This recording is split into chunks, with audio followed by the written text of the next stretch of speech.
Representing Brick City, finding those levels too. Look at that four-punch combination. It's a masterclass right now from Shakur Stevenson. That's what you're seeing. A masterclass. And Shakur meeting them with straight left hand. Oh, and there's a knockdown scored with the left hand.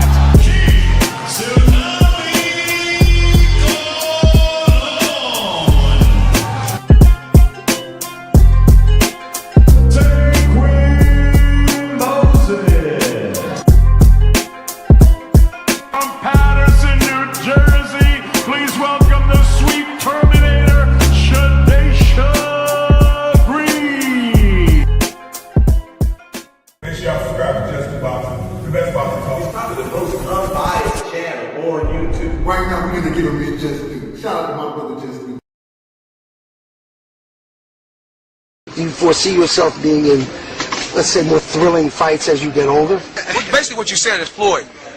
Get beat up and get some black eyes, then get your hand raised. No. Stoop to everybody else. Stoop to everybody else's level and be stupid. When you get older, I'm saying. When you get older, do you think there's nothing cool about taking punishment, getting beat up, getting bloody lips, and getting a check. The coolest thing I can do, I can dominate you, shut you out, and make crazy money, and go home and live with my family in a very, very comfortable and happy way. That's how I like to. That's how I like to do it. Lifting weights and being strong doesn't win fights. Having great timing and being a very, very smart and intelligent fighter wins fights. I mean, I've been in there before with guys that was a lot bigger and probably hit a lot harder and a lot stronger. But Floyd Mayweather always has the remedy. Okay. Well, 37 opponents had a heart, and all of them came up short. Speed kills, I guess, right? Watching you in person is a lot faster than on TV, man. How important is speed? Well, it's not about speed. It's about smarts. It's about smarts, and it's about not getting hit that much. Baldamir's a big guy. What are you going to do to offset the size difference? It's not by size. Skills pays the bills at the end of the day. It's about being smart, and the smarter fighter is going to win. Most guys I don't beat them with speed and power. I beat them with smarts. I think about it. It's more up here than here. Bring the truth or tell on your ass what you're doing or what you're not doing every single time. You can lie, you can bullshit and all that, but when that bell rings, if you ain't put that work in, it's gonna show, bro. It's gonna show. Not to mention y'all in a sport that can cost you your life. Literally, you can die in this shit. So if that's the case, man, if you're gonna do this, don't bullshit with it. If you don't really want it, say to yourself, keep it real with yourself. I really don't want this shit. I can't put the work in that it requires. Walk away. Ain't nobody mad at you. Go out there, you're young enough, you go get educated, get a skill, do something, man. But don't play with this, man. You can get killed in this shit, man. You want honesty? His channel. It throws real punches. Just Do Boxing gives you skills, heart, and culture. Straight up. I catch every drop on my lunch break. Can't miss it. What's good? What's good? What's going on with the family, man? How y'all feeling?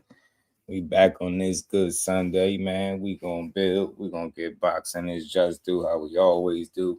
We gonna make sure we give Hannah Rapp her just due. R.I.P. to Hannah Rapp, one of the up and coming ladies in the fight game, man. This one was really unfortunate, man. This was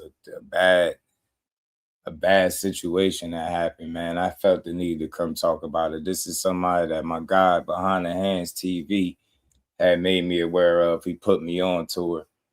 Get what I'm saying? It's one of his homies for real, man. And this is just a teachable moment and a way to shed light on, you know, those fighters that sometimes we don't always hear about, but are putting in the work just like the top fighters. You know what I'm saying? This is somebody he definitely made me aware of, man. Shout out to Hannah Rapp. R.I.P. to her. This is a terrible situation, but got my guy, one of my guy, on the hands TV interviews queued up.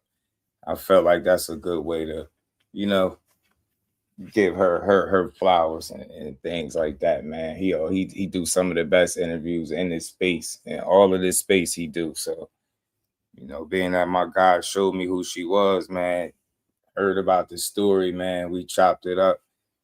I said, man, let me give her just due, man. You know, young, talented, hardworking female fighter, man, that just definitely deserved to get the light shed on her today, man. It's an unfortunate situation for sure, man. We're going to get into it. We're going to get into my guy interview. Let me say what's up to the fam. How y'all feeling on this good Sunday, man? Your boy took a couple of days off. You know, baby girl had a birthday. Mama Do had a birthday, and baby boy had a birthday yesterday. You know what I'm saying? Baby Do is now 3 years old, y'all. You get me? 3 years old going on 30. You know, but we gonna get it. We gonna give Hannah Rapp her just due accordingly, y'all. Let me say what's up to the fam. Ray Patterson, my Jersey brethren. What's good, bro? OP is in the building. What's good, Opulent? How you feeling, bro? Marcus, my dog. Teachers in the building. Blue, what's good with it, homie? Bruce, guys, shout out to the OG. There you go, Behind the Hands TV, my dog. What's good with it, bro? Yes, sir. RIP to her, man. I figure, you know, it's definitely a part of boxing. It's a good, cool Sunday. Definitely could make time for somebody like this, man. When you really appreciate boxing, you can show love, man. It ain't just about who popular and what's popping and who's winning and who's losing. This right here is a story that made me a little uneasy having to hear about it, man. It's truly, truly tragic and messed up, man. So we got to show love to these fighters while they're here. You could be here today, gone tomorrow, man. That's why I choose to appreciate their work the way I do.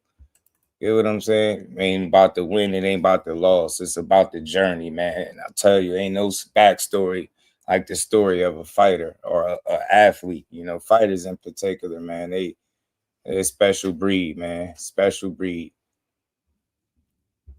She went out there in blood and guts and gave it her all against Tiara Brown. Yeah, I know Tiara Brown, one of the best in the game. You know what I'm saying? One of the best in the game, rightfully so. But she went out there and gave it everything she got in the fight with her. You know what I'm saying? She was on her way for sure.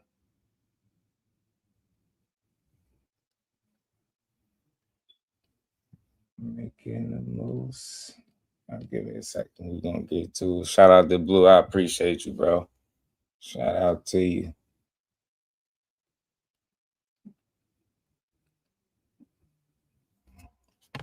Cue this joint up for y'all, man. I know it's always a good listen with my boy, man.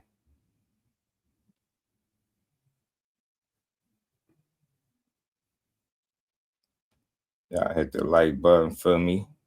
Sub to the channel. Share the live. Hype the live. Y'all already know.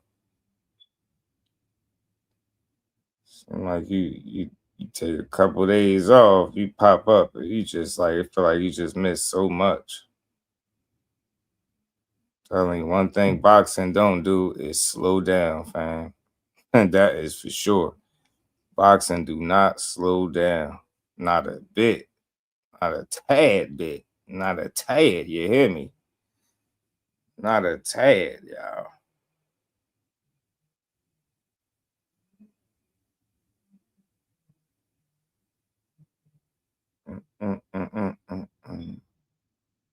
My bad, y'all. I had so much stuff going on in this phone, boy. I tell you. Her record was, she was 8-1. What was she? 8-1, 5 KOs. The loss was Tiara Brown, which is, you know, there's no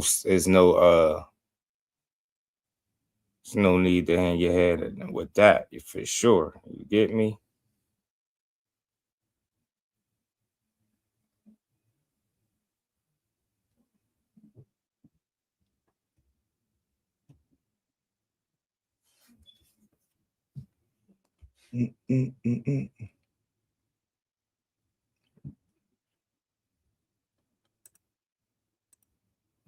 Oh shit, I didn't mean to put that one. That was the wrong one. My bad. Shout out to Everything Boxing. My dog was good with it, bro. We put that one up. Shout out to y'all. Our last interview scored there. We're gonna get into that too. Trust me. We definitely gonna get into that. I just wanted to start it off by giving Champ her just do, man. Man, champ to me with or without a belt, man. Going in there, sacrificing everything for this rough-ass sport that'll chew you up, spit you out, and move on to the next person in a heartbeat, man. It's crazy. This interview happened before she was offered the fight with Tiara Brown. Shout out to my dog, man. Here we go. To my environment. I want my environment I hit that like to be a product of me. Her angel piece for the Queen. Sorry, what up, homie?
This ain't reality TV!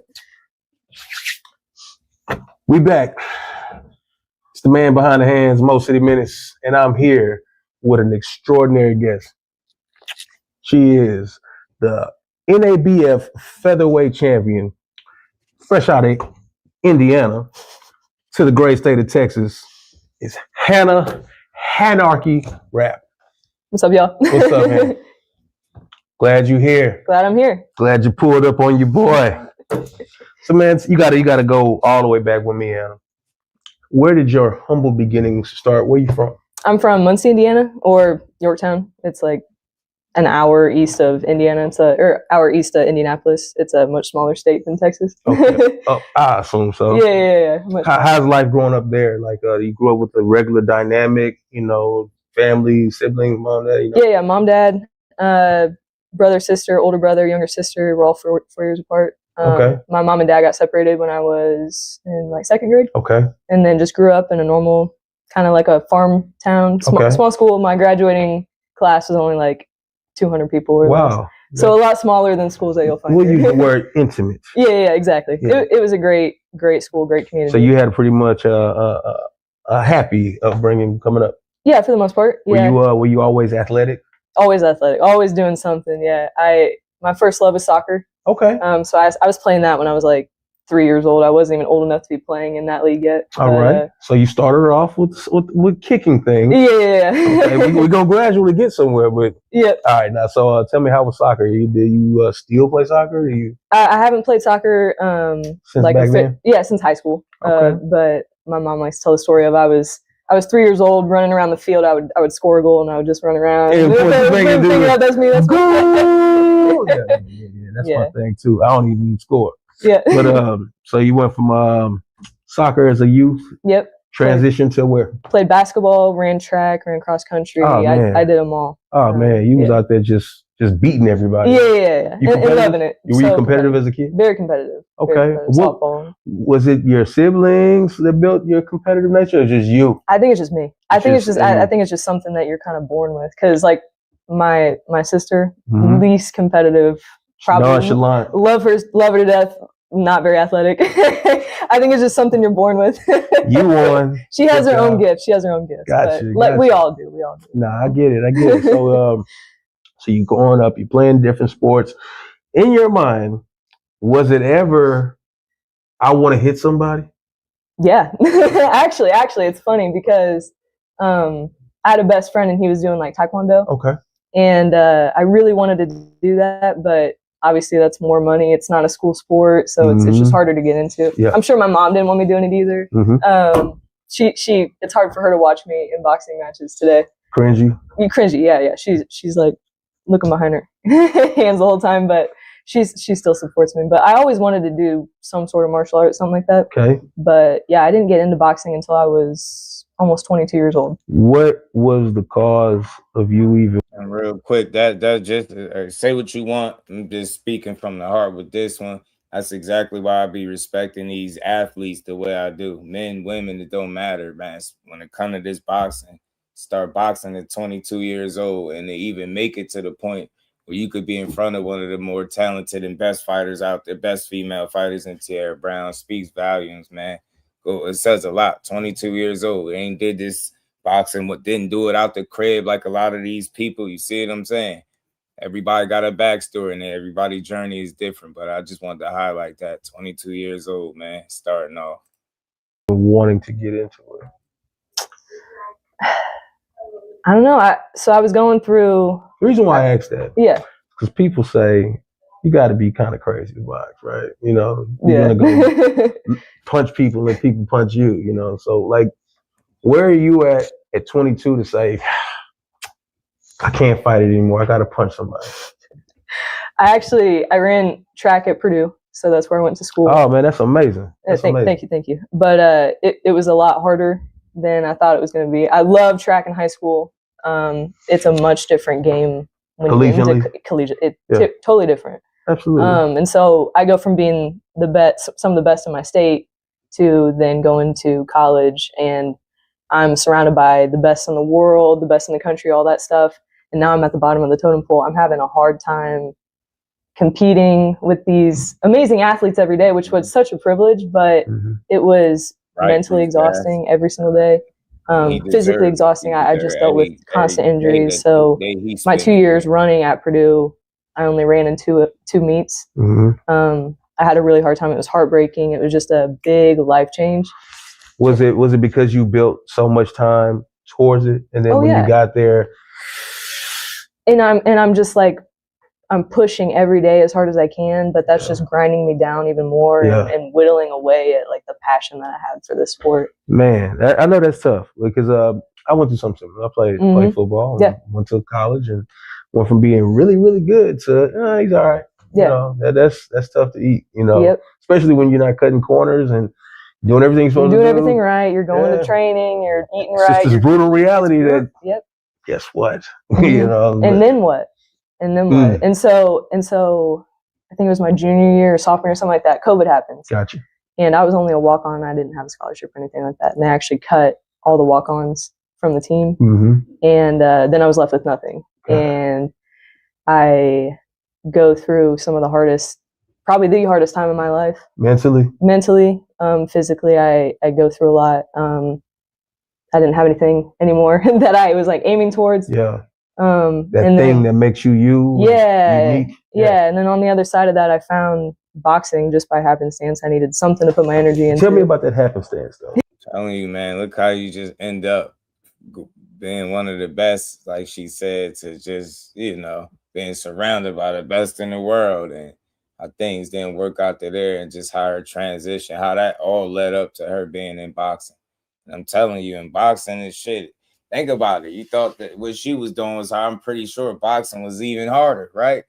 But to still make something out of it and then pick it up that late, man, it's something different, man. Blunt, what's good with him? Shout out to everybody in the chat. Jordan, my dog. Motown, what is good with it, man? Yeah, Blue, it wasn't no accident. Yeah, the guy did some foul stuff and, reversed his car and ran her over. You know what I'm saying? It's a nasty, nasty situation, bro. Dude is a complete scumbag. POS, for real, man. Nasty stuff, bro. I mean, what happened? Well, I look up, like, boxing gyms near me, and one was, like, an hour away. And I was like, I'll make the drive. I'll try it out. Oh, an hour? Yeah. Actually, I did that for, like, a year when I started boxing, was driving an hour. So I could only go to training, like, 2 or 3 times a week. I'm not going to lie to you. That's the story right there. That's the story. Hey, I want to get into boxing. dedicated driving an hour to get there. You know? That's some inspiring stuff. So you remember anything about your first day walking into a boxing gym? I loved it immediately. I remember that. Really? Yeah, I loved it immediately. So I had tried, my dad has a heavy bag in his garage, and so I had like tried it a little bit before walking into like the gym for the first time officially. Gotcha. But yeah, the first time I walk in and I'm like going through all this, the warm up, the jump rope, the shadow boxing, all that stuff. And I'm just like, I'm hooked immediately. I don't know how else to describe it other than I want to try this. You know, a lot of people, when I talk to them, they say, hey man, the first time I walked into a boxing gym, I didn't like it. Really? It took me some time, or I had to adjust, or I was used to, you know, doing this. And then this was a transition. You know, I mean, some really big names and people, you know, to whatever first approach at the sport wasn't what you're saying. And that's phenomenal, because that sounds like y'all found each other. That's what it sounds like, you know, for you to put so much time in the track and field, and then it went one way and then you walked into boxing and now you're here. So when you walked into the gym, was it just for recreational purposes, or did you think one day I'll be competitively boxing? Probably crazily enough, I thought I could see myself being a world champion someday. Like the first day I walk in the gym, like I want to pursue this as far as I can. Man. And that's just kind of the way that I took all sports. I wanted to go to the Olympics in track. That doesn't happen. I have to pivot that energy somewhere. That's what That's real, man. To not give up completely, man. Then work out in track and you end up pivoting to boxing and being able to do really, really well for yourself before this unfortunate situation. And this was just yesterday. You get what I'm saying? It's terrible. competitors do. Yeah. People who have that level of athleticism and that competitive nature, they put something into something else when that is not it. I'm going to go do this, you know. So to make that transition, that's phenomenal. Okay, so you're in Indiana and you're doing your thing. You're just a farm town girl punching on the bags. Yeah. What happens? Like, I mean, how do you, I mean, there's a fight next week. You want to, I mean, it doesn't go like that. You know, how does it, no, how do you get there? Takes 4 or 5 months in the gym. Before I had my first like unofficial like in amateur the gym. Type of... Yeah, it wasn't like an official amateur fight, but it was like a smoker or whatever. Okay, little sparring session. Yeah, within the gym. Okay. I had some hard sparring, you know, prior to that, but like within my first month, I was sparring. Within my first 2 or 3 months, I was doing the competitive sparring where I'm like getting hit pretty hard. Broke my nose for the first time a little bit. How was that? It was with a guy I probably shouldn't have been sparring with. You said a guy. Well, yeah, there's no girls around here in boxing. Well, around here there are, but hey man, just look at this. The people like this have to go through, and these ladies sometimes just to be able to compete. Ain't no women around where she at, so she in there sparring with a man and end up getting her nose broke. You know what I'm saying? Like just little stories like that just build character, man. And at that point, think about it. Could have easily packed it in and said, "Nah, this ain't for me." You get what I'm saying? You in there sparring a man, get your damn nose broke. Still keep pushing through. Love these backstories, man. Indiana, there were few and far between. You just really had to find a smaller guy? This guy was 170 pounds. You just sparring a light heavyweight. And he broke my nose. Yeah, exactly. Oh, that's amazing, man. But I'm not going to back down from like. I see. Especially being like a woman in the gym, you don't want to be looked at like lesser. We're always in there trying to compete. That's true. Probably a little too hard because we're fighting to survive, like literally. But also, you're surrounded by guys. You don't want to step down. You don't want to also give any sign of weakness. That's it. Yeah. You know, I want to come across like, I'll whoop all of y'all. Yeah, I'll whoop all of you. Yeah. I might break my nose, but I'll whoop all of you. I respect You'll feel it. Yeah. I respect it. Yeah. So, you know, you go from there, you break your nose. That didn't make you want to walk away? No, I was back the next. I mean, I had some bruised eyes and I had some raccoon eyes and all that stuff. But no, I was back, and I think my coaches were trying to test me, make sure that I was really in it. Like he sent me in with one of my first like true female sparring sessions. It was with Susanna Rodriguez, who's a professional boxer out of Indiana. She had been like a Golden Gloves runner-up. Like she's been boxing for 20 years, something like that. Gotcha. Really good boxer. He throws her in there with me, and I'm pretty sure the instruction he gave her was try to hurt her because that is exactly what she did. But I think that was just a way of him trying to make sure that, am I really in this? Because it's going to hurt. And, you know, boxing has some pretty harsh realities. And so, you know, I remember probably shedding a couple tears in between rounds, just like trying to stay alive. Like she's a much bigger, stronger opponent than I was. What weight was she at? Like 155. Okay, so yeah. and you were at that time 130. Okay, yeah, something like that, 135 so maybe. It's a stretch. Oh yeah. But she's sparring big ass dudes because there's no women around. End up getting their nose broke. Then when you finally get some women sparring, it's somebody with all this experience, right? That's way bigger than you too. And just tell you something about her character as a fighter.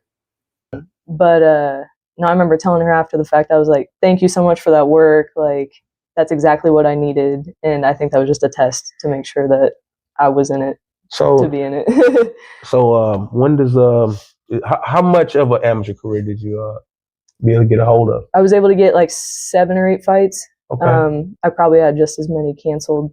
I know how I go. Yeah, it sucked. And the amateurs too. It's like there's no money attached to it, but people treat it like it's the pros, so they'll try to protect their record. It's so exhausting. That's a fact. You drive 4 hours to go fight, and then you find out that your opponent doesn't show up. Yeah, now you going back home. Yeah, and so the transition to pro was definitely motivated by the fact that, am I just going to...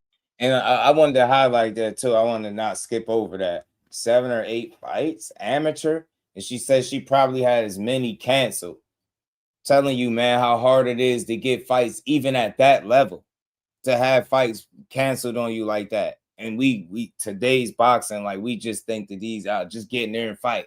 Just shut up and fight. They talk too much. Look at this stuff that these fighters go through on an amateur level. Get 7 or 8 fights total and transition into a pro. And then on that journey, you getting as many fights canceled on you. Telling you, man, it's hard, man. It's not easy for everybody, especially when you don't got that backing behind you. It's a real grind. That shit totally different. Like, your why gotta be totally different. Your hunger gotta be a totally different level. You get what I'm saying? For you to still push through that shit. You get what I'm saying? And want to deal with the ins and out of this boxing game. I keep wasting time trying to get amateur fights because it's really hard. I mean, I was working a full-time job when I was doing my amateur boxing. I'm still working a full-time job, but you have to take a week off of work. Yeah. And that's, you know, monetarily, that is a really hard. I talk to everybody out here, even when people have, you know, local promoted fights and they got a job and they got to say, okay, I got to cut some time out of work so I can go do this. And this won't even be that financially rewarding. Exactly. I'm just doing this to push to another point or whatnot. I get it. I get it. But really what that does is show as a testament to your commitment and dedication to something that you have in your mind to go after. A lot of people don't have that. Right. A lot of people be like, you know what? I want to do this, but I'm not going to even try to do that. You know, for you to say, hey, look, I'm going to make this a priority and I'm going to go after it in this way. So let's just go and skip to it. You turned pro. Tell me about your first fight as a professional and where you are mentally when it happens, because that's not the amateurs. Oh, I was really pumped up for it, really excited. I felt like I was finally making steps towards the goal that I had set out when I first stepped into the gym. And so, you know, I didn't play it up like too big in my head because I know there's so many more steps to go, but it was really exciting. It was fun. You know, the fight ended in a first round knockout, first round stoppage, and it was awesome because it was pretty local, so a lot of my family and friends were able to be there. Everybody had a chance to see it. Yeah, and I always hope that. How does that feel though? You know, you do something like that locally, you stop somebody, friends from school, right? That they saw it. How does that feel? You know, it feels great, and it feels a little validating in that, like, you know, I've had to put a lot of stuff on the back burners maybe, or had to make a lot of sacrifices, and it's, you know, for this dream that I have. For sure. You know, I did get a degree in environmental engineering from Purdue, and hey, so man, I much respect for that. I'm going to applaud that. Thank you. You know, absolutely. Still in all, she got a degree, but she chose boxing and then picked it up that late, pushed through, and actually made something out of it, man. I salute her triple time, man. Shout out to my baby girl, Miss Just Do is in the building. Everybody hit that like button. We got over 40 people in here. We're gonna keep rocking. Just want to give Hannah her just due with this untimely, tragic situation that wasn't even an accident. It was just flat out, just devilish, man. Evil at its finest, man. You know, you don't run across that very often. You know, I know a few people who've attended college, maybe even fewer that actually achieved a degree. So, you know, much respect to your dedication in that. But even in that, it shows when you're committed and dedicated to something, you're gonna go get it. Right. Yeah. You know, that's what it really shows. Me, I dropped out. I'm a quitter. No, but continue. Tell me. So, you know, you got the one in the bag. You know, are you thinking after your first fight, the transition or the trajectory of what you're gonna do is gonna go fast, or are you like, it's gonna be some work, or you know, what are you thinking after your first fight? You know, it definitely goes a lot faster, like in female boxing. Absolutely, it's 2 minutes. Yeah, well, that too. Yeah. But I think it depends on your connections. Mm-hmm. So I didn't have a big, like, illustrious amateur career. For sure. And so I'm already starting at like a disadvantage as opposed to somebody who's been in the amateurs around, has connections, people know already signed, and so I knew it was going to be an uphill battle. Mm-hmm. But also, so I had 3 fights in Indiana with my coach Connor Mitten out of Dark Side Boxing. Okay. That's the name of Dark Side Boxing? Dark Side Boxing. That's pretty yeah. It's Star Wars themed. That's pretty cool. Okay. It's I'm like, really man, cool. they like coming to Dark Side. Yeah. Serious business right there. Yep. He started me out. He really built me up. Welcome to the dark side. Take up. What's good, homie? Jones, what's up? We had some crazy driver while she was out with her partner cycling, riding their bikes, and some crazy driver, you know, after almost swiping them, riding past, he reversed and, you know, ended up running her over. If I got everything accurate in terms of how it happened, and it wasn't no accident, from what I understand, it was intentional from the guy. So his ass locked up where he need to be. OT, what it do, homie? That's why we wanted to make sure we just cover this, and this is a great way to do it. And this could be like an introduction to anybody that didn't follow her, man. You know about her now. Mad props to Coach Connor Mitten, and but then my boyfriend got a job teaching at Texas A&M. Wow. Back in August of last year. That's phenomenal. And it was a really last minute like thing, and so we're like kind of scrambling. I'm trying to make decisions like, do I stay here with what I built, or do I like take the chance and go down to Texas? And everybody know I'm in Texas. Yeah, exactly. So how did you get to Texas? That's how you got here, and I respect that.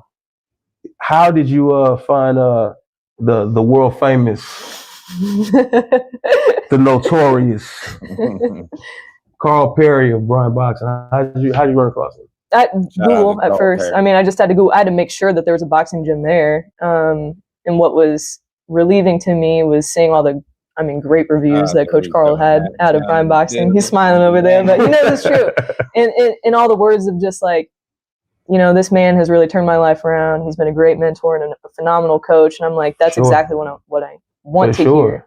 And so I shoot him an Instagram message, and I'm like, hey, coach, I'm a pro boxer. I take this career, I take my job very seriously. I was hoping if maybe you had like room for a professional boxer. And he's like, absolutely. Yes, ma'am. Come on down. And what's been some upsides and some pluses to being here in Texas as opposed to India? There's a lot more boxing down here. I did know that going in. Texas is one of like the boxing states. And so I knew of a lot of big names out around here. And then Coach Carl has tons of connections. He has tons of experience. He know everybody. Yeah, seriously. He know Mo. Yep. Yeah. Everybody know Mo. So, you find yourself out here. You find a good home to work out of. You know, I think that right there, the timing of it, just the way life happens and the stars align in mysterious ways. Yeah, man, that's crazy. You know, because things align in our lives and we typically overlook them or we don't acknowledge them how we should. But for you to be right there and him right there, man, and I've known him for a while now, and man, I promise you, man, somebody can get cut behind Carl. You know, I'm just saying, sure, he's a great guy, man. I think that's a great place. Tell me about the draw. Right. Yeah. So that was my last title defense back in March. I won the title in November against Carmen Vargas. Okay. And then we defend in March against Melissa Parker. And we knew it was going to be a great fight. I probably got in my head a little bit leading up to it. You know, there are things that, you know, it's the fighter that you show up as on the night. You could have all the prep, you could have all the prep aligned, you could have, you know, everything aligned, and then if things just don't coalesce on the night, that's just how it is. But I say that all the time, bro, and it's just beautiful to hear a fighter say it. You know, thinking in retrospect, that was such a great fight for me to have, to really overcome a lot of obstacles and a lot of challenges that I had. She hits hard as hell for, you know, like and for good reason. Like, she was a title holder in the NABF and I think the IBO. That's right. Yeah. You know, I'm going to be facing a lot of smaller opponents just because I'm tall for the weight class. Yeah. And for me, I naturally want to become forward, pressure fight all the time. And she actually came in with a very smart game plan of doing the opposite. She's going to box on the outside, being the smaller fighter. That's not what I expected at all. Yeah, because she typically bullies people. Exactly, and that's what we were prepared for. Yeah. But the same way you went through a transition in coaching, right? So did she. Sure. Yeah, I don't know a lot about her. I know she trained out of Main Street for a little bit. We were there, I think, in passing, but I never had like spoken to her. I see everybody, and I watch all the traffic, and I just sit in the middle and watch how it goes, you know. And I would have never thought that'd be a fight that would happen, you know. But that's a phenomenal fight. I went back and I watched a little bit of it the other day, just checking you out, and I gotta say you're tough. And somebody you worked with before told me to tell you, they knew I was doing this. They said, tell her she hits like a boy. Who said that? Jiffy Morales said, you hit like a boy. Yeah, she's a good girl. She hits like a boy. I've been told that a couple times, actually. It makes me laugh every time. You know, I just thought that was amazing for somebody who really doesn't take boxing serious anymore, but just knew I'm not going to mess around with her. Yeah. But we never got sparring together, but yeah, she was there. You know, something happened yesterday. I'm happy you're here today. Something happened yesterday. Probably the greatest women's boxing card of all time. Yes. Did you watch it? Yeah, I was able to watch the tail end of it. Unfortunately, I wasn't able to see all of it, but I watched every fight. And oh man, and real quick, just a footnote so I don't forget it, you know, because part of me, you know, my memory sometimes it'll slip me with that Katie Taylor and Amanda Serrano. If I'm not mistaken, Behind the Hands told me that she got the call to spar Katie Taylor, I think, for her farewell fight, if I'm not mistaken, which is dope. Do you see what I'm saying? Like how your hard work, determination, that grit that she got, you get what I'm saying? Got her in a position where you could be sparring. You know what I'm saying? Shout out to my dog. You get what I'm saying? Sparring with arguably easily one of the best female fighters in the history of the sport, and Katie Taylor. Get what I'm saying? That shit is dope, man. Shit like that is crazy. Shout out to my dog, man. I know that one. I know this one hurt, my guy. I know it did. I think the direction that women's boxing is going is a great real estate for a Hannah Rapp. Yes, sir. You know, I mean, from what I saw last night, there was so many people coming from different, no, let me be more specific. There's so many women from different places and different backgrounds and different ethnicities and different styles and different, this amount of amateur experience, this amount of, you know, everybody came from so many different little walks of life and they were on the same stage. And the prelim card was phenomenal. The actual card was phenomenal. And, you know, don't get me wrong. There was it is a MVP promotion, but it was monumental to have that many females. Having people pull out of fights, has that been difficult as a professional?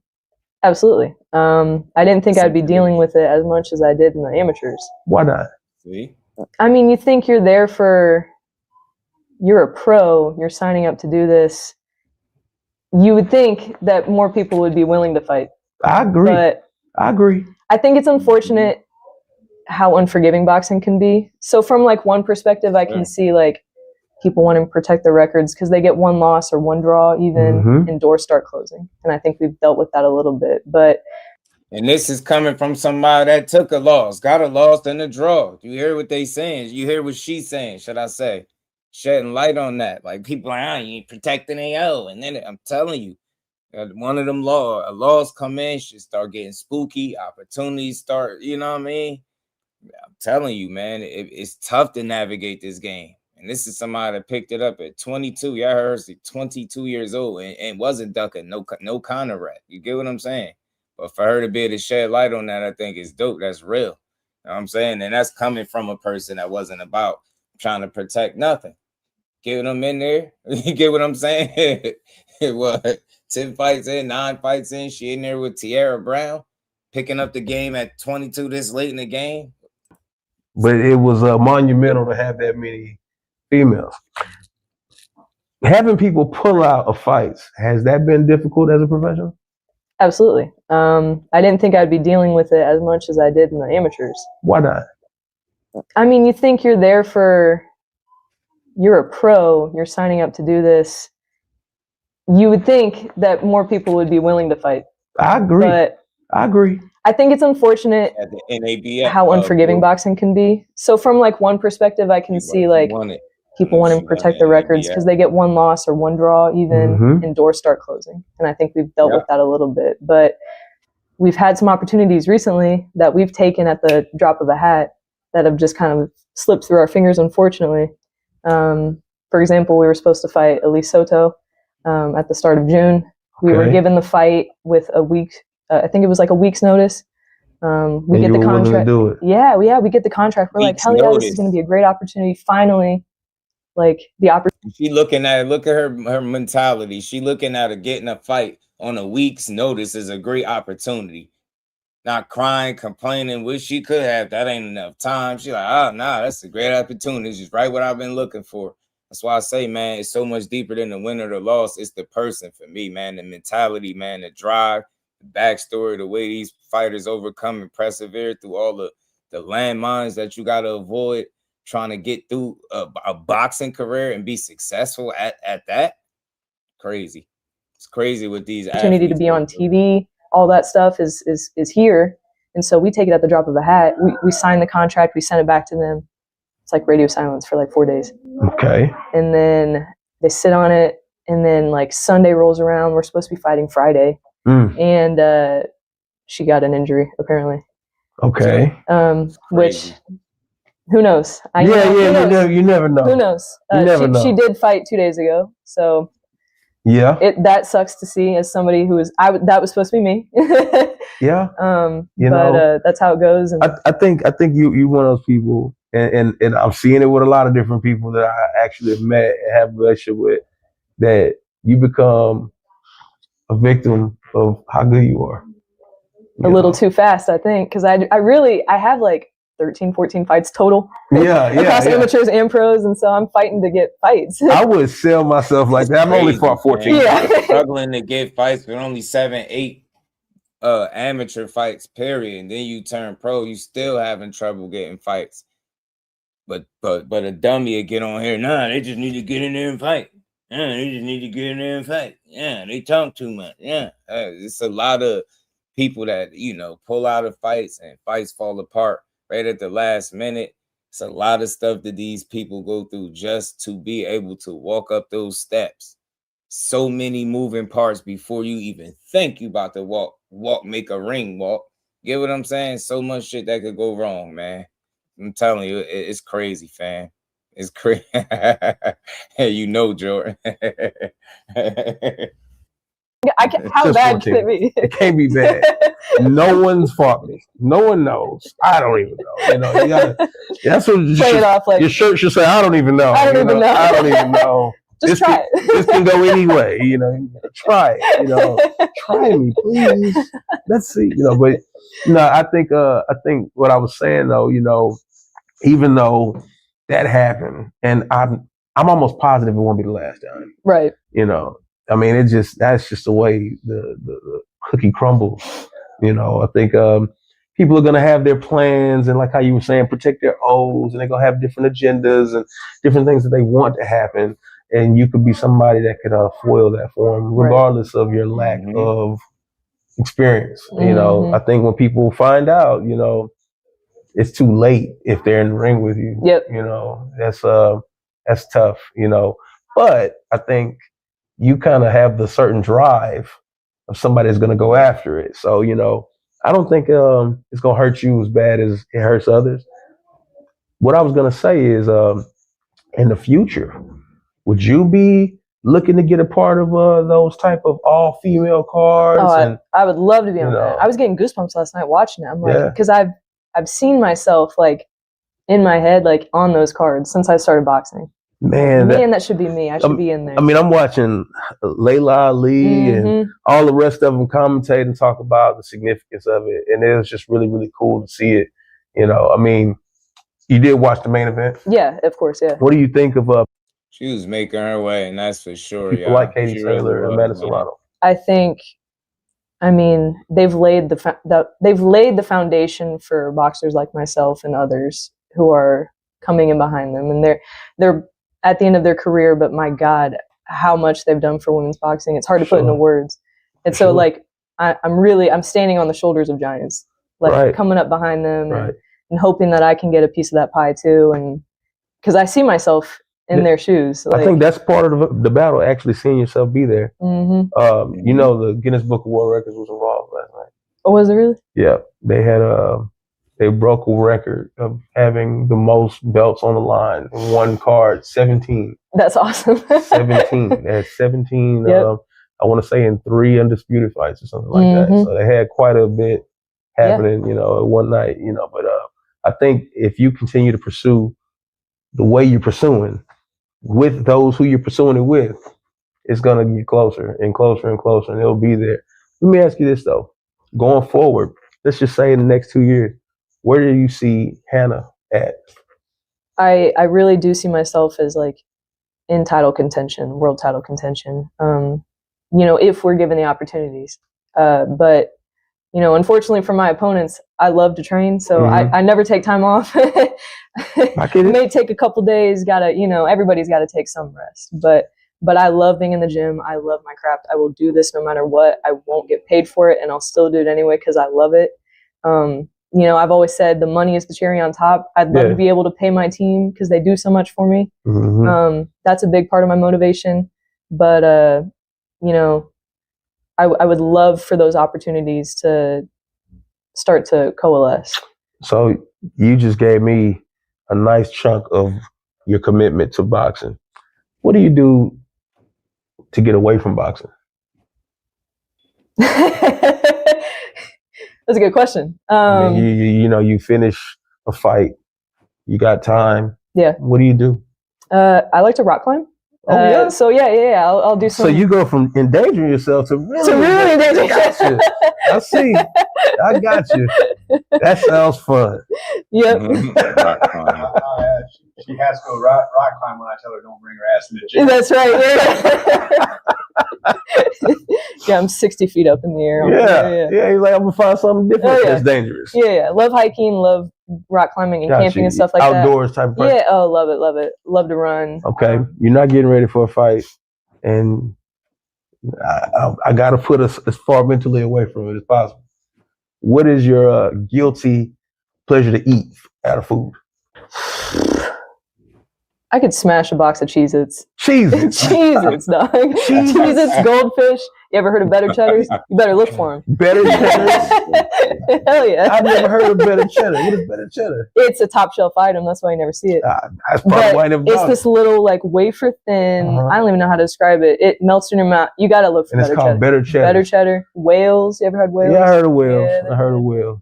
Love all that. Okay, so you like a snacky person. Yeah, a little salty. I thought you was going to say, I want a greasy cheeseburger. No, she said Cheez-Its.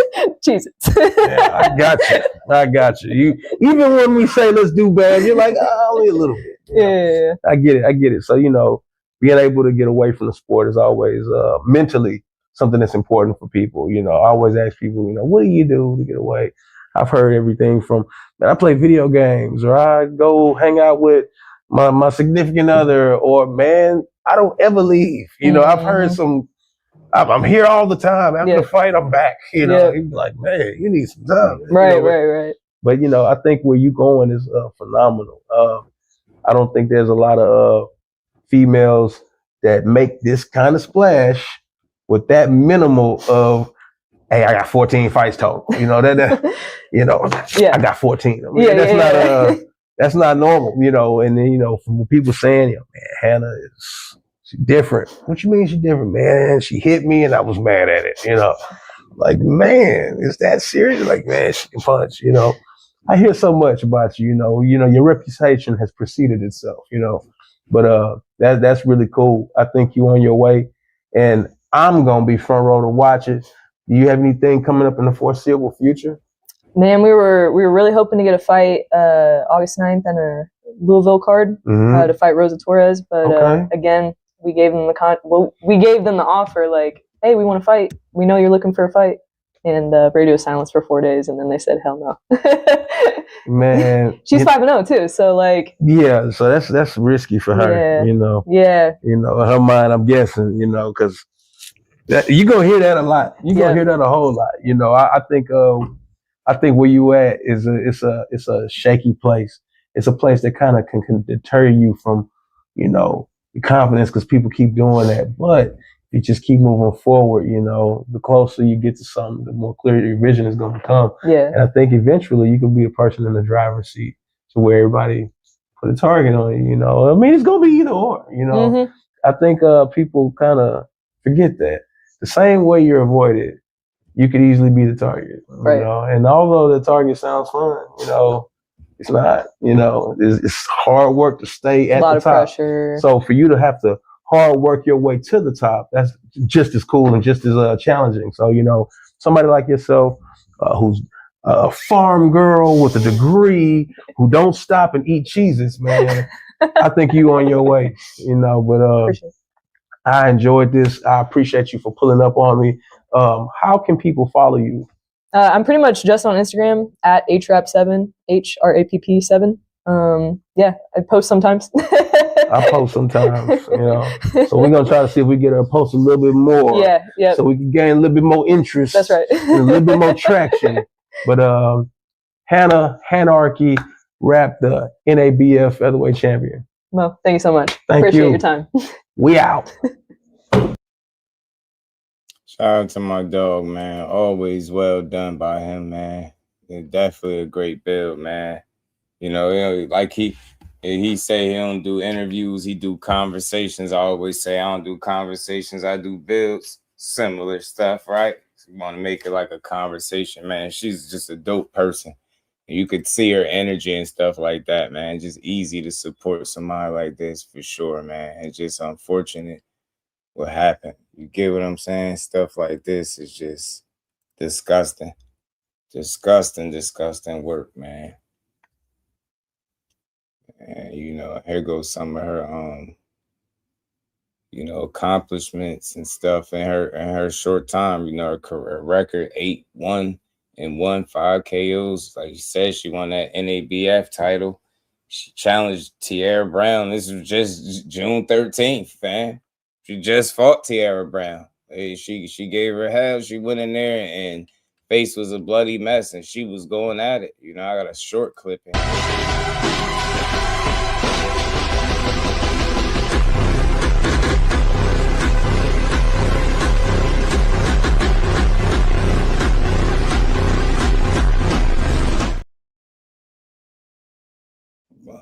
And blood everywhere, man. Shout out to Hannah Rapp, man. You see some of the stuff that she was able to accomplish during her short time here, man. 2-time Indiana Golden Gloves champion, former Purdue track and field athlete, dedicated mentor, environmental engineer, and she got a damn degree at that and still decided to box. Hey, I'm a fight for a living. So shout out to her, man. I think she was on her way. You get me? And after a fight like that with Tierra Brown, you only win. You only gain fans. You don't lose them. That's one of those fights where you ain't get the nod, but you showed up. You get what I'm saying? You showed up and you left the impression on the people, right? I'm pretty sure Tierra Brown respect your game, right? You went out there and made it rough. It could have been another knockout victim and you wasn't. You know what I mean? Especially with your face bleeding the way it was, but you see her. She just fought to the end, all the way to the end. You know what I mean? She earned her respect, man. It just, for that situation, like I said, that happened, that just rubbed me all kinds of wrong, man. It was just some messed up stuff, man. Let me see something. Women's featherweight boxer Hannah Rapp has died after a road rage attack in Brazos County, Texas, police said. Authorities say Rapp was riding her bicycle when a car hit her, then stopped and reversed over her. Police identified Charles Medina, 31, as the driver of the car. He was arrested, charged with manslaughter, and is being held at a detention center. The loss of Hannah Rapp leaves us heartbroken, WBC President Mauricio Suleiman said in a statement. She was an exceptional boxer, but above all, an invaluable member of our boxing family. Rapp was a track athlete at Purdue before transitioning to boxing. A native of Yorktown, Indiana, she moved to College Station, Texas, and turned pro in 2024. Rapp had gone 8-1 in her boxing career before challenging Tierra Brown for a title in June. That's crazy because she said she was going to be challenging for the title when he asked her. He asked her, and that was before she got the call and all that. And then on top of that, imagine getting a call to be able to, join a training camp with arguably one of the best female fighters in this time for sure, in Katie Taylor, right? It just, even after a loss, man, things can continue to go up for you. You get what I'm saying? Definitely an evil world, man. You reversed your car and ran her over. Every day, every minute, every hour that you spend, you earned that. You deserve it, man. The way she deserved with the good that was coming to her boxing career because she kept working. Damn sure on the flip side, that dude, that evil guy definitely deserved everything he got coming to him. And then some. That's disgusting work, man. Nasty work. You know what I mean? From 1999 to 2026, man. Very young. Definitely too soon, man. It's just sad, man. Sad situation for sure. Shout out to my dog. I know this was his real life homie. You know what I'm saying? And he watched her grind. You know what I'm saying? All the way to this point. Get what I'm saying? That's why the respect that certain people have for this sport be different, man. I make time for a lot of things, but I said this one right here made me feel a little crazy, man. I'm like, damn, this is the female that you've been telling me about. This is the reason why I know who she is because he made me aware of her. So shout out to Hannah Rapp, RIP. You see them accomplishments up there on the screen, man. She was, and, especially in women's boxing, you gotta respect this. You get what I'm saying? You got to, man. 22 years old, man. Keep that in mind. 22 years old, man. Picking up the sport that late is crazy to me. And still making it to be able to do some stuff that a lot of people won't be able to do. 27 years old. Think about that. 22 years old, this happened. 27 years old. Get what I'm saying? In just that 5-year span, you had 7-8 amateur fights and was able to put yourself in position to be fighting for a world title. Although you came up short, it's about the grind. Like, you got there once, you damn sure could get there. More experience, more fights, another opportunity. You get what I'm saying?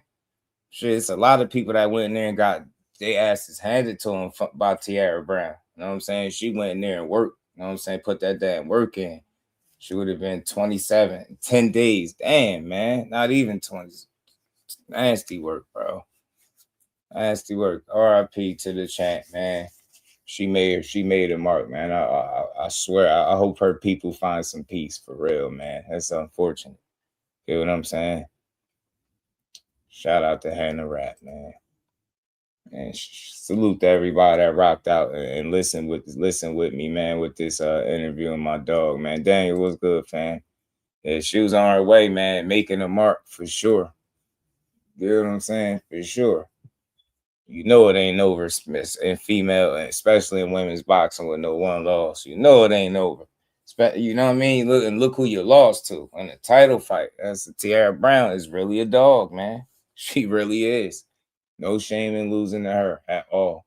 Still was able to accomplish some things. And like I said, getting invited to a camp with Katie Taylor for a farewell fight, that's epic. You know what I'm saying? For her, you get what I'm saying? Yeah, that's crazy, man. Life cut short like that because of some evil idiot. You know what I'm saying? In the streets. Nasty work, yeah. Nasty work. But shout out to everybody in the building, man. Hit that like button, man. We gonna keep building, man. Just wanted to show some love to Hannah Rapp today. That story was nasty, man. Nasty to hear. And we gonna keep rocking, man. The like button, we got some things, so we got some lighter stuff to get to. You know what I mean? I ain't gonna leave y'all hanging with the boxing stuff. I know why y'all's here too, but again, man, I wanted to make sure I took some time to do that, man. Shout out to my dog behind the hands TV.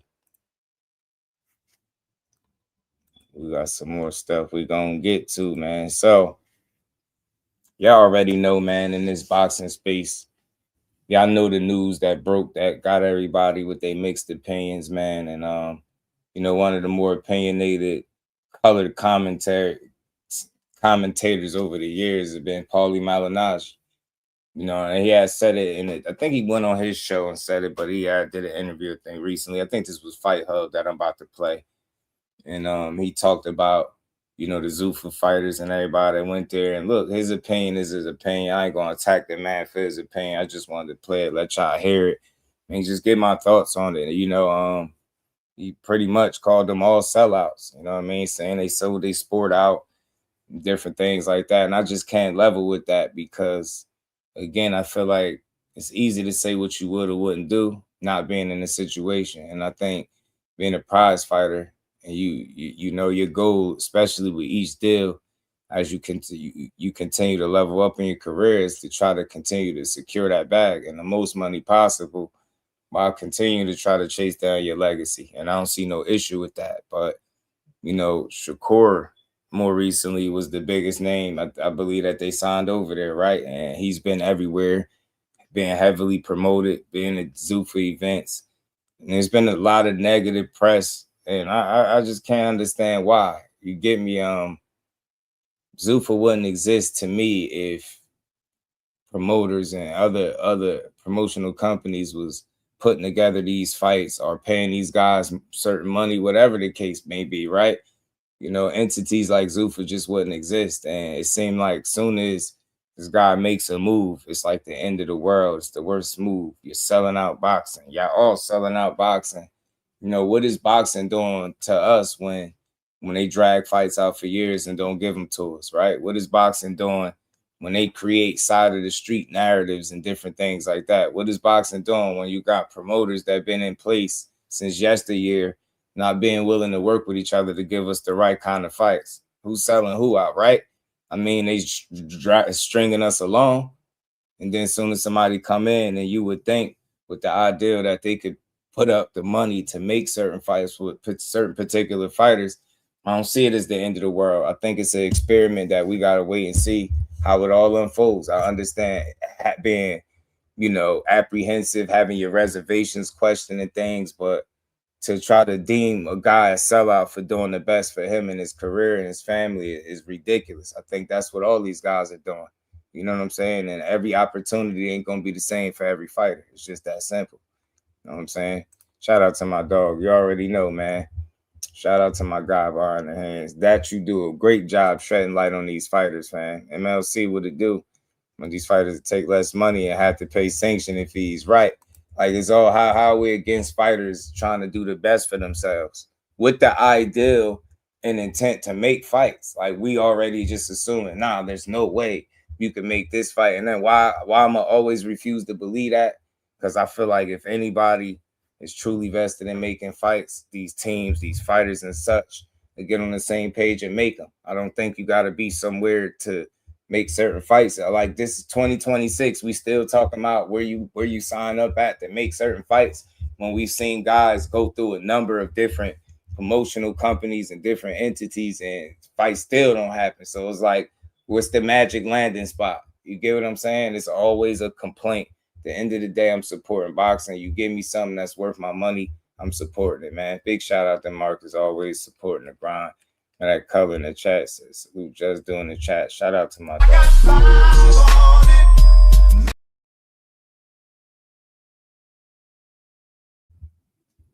So it's just a wait and see. It's an experiment for sure. I get it. Everybody not going to be on board. Everybody not going to like it. But until I start seeing things going down the drain, until I'll see them start having guys hostage and not making fights, then I'll start complaining. But I'm not going to worry myself about something that the fighters seemingly ain't even worried about. I feel like to do great business, you're going to have to make it make sense. I don't think nobody's in the business of boxing to just give away money just because they like you that much. So I'm optimistic that, you know, if you're gonna pay a lot, then it's gonna have to be certain guys that you align your fighters that you sign with, or you just gonna be overpaying and the fighter gonna be under delivering to the fans, right? So I just don't see that being the case. I really don't. But anything can happen. We just gonna have to wait and see. But we're gonna keep it rolling, man, on this good Sunday. We're over an hour in. We're gonna keep building.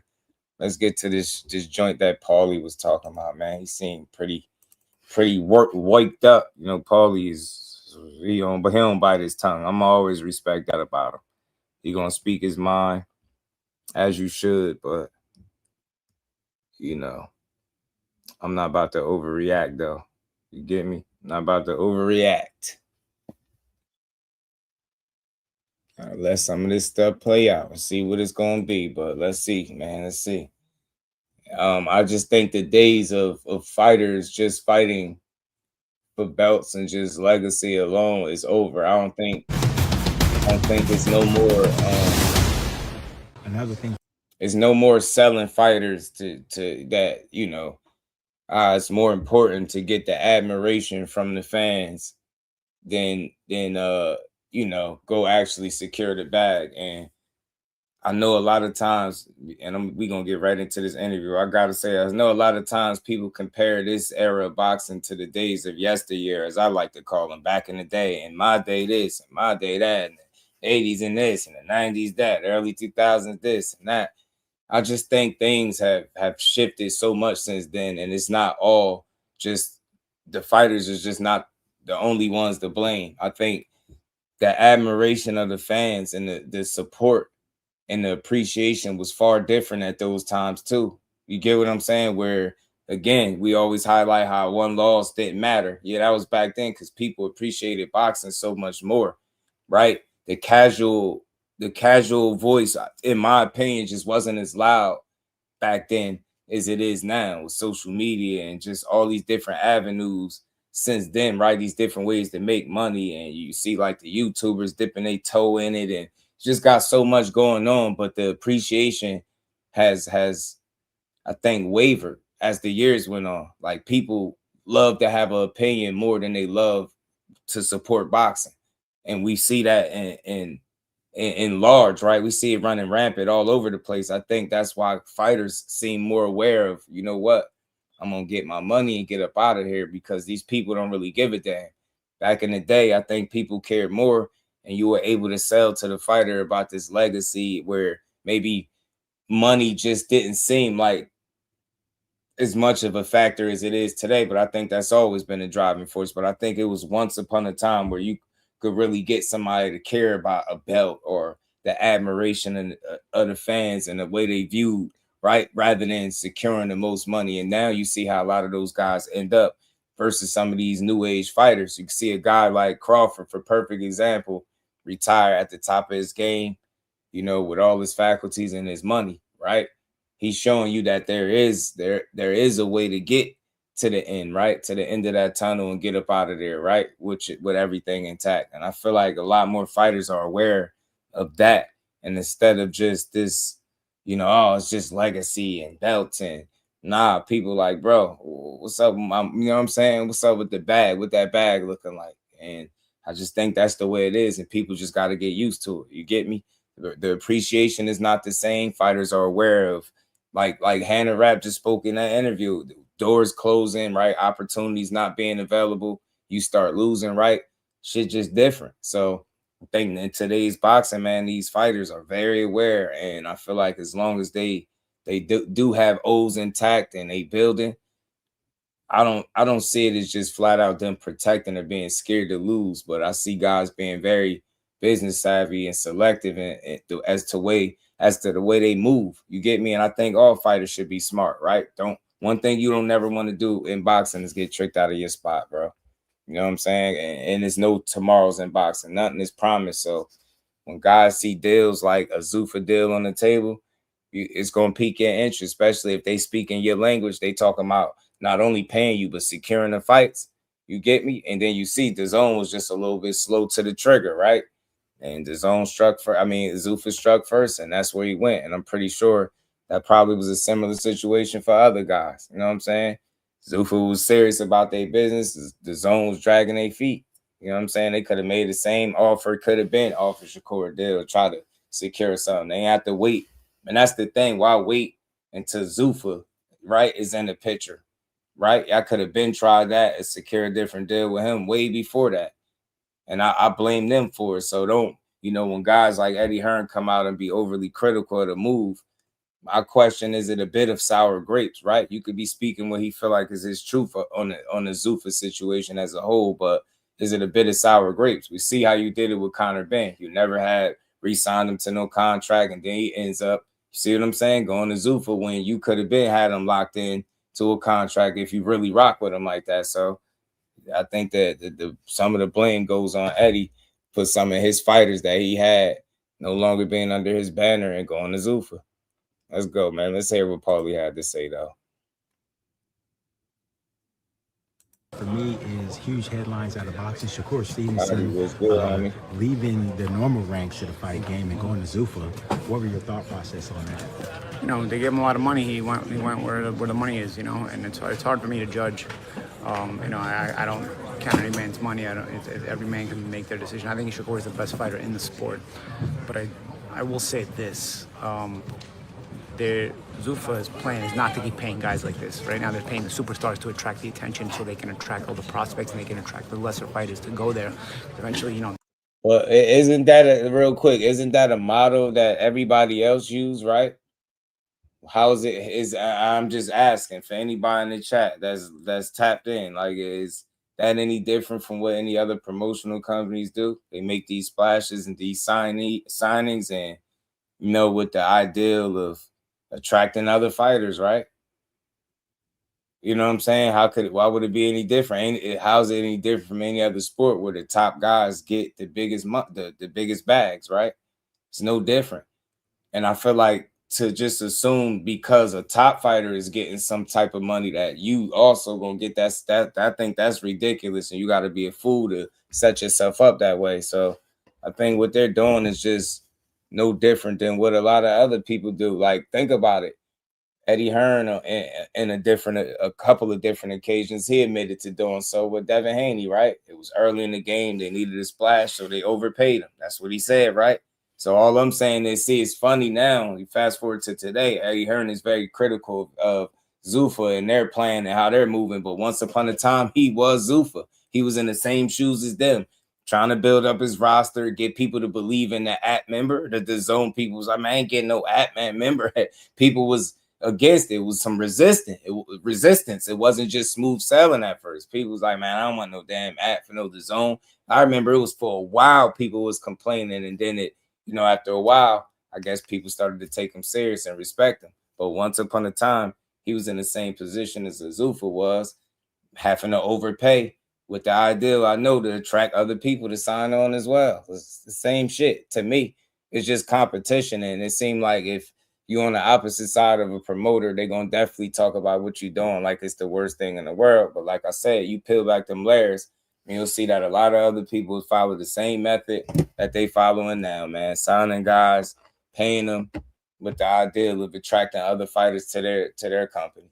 So it's no different right now. It's just people don't like Dana White and ZUFFA in Turkey, I guess. That's The biggest They difference. want to own the entire landscape. And what happens when ZUFFA owns the entire landscape? Well, we already know what happens because we've seen it, the example from the UFC, how they start paying guys, you know. So I think right now they're opening their pocketbooks to attract this attention and get other people to believe that this is the way they're always going to pay.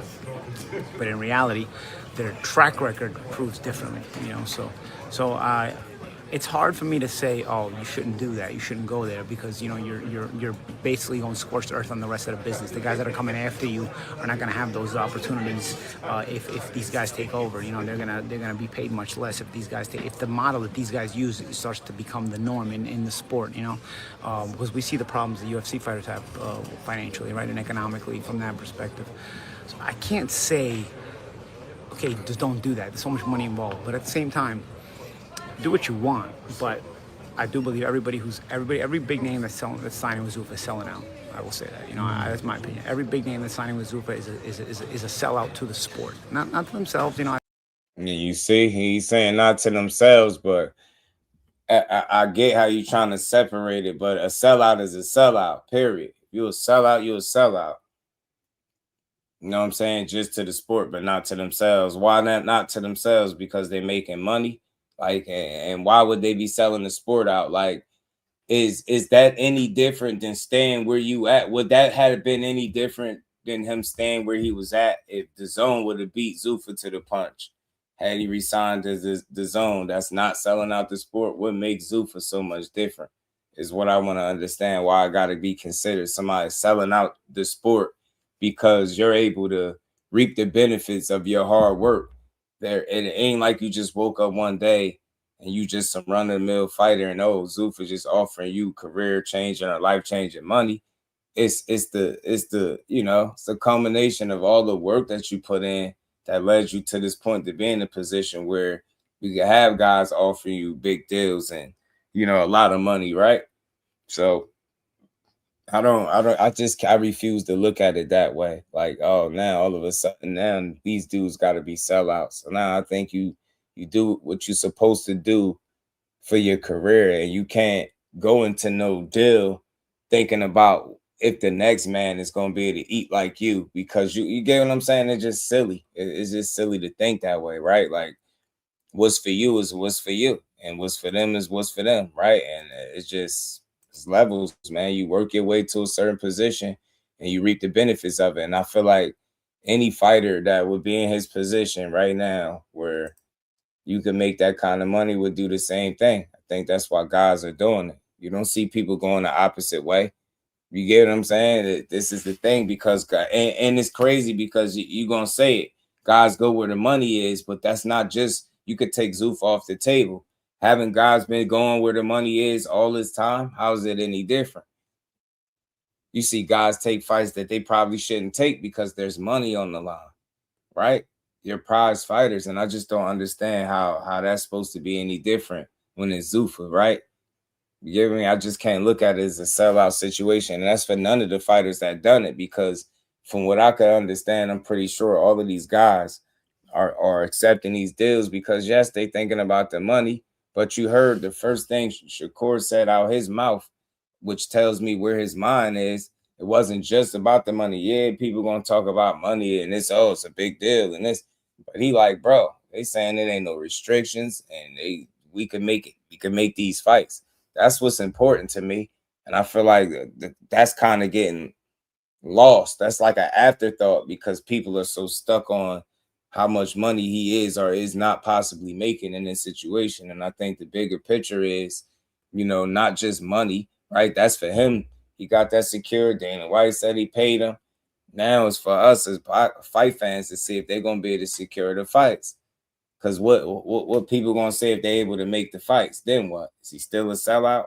So I ain't buying it. I don't buy it. I'm just like, guys found another opportunity outside of these promotional companies that have been in place, and we're going to see how it all works out. Don't do that. There's so much money involved. But at the same time, do what you want.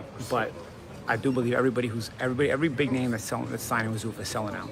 I will say that. You know, that's my opinion. Every big name that's signing with ZUFFA is a sellout to the sport, not to themselves. You know, they're doing good. You know, but they're selling out to the sport. And when I say selling out to the sport, I don't mean because this business is such a good business. It's not. It's a terrible business. But you're selling out everybody coming behind you. Everybody who's got these dreams and hopes to one day achieve what everybody has achieved before them. You're selling all those people out. You're selling out people who you don't even know who they are. The next generation of talents who, I wouldn't say that are 20 years old now, because I don't think the changeover is going to happen so quickly. But if these guys get their way, the kids that are 10 years old right now, by the time they get ready to turn pro and become phenoms of the next generation, they're not going to be able to walk in those shoes. And that's my problem. You're selling out those kids. Wow. I don't get it. So he's selling out kids from the future because they taking deals now because those kids won't be able to walk in their shoes. What if because they blazed the trail, what if other people are able to walk that same path because they're talented? Right? That's crazy. That's like saying don't reap the benefits of all your hard work. All the big names on ZUFFA. Don't reap the benefits of your hard work, Edgar Berlanga, whatever that is. Right? Richardson Hitchens. A guy that was held in boxing purgatory with Mayweather Promotions where stuff was seemingly supposed to run smooth and it didn't, right? Because you'd be surprised that guys are seeking out other opportunities, fam. You get what I'm saying? Like, I don't get this. I really don't. Like, and I said this from the very start when it first, you know, we heard mention about ZUFFA being real. Say, yo, it's going to be one of them situations where it's different strokes for different folks and everything ain't for everybody. And that just might be for some of the fighters that are fighting now, right? Who would that ultimately affect in the long run? Boxing or ZUFFA if they're not able to get other guys on board because they realize they're not able to make the money, right? Like, I'm just trying to understand how this works. I think everything is case-by-case basis. If it makes sense for you as a fighter, then you go with it. If it don't, it don't. But regardless whether it was ZUFFA or anybody else, like I said, people are not going to make the money that a Shakur or, you know, guys like that make because they're not as good as he. They're not as accomplished or not as talented. So he was going to be able to make money regardless. As you can see, he said the zone came with similar offer, right? It just came after the fact. So regardless of what, with his talent and the things that he achieved and proved already, he was going to be in a situation where he could be offered a very lucrative deal, right? And that has nothing to do with the next man. You can't worry about what the next man eat don't make you. You know what I'm saying? So it's like, why worry about that? You can't. I just can't look at it like that. You get me? You made an opportunity, and again, all you've been hearing is about money this, money that. When it's time for these big fights, oh, we think they're big fights, but it might not be enough money, or guys can't get paid, or dudes want too much. We haven't heard somebody over there when they make a fight through Turkey want too much. Guys have been getting paid when you get paid how you weigh, right? In some cases, people say you overpaid. So that's what I think the thinking is, aligning yourself with Turkey, right? He's supposed to be able to have this bag or the financial freedom, I'll just say that, to be able to make these more lucrative fights without the money getting in the way of the fight. And that's how I see it. Let's keep going, y'all. When you talk about those kids, you look at guys like Ryan Garcia, where Ryan Garcia was one of those boxing kids. Yeah. It's not with ZUFFA, but fighting a guy that is with ZUFFA, with Conor being September 12th, Las Vegas. What do you think about that matchup? Listen, both guys are very popular, and I think that's why the fight gets made. You know, business is business, right? So you got two guys who are very popular. Conor is very popular in the UK. Ryan is popular in the US, but probably worldwide with his YouTuber audience, his streamer audience. So I do think that, you know, the fight makes sense from that perspective. How can you not make it? But as far as the kind of fight it's going to be, it's going to be a disappointment as a fight. I think it's a one-sided fight. I don't think Conor Ben is on that level. Call Ryan a YouTuber, call Ryan a streamer, call Ryan what you want. But when Ryan shows up focused, Ryan is still a world-class fighter, and that's for that reason he owns a world championship. For me, Conor Ben is a guy who's placed there out of popularity, and unless you do the Julio Cesar Chavez Jr. route, where you rob half of the guys on his record and you rob them, this guy's never going to become a world champion, you know. And I think that, you know, this fight is popular for a lot of reasons. But ultimately, as a fighter, the people on the inside as a fighters, and we're in the minority. The people that actually understand boxing, the people that watch this fight, these two guys are so popular that the majority of people are going to bring, the majority of the people that gets brought to a fight like this, brings their attention to a fight like this, are not boxing people, right? So they're just going to watch it out of the curiosity because both of these guys are so popular. And that's why these kind of fights cross over, right? But shout out to Kawhi. What's good, fam? Radio was good, homie. He said, Paulie, it's shit, man. Look, this dude, I get it, man. But with the fight he's speaking on is a prime example of how things could be made. Ryan Garcia is on Golden Boy, who's under the same umbrella, and now you can add PBC to that mix. So my thing is, if they can make Ryan and Conor Ben, who signed his most recent deal with ZUFFA, but somehow he's able to fight a Golden Boy fighter, I don't see why signing the ZUFFA takes anybody else off the table if they're all under that umbrella. People made a big deal about not re-signing with DAZN. Sounds familiar? They did the same thing with Top Rank, y'all. It's always something to complain about. Whatever. They all under the same umbrella. You got Conor who's with ZUFFA because he definitely ain't with Eddie Hearn, right? And ain't they putting that fight together, right? Fights can be made. I'm sick of the excuses, man. Anybody telling you anything different, that is promotional company stopping it, they full of shit. Because this is a prime example of how that's not the case. Get what I'm saying? Shout out to Teach.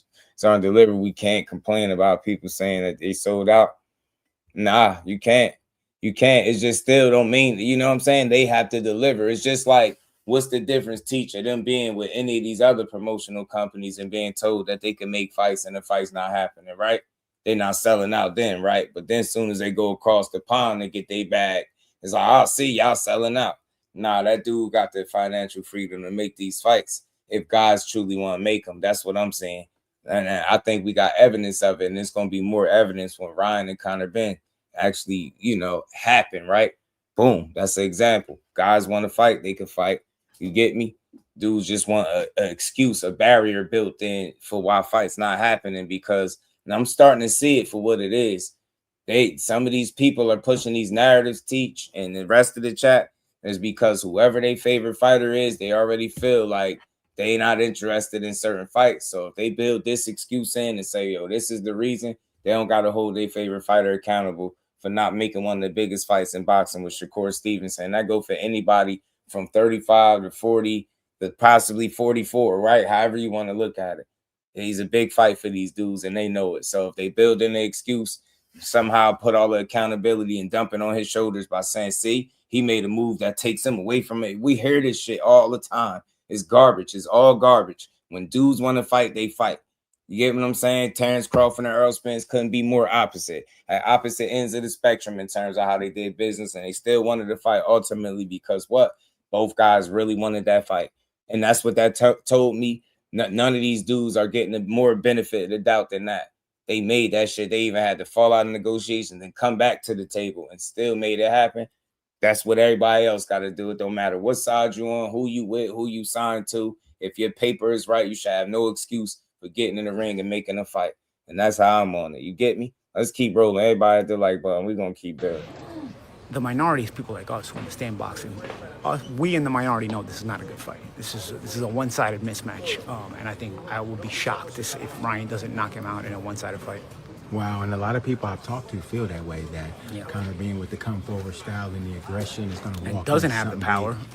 Once he failed that drug test, you can say he got cleared, but dude didn't have power before. He was right before all that. Then he went through a little string of strong power. He knocked out guys who had no business. He had no business knocking out. Those were some of the better fighters he was fighting. And all of a sudden he's gone backwards. And even level of opposition, he's gone backwards. He's not even coming close to hurting these guys. Eubank was weight drained and everything, so we can say that. But Eubank is probably the best fighter he's fought since then. But it was a weight drained Eubank, and even then he lost one of those fights. So I don't know, bro. It's not even people are gonna say, "Oh, you're hating on Conor Ben." I think a lot of people agree with me, but it's not even me hating it. It's just me just calling it like I see it. I don't think the kid is that good, but he's very popular, so I understand it. His father was an excellent fighter. I understand it.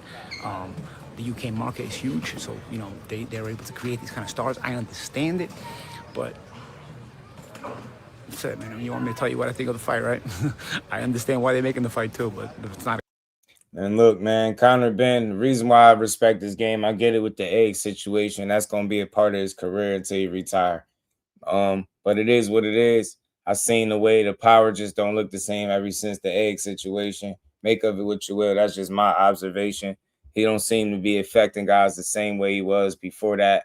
I think he still can hurt you, obviously, right? It just depends on what Ryan come that night. If Ryan is fully focused and in shape, I expect him to win too against Conor Ben, but he can make this tricky, man.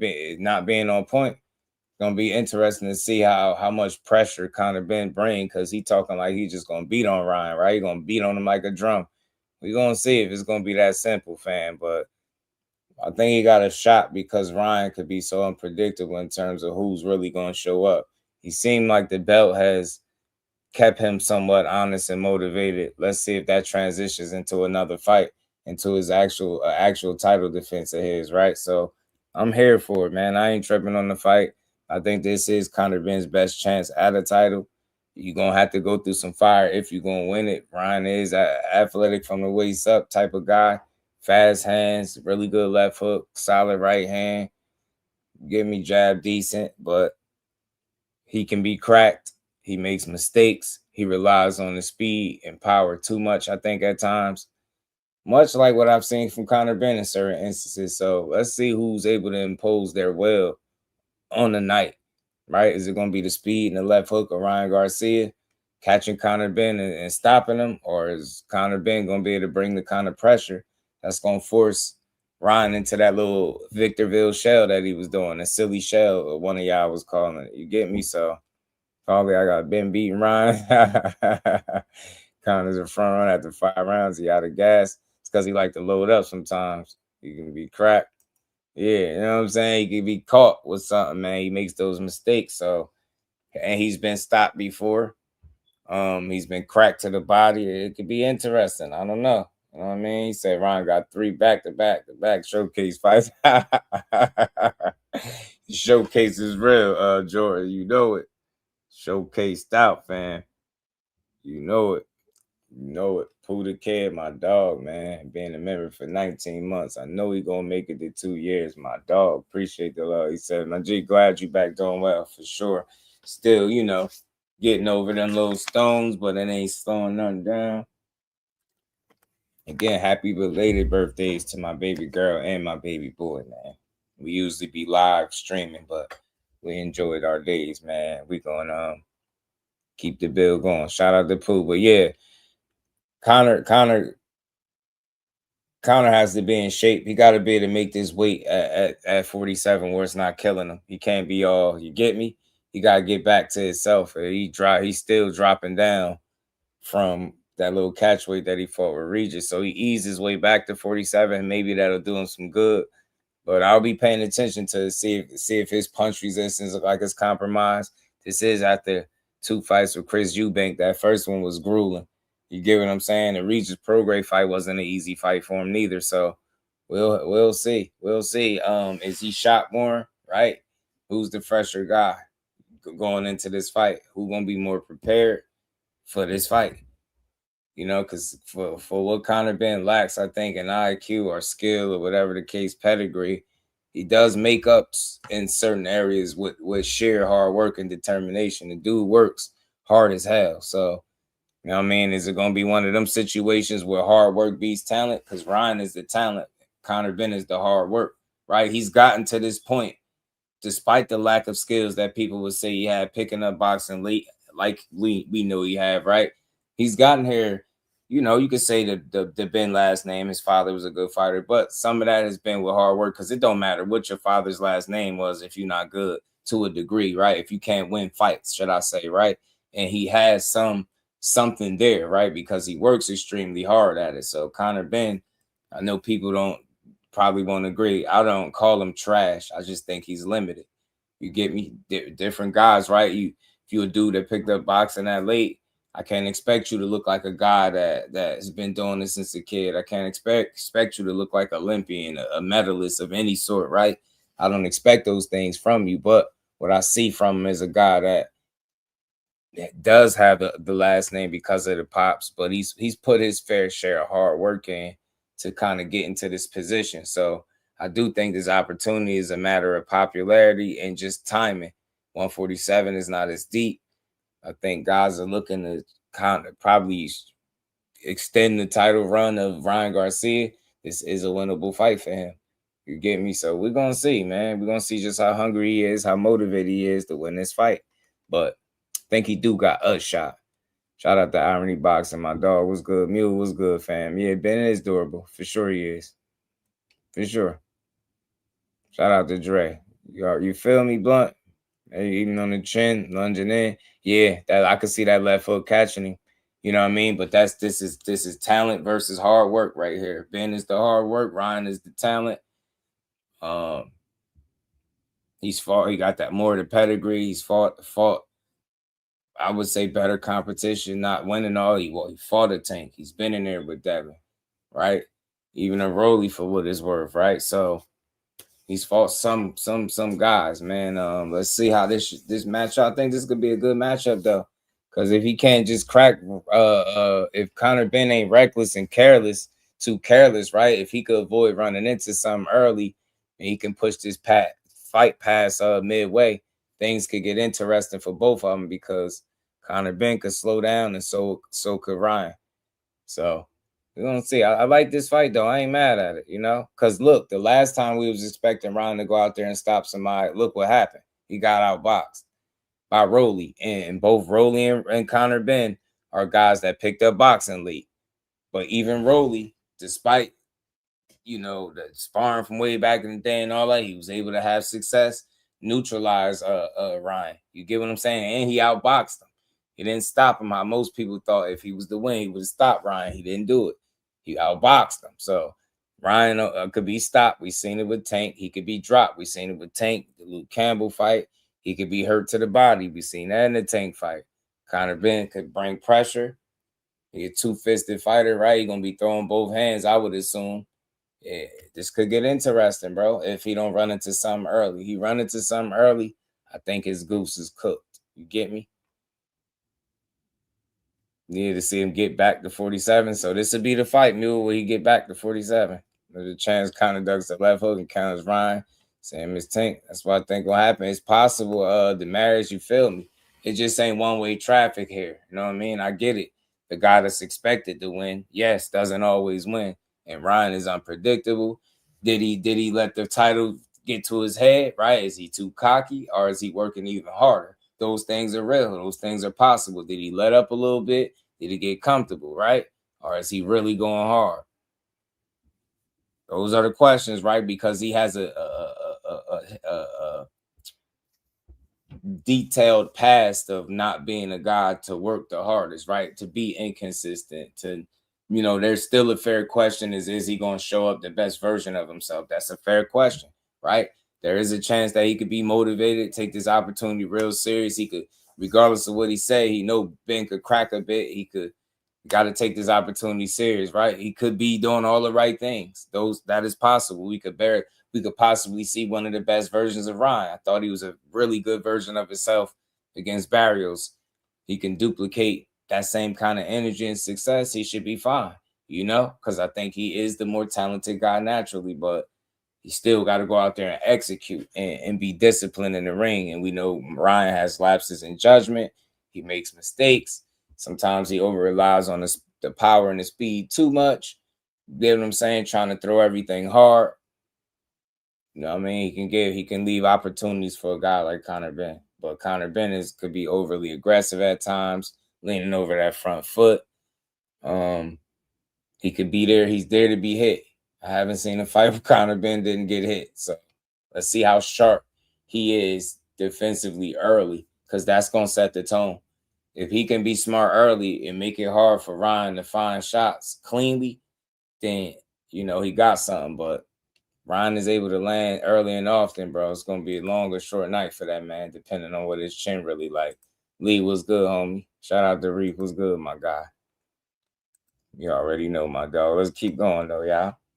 Good fight as far as ultimately the promotion will be fun. I think Ryan is a good trash talker. Conor trash talks well. Dana and Oscar De La Hoya's trash talking will be fun because, you know, the two promoters are involved. The build-up will be fun. It'll sell well, but ultimately I'm fighting that people will be complaining that they wasted their money. Another fight that a lot of fight fans are excited about was Errol Spence Jr. coming back after 3 years versus Tim Tszyu in Australia. Yeah. How do you think that matchup goes? That's an interesting one, but it's hard to put your finger on it, right? Because you don't know what Errol has left. You know, how do you judge Errol? At least with Tim, you can say, okay, he's come back. He's had 2 comeback wins. He doesn't look great, but at the same time, you can see what he's got and what he doesn't have, right? And we'll see what happens. Oh, he kind of was done with the I believe with the ZUFFA portion from what it sounded like. But look, man, I got I think that's the interview. I think what was it, a Fight Hype joint with Shakur. I think that was one of the more recent ones he did. But look, as I said before, man, it's just a lot of negative press around him and his moves that he make. You just gotta wait and see, just like any other move. It's like when you first sign the Top Rank, right? Who's to say that you're gonna make it to be a multi-division champ before you leave there, right? Who's to say, right? So it's these opportunities to a degree of what you make them. The people that you sign on to, they got to keep their word. They got to deliver on things that they promised you and told you they was going to be able to do, or at least try to do. And I think that's all that matters to me, trying to make fights for that man that move him further along. Shouldn't be about selling out, making the wrong move. Oh, he ruining his career. It's like I'm tired of hearing this stupid boxing talk, fam. These guys should be able to sign where they want to sign, and we should be able to see it for what it is. They out to make money. Fighters are going to go where the money is at. Show them the money, and you make the situation make sense, and I ain't surprised. So let's see how they're able to deliver, but we're going to listen to this interview I got coming up from Core, see what he had to say in this particular one. Spence beating Tim. I hope Spence stop I hope Spence stop Tim Tszyu. Really do. Ben could sell a fight. He been selling the hell out of it with him and Ryan. ZUFFA has to deliver the money. Yeah, with the money you get what I'm saying? What they paying blunt, and it's just that simple, right? I just don't see how you could stay afloat if you just gonna give away the money. You get what I'm saying? What kind of business sense would that make? Blunt, you just pay somebody a ton of money to not fight nobody. Like, yeah, let me just give you this. We like you so much. You ain't gotta fight nobody. We just gonna pay you whatever, fam. Like, sounds stupid. Sounds silly. Sounds silly. They just gotta deliver, man. I know they did Ja a certain way. Ja Patai looked like he was told some things, and I agree with that. I understand the reservations, right? But everybody's situation is different. I do believe the Core got a well-respected team behind them, and it's not all up to them, but a lot is up to them to make sure that the things in the contract hold up, right? You know what I mean? They're going to fight the battles that they need to fight for that man, is what I'm saying. And he going to worry about what he always had to worry about, the boxing, the fighting, being prepared, getting ready, staying ready, right? Let your team work out the particulars. You just make sure they keep them guys honest. Make sure they trying to deliver on them fights. Remy was good, fam. Was good with it.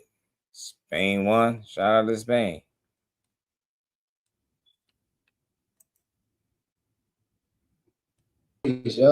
What's good with you, bro?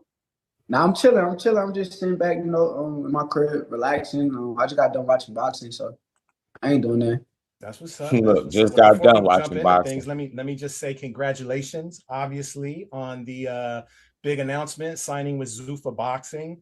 Probably one of the first interviewers to congratulate him on the deal instead of getting on their platform and talking about how bad of a move it is and how somebody sold out. Shout out to Paulie. I ain't got to attack him. I understood his stance, and I get it to a certain degree, but what you eat don't make the next man. You get me? So you keep your eye on your own paper and you do what makes sense for you and your team, right? And I don't think at one point in his mind is he like, yeah, it's time to sell out. You know what I mean? I think that's foolish to push that, right? But I get it. You get me? People just don't like the move with Dana White, ZUFFA. They don't like it. So everything is going to be negative, but you know what I mean? He says, right, what Core doing, man? His blunt stupid. I kind of feel like this is a very, very big moment in your career. This is almost kind of like you had one career already, and now this is almost like a brand new career. It's almost like Pretty Boy going to money, right? Right. So let me just start off with that. What exactly went into your decision to sign with ZUFFA? I mean, I know you've done a couple interviews about this already. I think you mentioned that there was a DAZN offer. There might have been some other offers out there, but what was it about ZUFFA? Go ahead. I try not to diss DAZN because I appreciate them. So they came after I already had signed with ZUFFA. So oh wow. I'm like, shit, damn, like, I could have, but it is what it is, I think everything happened the way it's supposed to happen. I appreciate. That's why I hate any Floyd references with Shakur, because they always take it out of context. Let me put it in context for you, Mule. He wasn't saying he's Floyd. He wasn't even talking X's and O's. He was talking like how Floyd had a Pretty Boy Floyd stage, right? And then he had an era where it was a Money May stage. He not saying X's and O's. He's just talking about business wise. It seemed like you had a career within a career, right? Like you've done so much already, and he did 25 fights in, fastest 4 division champion. Now you got this deal that everybody talking about, which is supposed to be one of the most lucrative deals in boxing. So that's what he's saying. Like you elevated from, you know what I mean? Not he wasn't so much comparing the X's and O's, if that makes sense to you. ZUFFA for the opportunity, and for me, like what really went into the decision was mainly like shit. Life-changing money. Not only life-changing money, just life-changing opportunities. See what he's saying? And Nick, they kept saying like, shit, we want to get you in with the best fighters. We want you to fight the best. The guys that they mentioned was that's what he keeps saying. He's saying not just the money. Of course, that's one thing. Yes, that's the big thing. That's one of the probably the most important factor, and there's no doubt. But yo, they told me about these opportunities with making the fights with all these guys. That's what I'm pretty sure after the money. That conversation is the one that helped them seal the deal. Like, okay, so not only do y'all want to pay me, y'all want to pay me to fight these guys that everybody say they want to see me fight, and they just have to make it a reality. They have to deliver, but it's not 100% still on them. Guys got to want to come to the table. Guys got to want to fight him too. Nothing changes. It don't matter who he signed with. Do you want to fight him? That's always been my question. Don't get on the internet and let your fans do all the fighting for you. Do you want to fight him? You see how going right now with people talking about they want to fight him. All right, well, you know what you got to do to fight him. Get what I'm saying? That's all.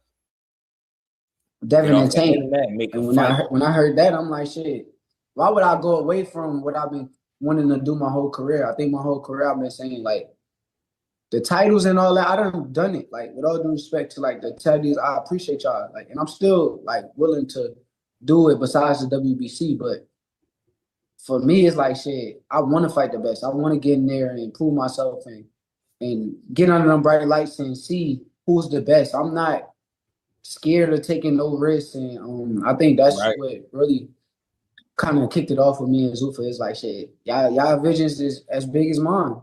I ain't never really hear promoters with, like, big visions like me. So it's an amazing thing, and I'm happy to be the person to lead the new school and new generation. You see what I'm saying?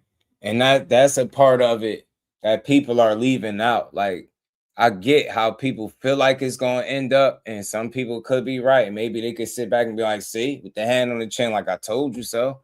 Told you so, Shakur. But people are just totally disregarding the information that he's put out so far in terms of, like, what the conversation and the energy was like, right? What they was talking about, like, okay, y'all really talking like y'all want to make the fights for me, as well as, all right, y'all got this bag, but y'all like, yo, we want to make these fights for you too. And that shit is so key. That matters a lot, bro. And again, let's see if they able to deliver, because all I'm saying is, if not, it's no different than any of these other promoters that been out here, and a couple that other ones that he worked with, right? They haven't secured these quote unquote biggest fights. He had to chase guys around and stuff like that. Force people hand down there to get fights. Y'all seen it. Y'all seen it with some of his most quality wins, right? You see the stuff he had to go through. So it's very simple, man. Do y'all want to do business and make fights, fam? Yeah, I know that there's, been some people in the media. There's been some factions who have been a little bit critical of ZUFFA. They don't like the changes that they want to make to the Ali Act. They kind of compare them to what's going on with the UFC. They're critical about, UFC fighter pay and things like that, or even like talking about the custom outfits. Like they only want their fighters to wear certain outfits. When you made your decision, like were you thinking about any of that stuff, or was that just not a concern? I mean, the outfit, I went in the meeting, I said that off the rip. I said, shit. I told them, like, I make my own uniforms, and like the people I've been working with, I'm going to like continue to work with. That's who I want to do my uniforms in. They understood me, like they had respect amongst me as I had amongst them, and it wasn't really no problem. And also, when it comes to like the belts, far as I know, you can still fight for the belts. You can still fight for the WB. Like I got the WBO right now. I'm not gonna give it up. Only way that I would have gave it up if they would have stripped me, but Gustavo and all them guys at the WBO, they've been great people, and I don't mind paying a little the fee for them, because it's going whatever they do with it, I'm pretty sure they're gonna do something great with it. So and real quick, shout out to the WBO. That scene what the WBC did to him when they stripped him of the title when he fought Tio, and because of that, they lowered whatever they was going to charge him. They lowered the sanctioning fees on the strength of how he's been treated by the WBC. So shout out to them. And Gustavo came out and made a statement that, Shakur is their champion. They look forward to him continuing to, have their belt and defend it. So he got a good relationship with them. That's solid as hell. But for me, these fights that he want to make, whether they got a belt or not, I think people gonna want to see him, and that's where he at with it, right? They got an issue with the WBC. Maybe he worked that out down the line, sometime in his career. But right now, the biggest thing is he secured the bag. Now you got to secure these fights. You know what I'm saying? And make sure that they stand on business for you. You know what I'm saying? Right, you already know, radio. That's the real though, man. Because the haters want them to get those fights. Something to talk. Yeah, they don't want them to get them, right? They don't. What time is having deadline? I think he on 2 days. I think we're on 2 days with them. Yep, they playing ball. They ain't even trying to be funny. Turkey has a piece of the zone and ZUFFA. Telling you, man, shit gonna get different. Mind yours. I'm all good. There's nothing really holding me back right now. Everything is like in play and in motion. Yeah. So when you said, obviously they mentioned names like Devin and Tank and stuff like that, was there anything that just kind of made you confident that they were going to be able to get you those fights, as opposed to someone like Eddie Hearn or any of these other promoters who may have promised some things in the past too, but just can't deliver because those guys aren't necessarily with ZUFFA yet? The confidence come with like the money. At the end of the day, like we all fighters, we all want to make money, and when guys can offer more money than other guys, with all due respect to the other guys, it's like shit. That's easy. Like shit, you gonna offer that to that person that offered me this, and nigga, we all fighters. At the end of the day, we all get in the ring at any time. But if it's gonna be worth a while and everybody get paid, I feel like with them having the money in the back end like that, it's like shit. Simple. It ain't even nothing to think about. Like it's like instincts. Like if you want to be the best, go take this opportunity. And the main thing is just staying focused and staying in the gym and not just chasing the money and thinking like shit, oh shit, I'm gonna make this much money, but I don't care. I'm gonna go to the club. I'm gonna go. My main thing is shit. Stay locked in. Like stay who you is. I've been getting money for my entire career, to be honest with you. Like people don't really understand. Like they think. Talk that talk, Core. And if you know, you come in with a medal out the Olympics, you come in making a certain amount of money from bronze to silver to gold. You get what I'm saying? So he's been on the better side of that. He's always had a really strong team supporting him behind the scenes and making sure he get treated accordingly and get treated fairly. I don't watch nobody pockets, but that's just something that I know for sure. So they business usually being order, and that's why I feel like the deal that they got for ZUFFA, not only was it lucrative, I feel like not only him, but his team were being told the right things that led him there. So far, he's bet on himself, in my opinion, from what I watched with his career, and it's worked out for him. You know what I mean? He's in recent memory, he's gotten 2 of the fights that he wanted. You know what I'm saying? He wanted the ZUFFA fight. He wanted to fight Tio. Knocked them 2 off. Now it's on to the Devins, the Tanks, and so on and so forth, the Gary Antoine Russell. So let's just see where this heads, man. I just hope that this leads to great fights, because if it don't, then we got to cook ZUFFA for not standing on business, and we got to revisit this whole, you know what I mean, conversation. But we gonna wait and see, man. You know what I mean? I'm optimistic. Liquid, man. I'm telling you, Blunt. They don't be knowing, fam. I swear they don't. Taking a month to get to 160 is sick, man. I'm telling you it is. We're gonna get to that too, Jordan. Trust me. You gotta hear what they saying out there in Haney, I'm not man. making that. I didn't make as much as I made, but shit, I done made a shit ton of money in boxing already. So it's like shit. I'm good. Like, I know how to handle it. Like, it ain't nothing that I'm not able to handle. I'm able to handle it. Like, I know the main thing is always the main thing, and that's comes first. So yeah.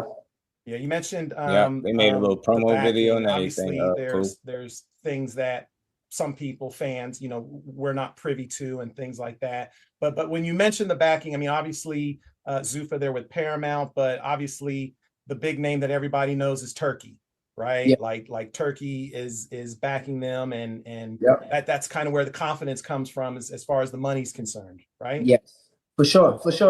That's another thing. It's like, I think boxing is different now. I feel like people try to hate on Turkey, and at first I'm like, okay, I see why they doing it, and then like now it's like, shit, you can't hate on the man that just made boxing great. Like he made boxing great. Like, as I continue to like watch the scenery and how he like did what he did, it's like, damn, like everything makes sense. Like, even when I first talked to him back in the day, it's like he told me, I'm gonna do this and I'm gonna do that, and like he held his end of the word, and I respect him. Like, I don't got nothing. We kind of had our little moments back and forth, but it wasn't nothing too crazy. So now I'm at a point where it's like, I respect him. Like, I don't watch him be a man of his word, and now I just got to keep being a man of my word. One thing he said to me after my last fight, he said, damn, I'm gonna pull it up directly, so I'll make sure I don't even mix it up. Like, bet. I don't even want to.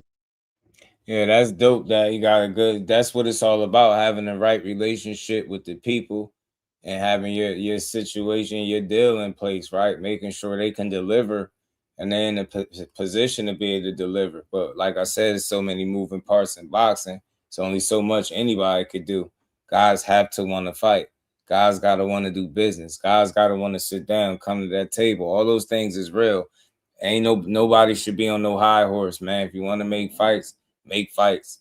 And it's still to this day, I always appreciate Tio for not only making that fight, taking the fight, but making it that simple. And it wasn't some long drawn out situation where we had to keep guessing if it was happening or not. They put that fight together like 1, 2, 3. People could try to dismiss it, because Tio was easy. He knew he was going to beat him. Everybody take fights thinking they're going to beat somebody, and it don't always work out. Bottom line is that they both wanted to fight each other, and it was a very, very smooth and simple process, and they fought. And I think that's a very teachable moment, is when you want to fight this guy, it could be very easy. It don't got to be on social media dragged out for months. People ain't got to wait for 28 days to do the weight challenge and stuff like that. Like, you don't got to do none of that. People ain't got to cry about weight classes and catch weights. Nah, just focus on your weight class. But you want to fight that guy, you know what the stipulations is. You want to be a big ass 170, 180 pounder, then you're going to have to meet some stipulations at the end of the day. If you ain't cool with that, stay your ass in your weight class and focus on people your size. It's very simple. You get me? You can capture your weight to just hold still at that number. Yeah, man. Some people feel like that joint was a little sus, Pooh. You know what I'm saying? Yeah, absolutely, radio. Absolutely. Much better than what people give him credit for. Much better. They gonna see as they learn in the hard way. And he more watched than people give him credit for. No quotes from Turkey. No, Turkey is a cool dude though. Yeah, no, he seemed like, look, he's essentially changed the landscape of boxing. Yeah, you know what he said? He said, and this was what stuck with me. I remember. He said, "Work harder for your future," and like that stuck with me. Like, okay, so keep my ass in that gym and do everything I got to do to make sure that I come out on top against all of these fighters. But like I said, I'm just happy to be in this situation. I appreciate Turkey. I'm glad he changed the sport of boxing, and with his love and his passion for the sport of boxing, I'm gonna keep doing what I do with my love and my passion for the sport of boxing. So, yeah, that's a good quote. I'm gonna stick that in my back pocket. Work harder for your future. I like that. Facts. I like that. Especially now, like we said, he's kind of changed the landscape of boxing during a time when there's a lot of uncertainty in boxing, right? I mean, HBO left, Showtime left. You know, ESPN basically got out of it. I mean, imagine if Turkey didn't come and you were still with Top Rank, and you know, like who knows where your career would be right now. That's where Top Rank kind of like, with all due respect, like that's what they did with me. Like it was like when I went in that meeting and they offered me a solid deal at the time. Like it was a solid for the time that it was. But when I went in that meeting, they kind of did that. They kind of was like, okay, go shop around and see what else you could do. Like we don't, you feel me? Like this is what we could do. Go shop and see what else. Like you're gonna see that there's nothing else better than what we're offering you. And I'm just glad to be here today to say like I proved all of them wrong. Like when I went. Now and again, that's betting on yourself. You got to deal with millions on the table, secure for fights to come for years, and they telling you, look, you could go shop around and see this the best deal you gonna get. You know what I mean? And then it turns out that that's not true. And even to this day, Bob Arum say he'd still be willing to work with Core. Same thing with Eddie Hearn. You could say what you want about the move that he made, but obviously if he did bad business, or if it was bad business to deal with him, then y'all would say that. Y'all wouldn't be criticizing the ZUFFA move. You would be criticizing losing money on his fights or him doing bad business, and that's not the case. So nobody cares about how everybody individually feels about him being on ZUFFA. You gotta, it's for him to make peace with, right? Y'all ain't all gotta accept it, but that's where he at, and that's what he on. If y'all would have came to the plate sooner, or you know what I'm saying, came to the table sooner, then he probably would be with y'all. But as a result, he not. You get what I'm saying? Childish Steven, what's good with it, fam? Let's keep going. That office, I was mad leaving that office. I remember leaving mad, like, man, these dudes don't even really believe in who I am. Like, they don't believe in me, and that's how I felt. So it's like, shit, for me to go and get in front of Turkey and have these conversations, and because that's what they also told me at that time. People don't remember, they were saying Turkey only mess with the heavier weight classes. He don't mess with the lower weight classes. I'm like, okay, so he don't really rock with me, all right, whatever. But when I got in front of him, he was always like a solid dude. So for me personally, it's like, shit, I done defied the odds. Like I done seen companies I felt like really went against me. And like for me to be here today is like, shit, it's a blessing. Yo, that's crazy that you said that they believed in you. I did an interview with Richardson Hitchens. I've talked to some other ZUFFA fighters, and they kind of say the exact same thing. Like you know, Dana White, Nick Khan, like they believe in me, and they have a vision for me. I think that's important anytime you're working with the company, right? Yeah, for sure, definitely. Yeah. Well, you know, I got to ask. I mean, obviously, you know, you're with ZUFFA now. They don't have a lot of other big names like Shakur Stevenson. They have other names, Rayo Valenzuela, some other names around your division. I know you've done interviews. You said, I'm not interested in doing a fight with this guy or that guy. Obviously, you want the big fights. You've put out who you want, Devin Haney, Gervonta Davis, names like that. Obviously, there's been some talk, some back and forth. We see the stuff going on Twitter between you and Devin, 144, drop the belt, this, that, or the other. I want to get to the bottom of this, but I'm not like Unc, right? I'm not afraid to say that I'm a little bit ignorant when it comes to how these negotiations go down in this current state of boxing, with ZUFFA boxing, with Turkey, with all of these promoters. I kind of understood how it worked back in the day with Top Rank and networks, right? A network, they'd want to fight, they'd go to the promoter would go to another promoter, there'd be negotiations back and forth, they come to a deal, boom, we have a fight. How does this even work with you and Devin? And, you know, I know Bill said he's been talking to people. I know you said, well, you talk to the people, you've talked to the same people I just signed to, this, that, and the other. We know Turkey kind of funds all this stuff. Who was the people Bill said that he was talking to? Well, that's the thing. He's never officially said, like, nah, he said it was some people that he was talking to. Well, I fight. He said it was ZUFFA. Well, yeah, I was about to say, he said he's had talks with ZUFFA. Now, again, when you say ZUFFA, I don't know what that means. Does that mean he's talked to Turkey? Does it mean he's talked to Dana? Does it mean he's talked to Ish? I don't even know if I can say Ish. I feel like he's like ZUFFA's Al Heyman. I don't even know if I can say his name, but I know Ish is involved with certain things. Like, who's talking to who? And how does this, like, how do we even get to the point where Shakur Stevenson verbally agrees to 144 and Devin's like, I'm stepping on a scale, I weigh 150.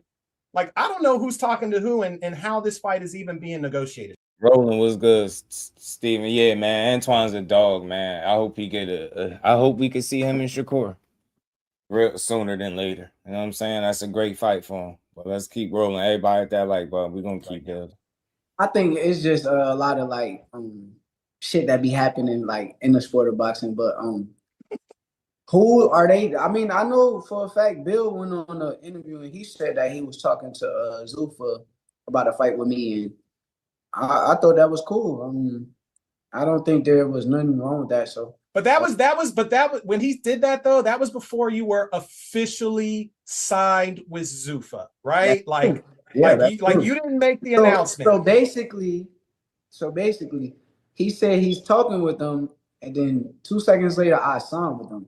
Right. So it should be simple. It shouldn't be like hard. I agree. Let's fight. But now it's on them. Like, they got to go make a decision. They got to go say, do we want to fight Keyshawn first, or do we want to fight Shakur first? And it's a simple thing to go do. I feel like it shouldn't even have took this long. I feel like they businessmen, so at the end of the day, they doing businessman things, and I respect their business mind, but I just don't like when they kind of like try to play with the narratives. Like, that's what they try to do. They try to like play with the narratives and control the narratives, and fans kind of eat it up, and they be like, oh, Shakur, they always so ready to like blame me for anything because they don't like me. So for me, it's like whatever, but I think that the fight should get made. If it don't get made, he fight Keyshawn, that's so be it. That's fine with me too, because that's always been like the play. Like, if we being realistic, like how it actually went was for Keyshawn part, it was Devin. Like, Keyshawn been saying Devin. You go pull up videos a minute ago. Keyshawn like Devin. So. Yeah, him and Bill even spoke about the fight, right? Yeah, they spoke at my last fight at the weigh-ins.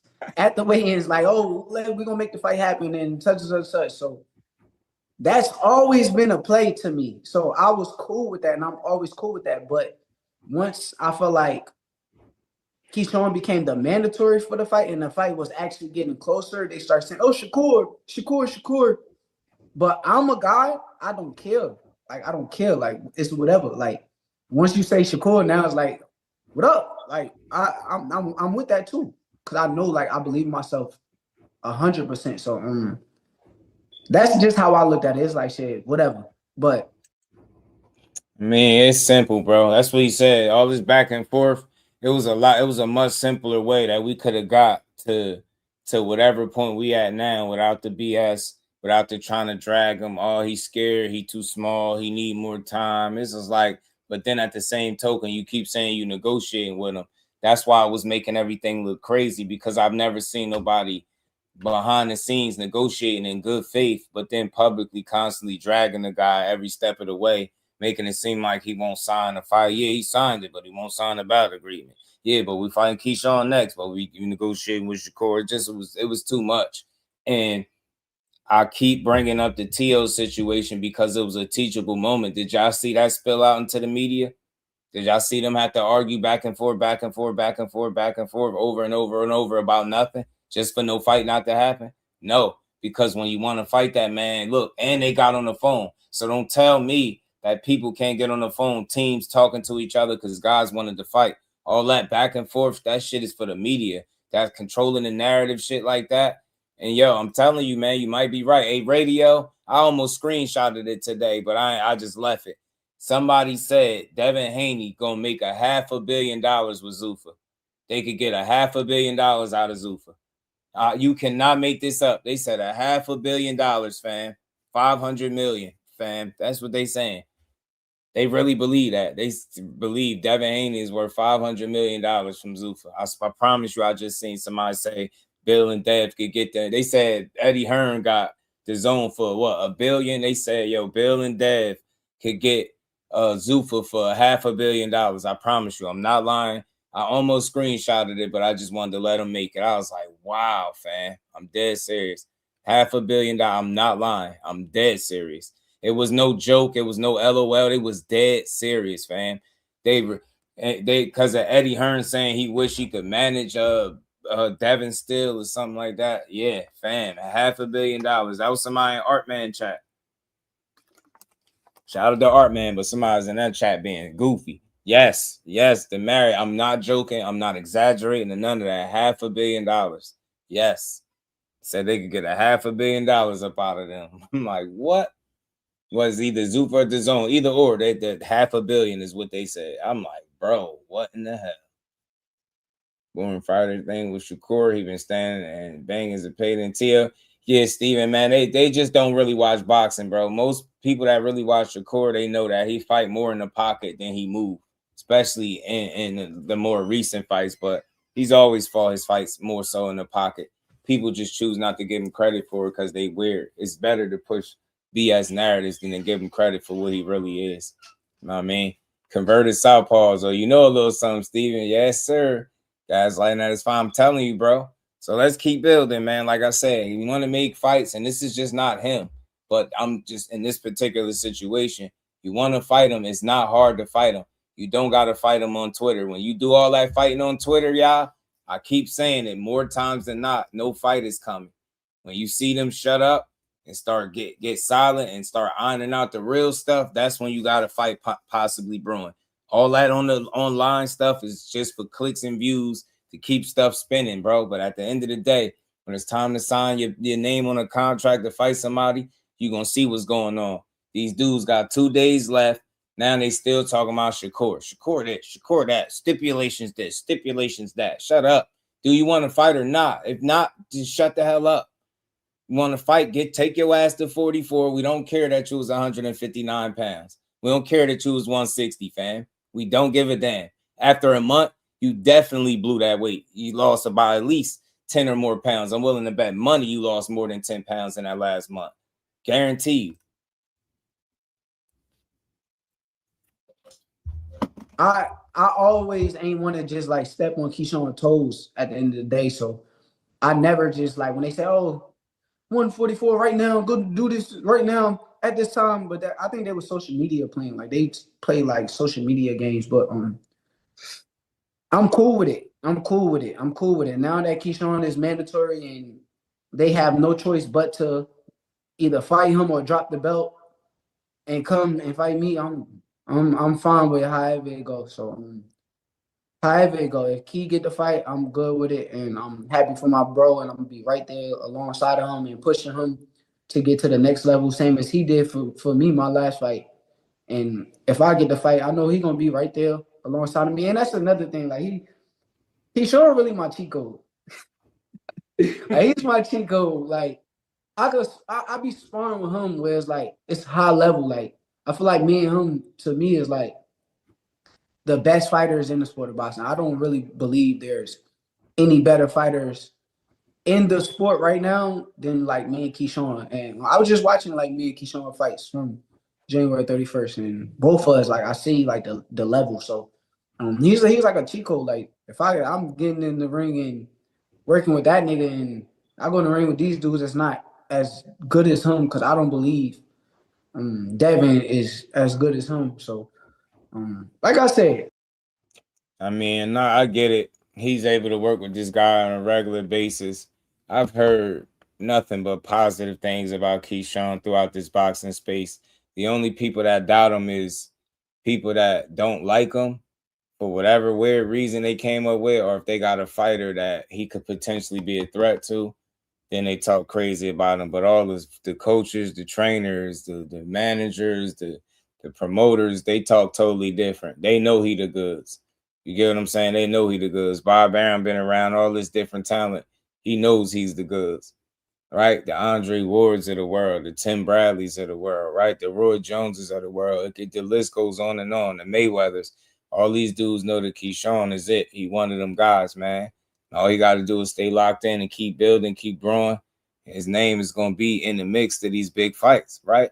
He already with 15 fights in, he in a position where he could fight a Devin Haney if they played ball and actually wanted to fight him instead of pushing narratives. Key asking for more than 25%. How are y'all saying that when their team is saying that they're not even trying to negotiate with them? They haven't reached out to try to negotiate a fight. Now you want me to believe that it's Keyshawn Davis asking for more than 25? Like, and he got every right to try to negotiate more money or negotiate whatever kind of split as long as they got those 20 days. When that's expired, then it's going to be what it's going to be. So there's just too many narratives to try to save face. Fight who you want to fight. I think Devin is a hell of a boxer. He one of the top tier guys. There's no doubt one of the most accomplished.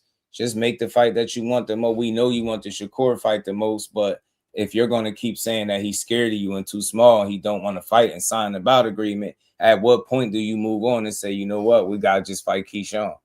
Because you can't ride this train. You can only ride this train for so long about he's scared and don't want to fight you, fam. You get what I'm saying? So just make the fights. I think all these dudes will fight for the right money. I think Devin and Bill is just being strategic. I don't know what the holdup to their ZUFFA deal is or their signing. It just seems strange. I don't know what's going on with it, but I would expect it to come at some point soon. But I've said this before. It's going to be really strange to see them announce a fight before their deal. And if they do, that's not going to benefit them. That's not going to work in their favor if they got to just accept, say Top Rank bid on the fight and Top Rank get the fight. You get what I'm trying to say? It's going to be a really interesting situation that they find themselves in. So they got to just make a choice. And at the end of the day, dragging the fighters just to not make a fight could only work so many times. People are tired of this stuff. The only people that's not are people that's super fans of you. The ones that's really paying attention, like, right, the Radio Raheems and the Sean Zeitels, they like, bro, we hear all these announcements and nothing being confirmed, no deal, who you really fighting without that? Like, it's a lot of holes in things that they put out. So they got to make it make sense to the people, because as of right now, what could you really say? Who could you say is their next fight? I've been told Keyshawn, but they currently still talking about Shakur.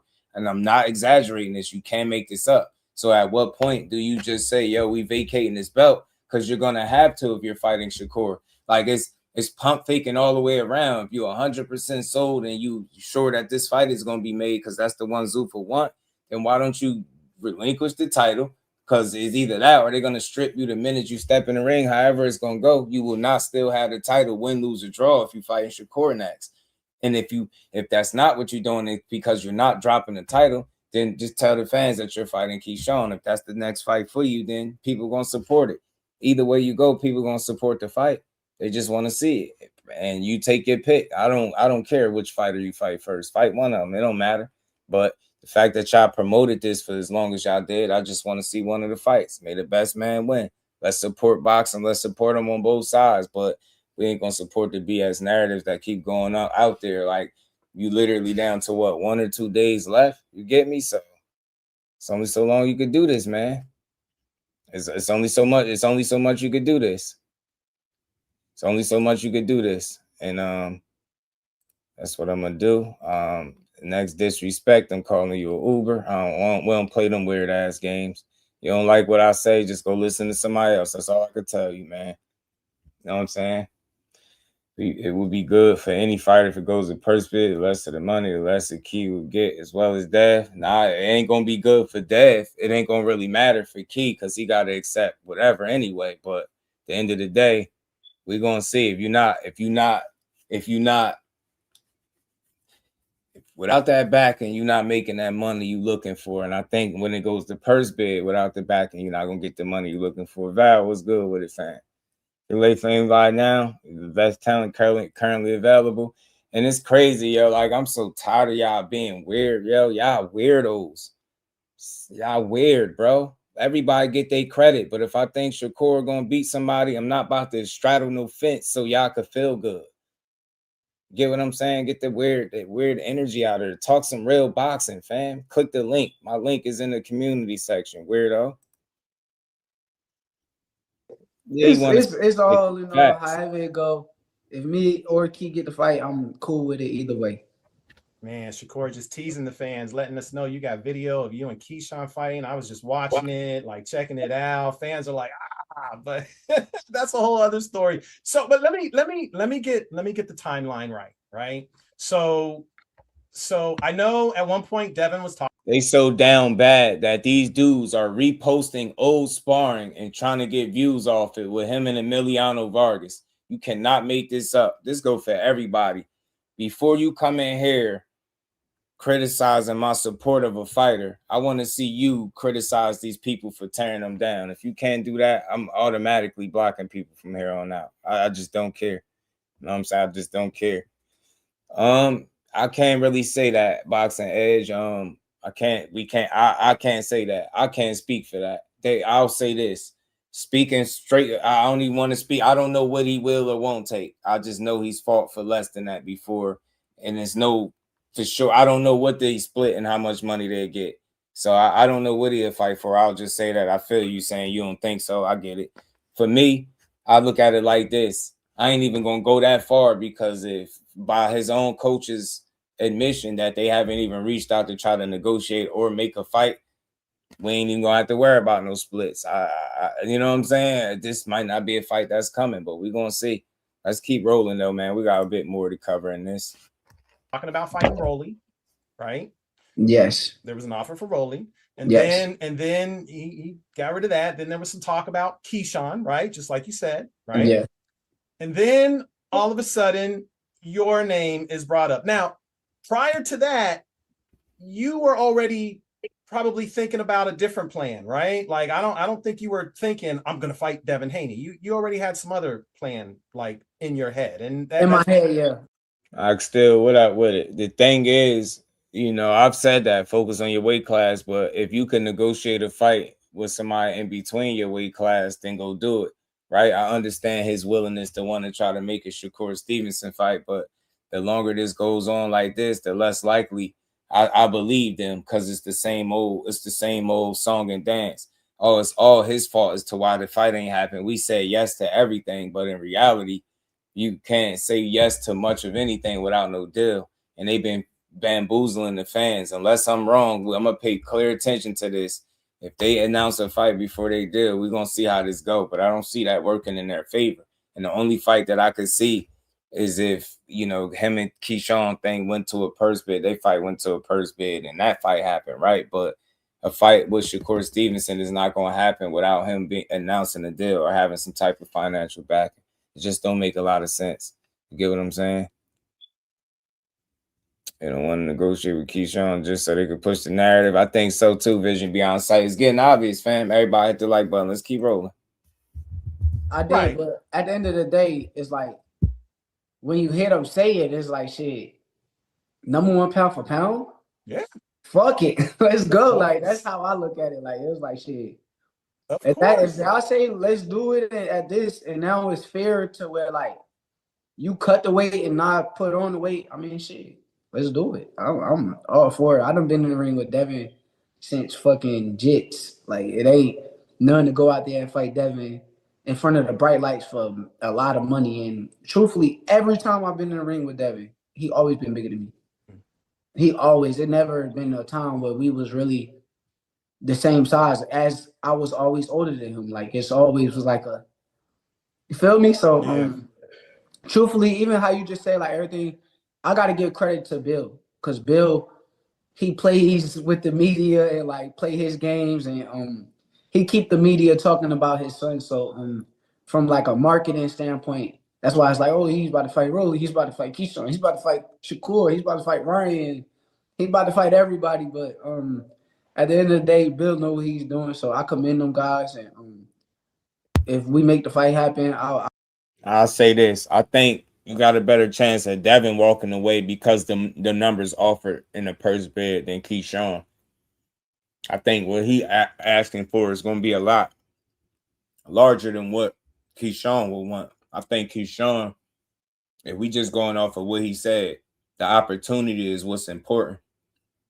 We can speculate if we think he'll take this or that, but we don't have no evidence to support what he would or wouldn't take because we ain't never heard this before. So it's like you just got to kind of wait and see. But I think he wants the opportunity more than anything. Do he want money? Yeah, but I think he understands he's not in a necessary position where he can try to ask but so much. So he's just like, yo, I want this opportunity because I prove it. It's up from there. So Devin Haney is, I'll say this. I think if whatever they get paid, the number will be further away from what Devin Haney want than from what Keyshawn want because of what points they at in their career. You get what I'm saying? Think about it. De Los Santos was the fight that was supposed to be like the $1 million payday for Keyshawn, right? I ain't keep up with none of that since that point, but remember, so it ain't like it's been a situation where he getting millions and millions where he gonna go be super picky. Devin is in a totally different situation where he command a certain amount of money, right? And I think he'll be farther away from that number with it going to purse bid than what a number would be for Keyshawn. That's just me. I could be wrong, but I just can't wait to see this stuff play out. You know what I'm saying? At the end of the day, I just want to see a fight without so many BS narratives attacking either of the fighters. You just want to see these dudes get their just due, make the fights, see who the better man, and move on. I would love to get in there and show that I'm one of the greatest fighters in the sport of boxing. Yeah. Well, I'm assuming during that time frame, like that's probably when you were hammering out, because I know, there were rumors that you might be signing with ZUFFA, and you kind of shot those down very, very early on. Like, you can't, like, people don't understand. Like, people gotta be like real logical, right? If they put the news out there and like, what I'm gonna do? I'm supposed to say, oh yes, we're not supposed to announce it until it's announced. It ain't. Didn't I tell y'all that's what it was? Oh no, he lied. He said he wasn't going. He lied. Sound like little high school kids. Told y'all he wasn't going to announce it till it was done. I said this. I've been right about everything I've been saying. Y'all talk about glazing. Get that little kid shit up out of here. I don't do no glazing. I speak facts. And the people that listen to me on the daily, they know we've been right about all this. I said it. Keeping it close to the vest. Fighters don't like you announcing their business before they do or before it's done. And that's what the whole problem was. It wasn't done. So y'all like, nah, I told you. You ain't tell nobody nothing. How you going to tell him about his business?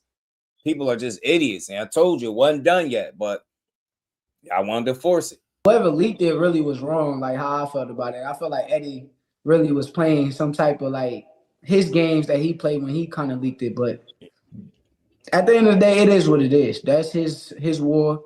I try not to get into his war. I see he's still like picking and trying to bait me into like his war, but I'm A-okay. Yeah. Well, when all that happened, I'm guessing that's probably around the time when Bill first brought your name up. So I don't know if Bill was in discussions with ZUFFA during that time to possibly get a Devin Haney deal, and that's when they started talking about, well, what about a Shakur fight? Like who first kind of? I mean, I know Bill and Devin said Shakur, but when did it actually become a possibility? Like, did ZUFFA come back to you and say, hey, what do you think about doing this fight? And is that when you kind of verbally agreed and said, you know what? Yeah, I'm down. Good, homie. I've been saying I'm down with the fight. I know you fight anybody. It don't even matter. It could be Usyk. You'll fight Usyk. I already know. But the business is the business. I'll try to keep the business where it's at. I'll try to let the businessmen kind of take over and do the business job of it. But I'm a businessman too, but I don't want to like put it on the surface. But I got you. Like I said, I'm ready to fight. It ain't really even like too much to even think about anymore. It's all in like the ball's in his court. Like that's like what it come down to. He gotta make a decision and do what he do. But me, right now, I'm ready to fight. Like I stay in the gym. I stay getting ready. I stayed preparing myself for everybody. So I'm ready. Do you think there's any? I mean, I obviously he posted that video. Shout out to Big Dog Willie, my dog. Said my ninja just doing a month in chat. Shout out to Big Dog Willie. Appreciate the love as always, man. Hit that like. And we ain't never got a box again. Well, well. I already been getting these back, but now it's time for you to get your just due.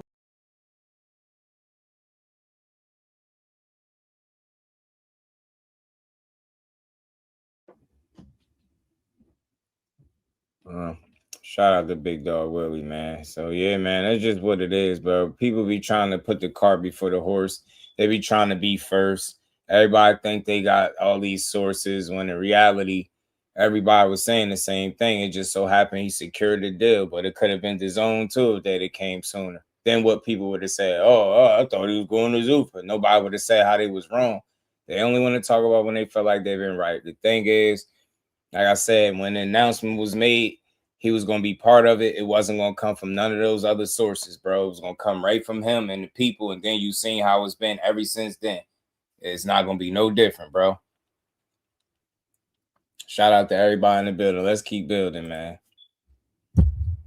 Oh, good radio. Stepping on the scale, showing his weight. Bullshit. I call bullshit. You don't believe that? You don't believe Nah. I believe that the weight was what it was. But like he got to be real. Like, they play like media games, like good job, like clap it up for you, bro. Like you could trick like the casuals and people like that don't know. But like the weight challenge was a month ago. Me and Tank got into it on the Twitter. Tank didn't believe that I weighed as much as I weighed. He thought that I'm some big ass dude, and I'm really not. But he did the weight challenge. I did it right back. Right. Keyshawn went and did it. I want to say some other fighters went and did it, and it's like it became a challenge, but that was in June. I ain't gonna lie. People did it in June. You doing it in July, damn near a complete month later, bro. And you've been working out the whole time, as you should. But that's like smoke and mirrors. That's them games. Like you talking about the weight police. No. Stepping on the scale right then and there would have been saying something. If you would have been 159 when people was doing all that shit, talking all that shit a month ago, you would have stepped on the scale and that's what you would have been, even 160, right? Then it would have looked different, right? But nah, for you to do it a whole month later, it don't really say nothing. You ain't tricked nobody but people that want to say I told you so. That's like, and it's crazy how easily manipulated people are. Like that's a month ago. You really think that man ain't lose no weight? You think a guy that could put 20 to 25 pounds on from the time they weigh in to the next day can't lose 10 to 15 or more pounds in a damn month, right? Think about that. A month. Like think about it, what he was weighing if he would have stepped on that scale right then and there. Guarantee you he would have probably been in the 170s. I'm willing to bet you he'd have been in the 170s. You're not tricking nobody, bro. People know how big you get. They know how big you get. They know how big you get, yo.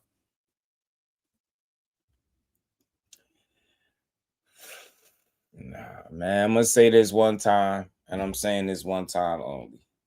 No, what you talking about, Mag, is cat.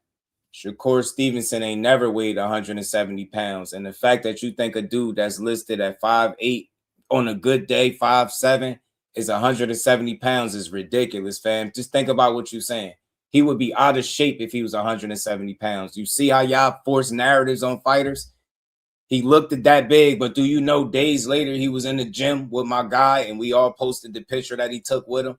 What happened? He wasn't disappeared for a week. That's because y'all don't pay attention. See, we over here in the loop, and my guy was right in the gym with him shortly after that. And there's no way he went from 170 to 151 or 152 or whatever he was in the gym that day. Get what I'm saying? Y'all just force shit on people. Think about that. The fact that you would really say a 5'7", 5'8" guy is 170 pounds is crazy to me. He would literally be out of shape, fam. He's not a tall guy. 170 pounds. You've never seen him 170. That's crazy that he stepped on the scale after Tank and it was around the same weight, Matt. What part don't you get? What are we talking about? They literally stepped on the scale on the same day, fam. The same exact day. You get what I'm saying? They was around the same amount of weight The same shit. And we still talking about 170 against Shock. Nah, fam. He wasn't no 170 against no Shock. Tim was good with it. Shout out to my dog, man. Yo, nah, his ass be dead serious. We are now in July. I don't give a fuck what everybody in boxing said. And you don't even know everybody in boxing to make that kind of statement. And who's everybody in boxing, fam? So you want me to believe everybody in boxing that most of those people, all those people that's saying that are fucking haters versus my guy that was in the gym with him right after a workout with his shirt off. Nowhere near 170, fam. What part don't you get? There's more narratives. We shot all that shit down. I don't give a damn what nobody in boxing said. They don't know shit. Did you see him and Tank step on the scale at the same time and their weight was the same? You didn't. So tell me you missed that. At the same time, if he was that big, why would he be the same much as Tank? But you know who was closer to 170? Guess who was close to 170 and they said even heavier? Gervonta Davis, because you seen him out of shape before. You ain't never seen Shakur out of shape. Point to it. Y'all just be wilding, man. Y'all really willing to push that? Then y'all, nah, everybody say it was 165. They wrong, fam. They wrong. He don't be letting himself get that big. And I'm telling y'all, after he got out of the ring with Tio about a week or so, maybe 2, he was right back in the gym. He don't let himself get big. Y'all just be pushing that shit, man. 170 is wild.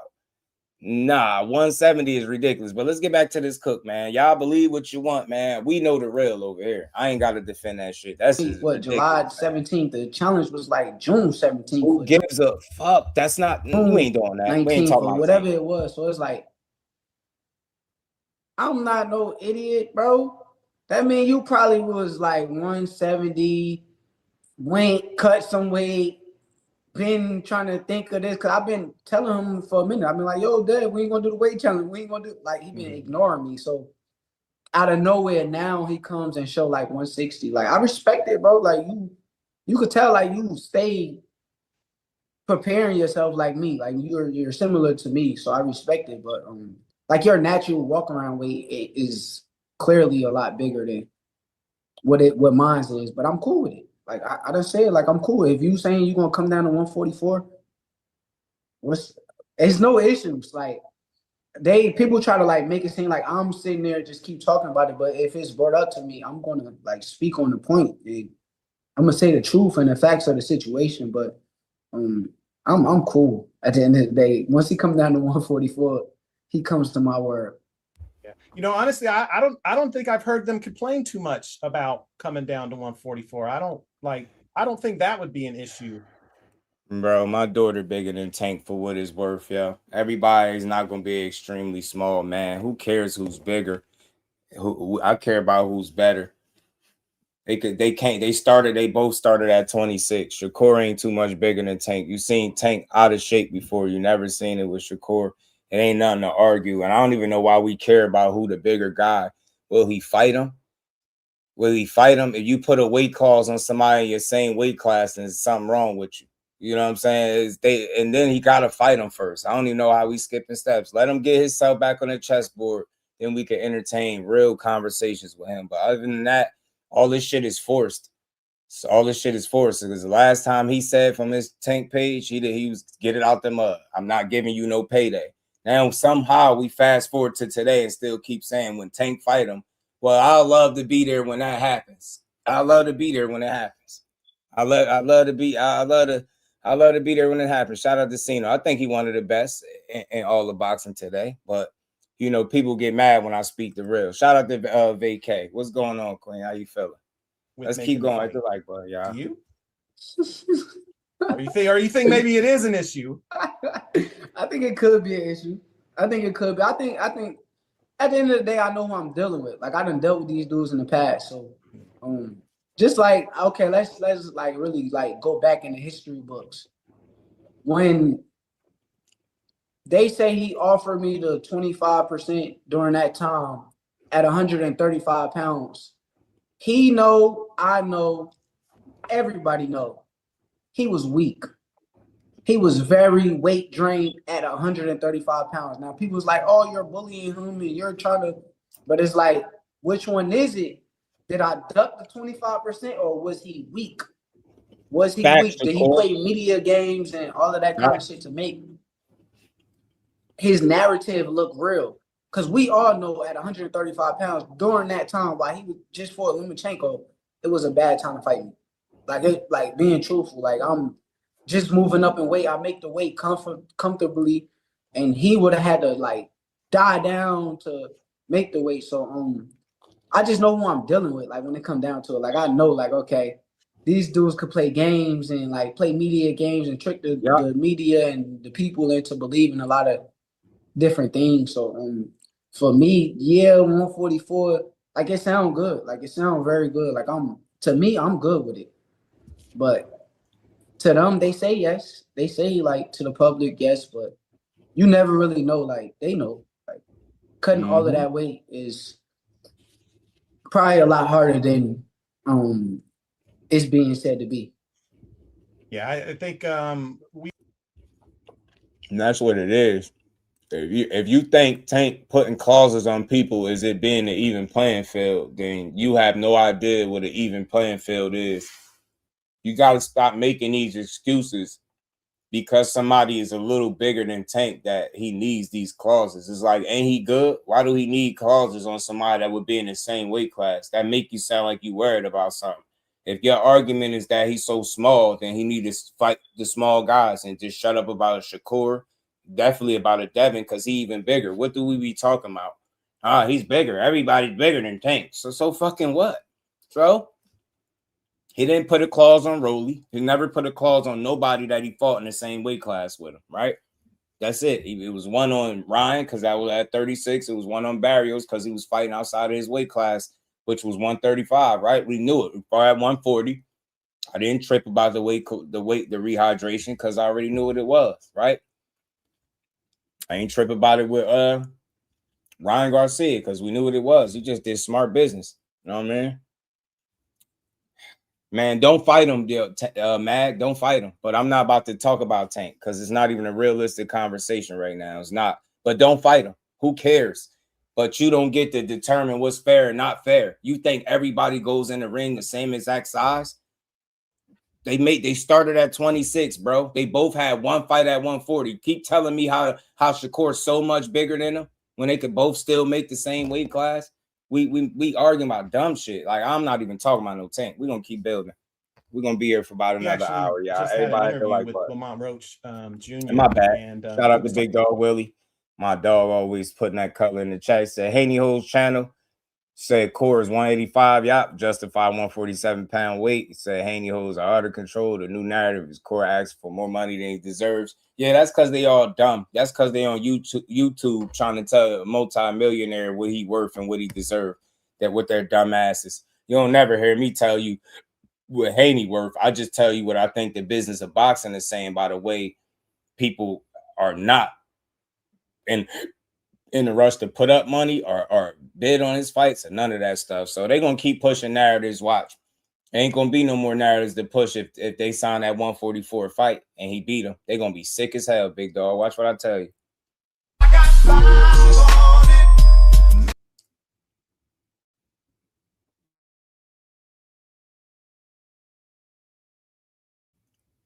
Proud of the big dog, man. 185. COE was good, homie. It was good. Yeah, I'm not. Yeah, y'all just be chasing y'all tails, man. I gotta remember stop responding to certain stuff. My bad, y'all. Let's keep building. That you would have the advantage fighting him at that weight, and thought it would be a mistake for.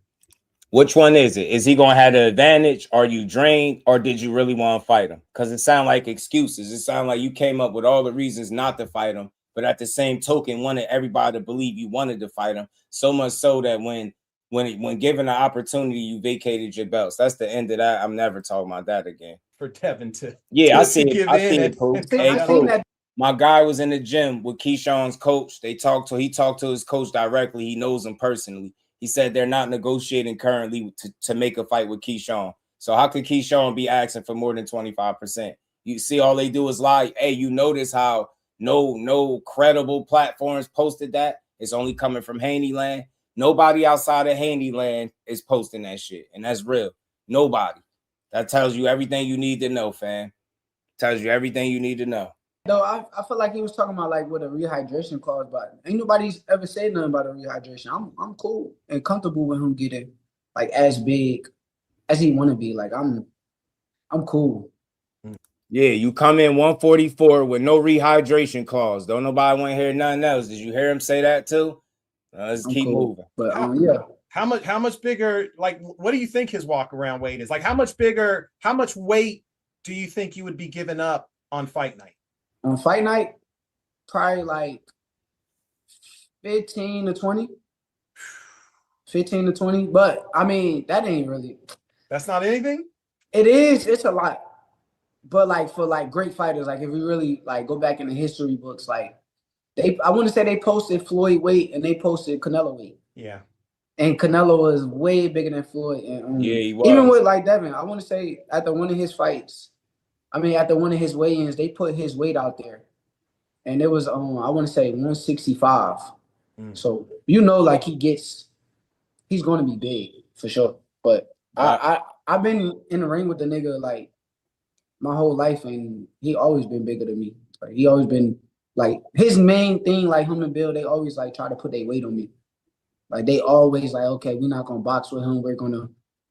That's why even when he did the interview with Andre Ward, you hear him say like, "Oh, you didn't watch the sparring? We're gonna walk him down."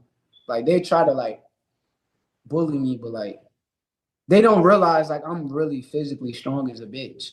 Like I wrestle with like real niggas that's way bigger than me on a regular in the gym. So I'm good with it. I told you I'm straight. When we talk about the best versus the best, no disrespect to any other fighter out there. I just know your name, Devin's name. And honestly, I owe you an apology, bro, because I think at one point, we did an interview very early on, and I told you, I was the first one to tell you, you're never going to fight Devin. That fight's not going to happen because your weight is too, like, you guys will never be able to get the weight right. But here we are now, and it's like, I mean, is it this close? Is it this close? I mean, how, like, nah, it ain't Shakur Land, clown. It's just through boxing. That's what it is. It's just through boxing. If you don't like my positive commentary on Shakur Stevenson, just go listen to somebody else. It's that simple. But the difference is between me and them Haney hoes and Haney Land, they tear Shakur down. Tell me one thing I said about Haney that's tearing them down. One slanderous thing I said since I've been talking boxing. Either shut up or get blocked. You don't have to listen to me. Go listen to whoever you want to listen to, fam. Because more than likely, probably a fake page that just created that shit today to try to get my attention. Go where you go, fam. Please do. I don't care for your support or none of that. Just go where you at. Go where you going, fam. Like, are we close? I feel like it's right Trying there. to be nice. Just go where you going. I feel like this the time. Like, I feel like all of these fighters, like, we've been talking about these fights for years. Like, oh, this fight. T.O. was a guy who kind of stepped up, and me and him had like real phone conversations. Like I remember. There you go. Way before our fight got made, he's like, "Yo, they want me to fight this person, but I would rather fight you." I'm like, yeah." But he on the phone, he like, "I'm gonna beat you." I'm like, "The fuck?" Like, no, you not, bro. You want to bet some money on this, bro? You not gonna beat me. So, but just to like have them conversations now and then, we come to fruition and we make a big fight happen and 20 fucking K people is in Madison Square Garden to watch us is like amazing. And I think like to continue that, let's keep it up. Like yeah, that was a real win for boxing, seeing him and Teal pulling over the 20K. Everybody that participated on that card, that had to be a good feeling because they all was part of that. You get what I'm saying? It was a really good turnout. And I like what he's saying. Let's just keep it going. And the way you keep that going is by making the fights that the people want to see the most. And we know what these fights are. So stop hiding behind promotional companies, managers, the business of boxing, belts, politics, and just sit down with each other. All of these guys are all at the point where they're fully established, and they all should be hands-on with their business from this point forward. They all should be sitting down and be a part of those conversations where they working it out, ironing out the kinks, right? Because that's how you're going to get those big fights over the hump, man. Don't have too many people talking for you. Talk for yourself as well. And you heard it from the great Bernard Hopkins about the James Toney fight. They had too many people talking for him. Negotiations fell apart. Not one time did he say, James Toney was ducking me. Or did you ever hear James Toney say, "Oh, Bernard was ducking me"? Nah, it be business. And sometimes if you let the suits do it, you know what I mean?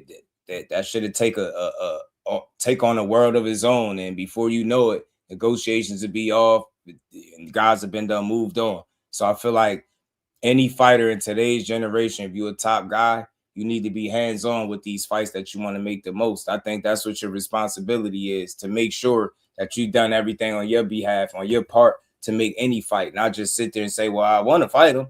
Nah, physically do everything in your power with you and your team being on the same page. So if and when a fight does or does not materialize, we know that you and your team was 100% all in on trying to make that particular fight, or they wasn't trying to make that fight, right? Instead of all the games with the media, confusing people to think one way or the other. Because at the end of the day, you know, if a super fan is going to tell you that somebody is scared or they ducking, a real one like me going to tell you it's business, and it got to make sense for both fighters on both sides. A lot of time guys don't want to give up a little to get a lot. Sometimes they do make the sacrifices and we see the fights. In this particular instance, it's obviously both guys giving up some ground, giving up a little to get a lot. And if the fight gets pushed over the hump, that's eventually what it's going to be. It's going to be two guys that gave up a little to get a whole lot, meeting in the middle to make a really big bag and level up. You know, the winner of that fight between the Devin and Shakur going to do even greater things, in my opinion. They already looked at as two of the best boxers in the game. It's definitely Shakur for me. If you win, you know, the sky's the limit. Same thing with Devin. You go out there, you beat a guy like Shakur, you could poke your chest out just a little bit different, right? These the 50-50 type of fights that the fans want. I don't believe Devin is scared of Shakur. I don't believe Shakur is scared of Devin. I don't think they've been ducking each other. I think, though, they've enjoyed the PR wins that they've been able to capture with Shakur, because he go to battle with him and the rest of y'all, the Haney hoes, the news cycle, right? Both of the Haneys in particular. And he used to spend a lot of time combating that. But I think he's been a little more selective with the tweets, and they've been more impactful, if you ask me, because he's being very specific. Hey, oh, you want to fight? Well, let's do this, X, Y, and Z. Oh, well, you want 59? What'd he say? 16 more pounds to go. Let's do it. It was cool to keep saying about contracts and who y'all wanted to fight. But then as soon as he start opening his mouth about what was what, then y'all get quiet and keep saying he quiet. He literally doing all the interviews that he need to do. He ain't quiet. He said this the fight he want. He said, if that's what y'all want, said, go ahead and drop the belt and let's do it. Y'all keep saying y'all don't got to drop the belt, but you lying to the fans, because Gustavo already let it be known. If you fight anybody outside of Keyshawn, the belt is getting stripped. So either vacate it and make it easy on yourself, or sign the fight first, make sure it's sealed and delivered with you and Shakur, and vacate the belt, because that's what's going to happen anyway. So why waste time? You know what I mean? So it is what it is. I just want to see fights, but I don't want to hear narratives for the next 2-3 months about how somebody is scared to fight you and ducking and too small and got to put on more muscle, and how Jay Prince is sacrificing Keyshawn Davis. Like, all the narratives need to stop and die now. Fight who you want to fight, fam. And that's what people been saying from the rip. So y'all backed yourselves in a weird space, and now y'all gonna have to stand on something at the end of the day. Shout out to Big Dog Willie. I appreciate the love back in the super set. He said, just do Haney O's saying Devin deserves 60-40. In a purse split, supposedly Devin Ryan sold 500,000 pay-per-views. I wonder if that'll be the next narrative. Hey, I know one, Big Dog. They said that Devin and Bill could make 500 million. 500, a $500 million with ZUFFA or DAZN, because they got leverage. They said they could get a half a billion out of them. That's what they said. 500 million, fam. And that's the honest truth. That's what they said.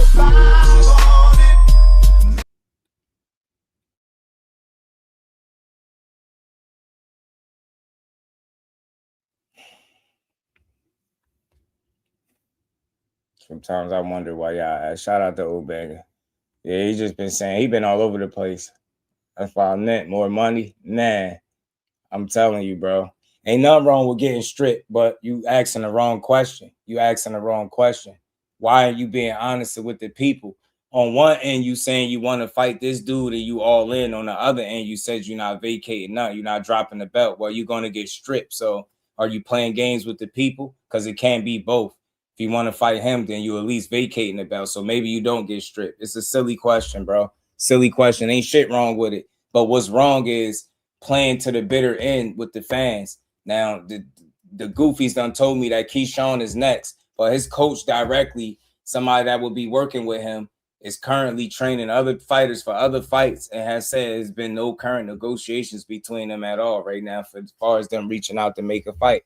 And that shit starting to look real suspect. He said 500 million Jamaican shillings. I promise you they said 500 million, bro. $500 million. Let's play the rest of this and get it up off the screen. Everybody hit that like button. So like the big names, the guys on Tank, Devin, however it go, like however we got to get these fights done, I'm down. Yeah. So we just waiting on Devin base. As far as you're concerned, ball's in their court. You're good with everything. We just waiting on them. What are you gonna do? You coming over here with ZUFFA? You gonna fight me? You gonna fight Keyshawn? What are we doing? Yeah, that's what it come down to. He got to make a decision, and whatever decision he make, good for him. But if he choose Keyshawn, I got nothing but respect. But if he choose me, I got nothing but respect. So he in a situation to where he gotta fight the best, or he gotta fight the best. That's how I look at it. So sound like all y'all in a win-win-win. That's a win for all of y'all, right? It's a win for the sport of boxing. I think the fans gotta appreciate things like this more. I think they complain all day about this and that. Shut the fuck up, stop complaining, and appreciate the sport of boxing and what it is. And people been saying boxing is dying for centuries, but it look very much alive right now. The best is willing to get in the ring and fight each other. So appreciate it, and niggas ain't scared. I'm tired of that scary shit that they be talking about. Niggas ain't scared. Niggas ain't.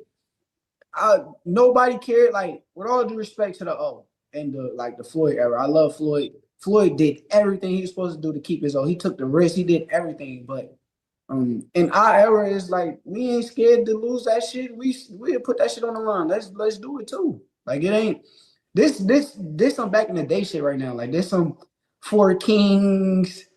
Come on, let's go. Let's get it in. Like, that's how I feel like it should be. Like, fuck it. Bright lights. Who's the best?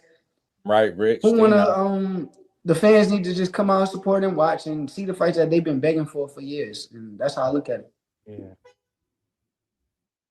And that's real, man. Say 80 people in the building. Everybody hit that like button, man. Double tap the screen if you're on the vertical side. So look, I like what he was saying there.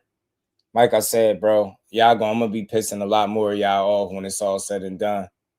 Y'all not ever gonna guilt trip me about supporting boxing, fam. That's why I'm here. Y'all here to slander. Y'all here to keep talking all the negative, stupid stuff. Like, y'all haters, y'all natural born haters. And it's so sad that this generation has normalized hating and disguised it as people cooking in boxing conversations. Y'all literally watching people, men and women, be successful each and every time they step in the ring, continue to win, make money, have big crowds, make lucrative deals while y'all sit on y'all channels and talk about how bad they're doing for themselves. That makes you a hater. Watching somebody live their life doing some shit that you couldn't do if you tried, and not being able to highlight anything successful that they got going on, but all your conversation is about how bad they're moving and how much they're messing up and ruining their careers while you continue to watch them be successful and level up is ridiculous. It's almost insanity at this point that y'all people tune into that type of shit. But the minute you hear somebody speaking fair and decent, then it's like, oh, well, you're supporting them too much and stupid stuff, man. We're going to keep supporting boxing, you weirdos. You know what I mean? Shout out to Team Haney, man. They're in a strange situation. Some people think it's good leverage. Some people think they don't have leverage. I could care less. I just want to see fights. I know they've been selling people a dream, and you've seen it play out right now. I know it's been a lot of pre-announcements with no confirmation. I know, and still to this day, it's still no confirmation, right? We still waiting on whatever confirmation that they were speaking of. So I don't see it.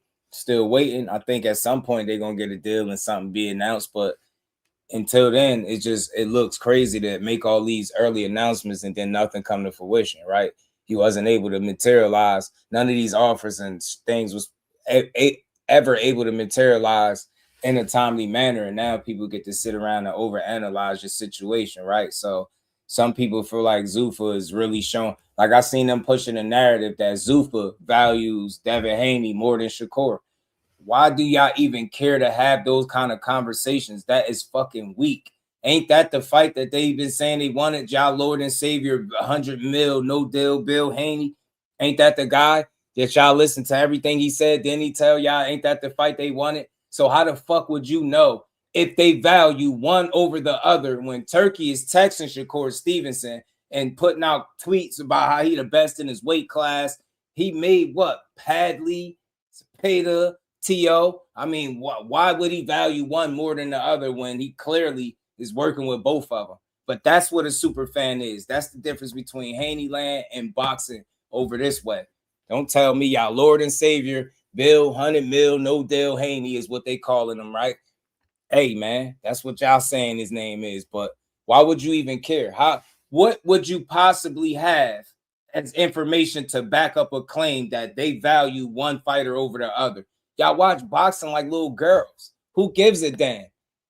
Y'all know what conversation. I even seen somebody say F who will win. Y'all don't even care about who will win. Y'all care about all the narratives because that gets y'all the clicks. I cannot wait to Shakur Stevenson break y'all heart if they make that fight and he beat that man. Shout out to Haney, but that's strictly to the haters. Y'all sit up all day doing the same goofy shit. He fumbled. Y'all mad, and y'all some hypocrites. Y'all super Haney hoes are dissing and taking shots at the ZUFFA deal, but y'all all told me, y'all Haney hoes told me that's where Devin Haney was getting that 100 million from. Y'all said ZUFFA was signing and he was going to be the face of ZUFFA. Now they announced Shakur deal first, and all of a sudden they value Devin Haney so much that they literally waiting for Keyshawn Davis to accept 25% to announce his deal. I'm sick of y'all. Every narrative y'all put out is getting worse and worse by the day, and it's less and less believable, fam. It's less and less believable. Less and less believable, man. So shout out to Legacy. What's good, homie? I was good with it. Man, I swear they got a problem where everybody moves but his. Now, knowing damn well if he signed to ZUFFA, y'all would be praising it. But now Shakur fumbled because Dev didn't get his deal announced.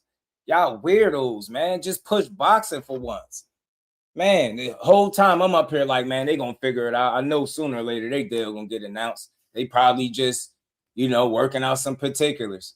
You get what I'm saying? They going to get to that bag. They going to get them a fight. I'm saying all of this. The Haney hoes like, yeah, Shakur fumbles again, man. Yeah, he's scared of Devin. Yeah, he signed to ZUFFA, but, he played itself. Now he's a sellout. It's like, bro, shut up. Just enjoy boxing, you weird grown men.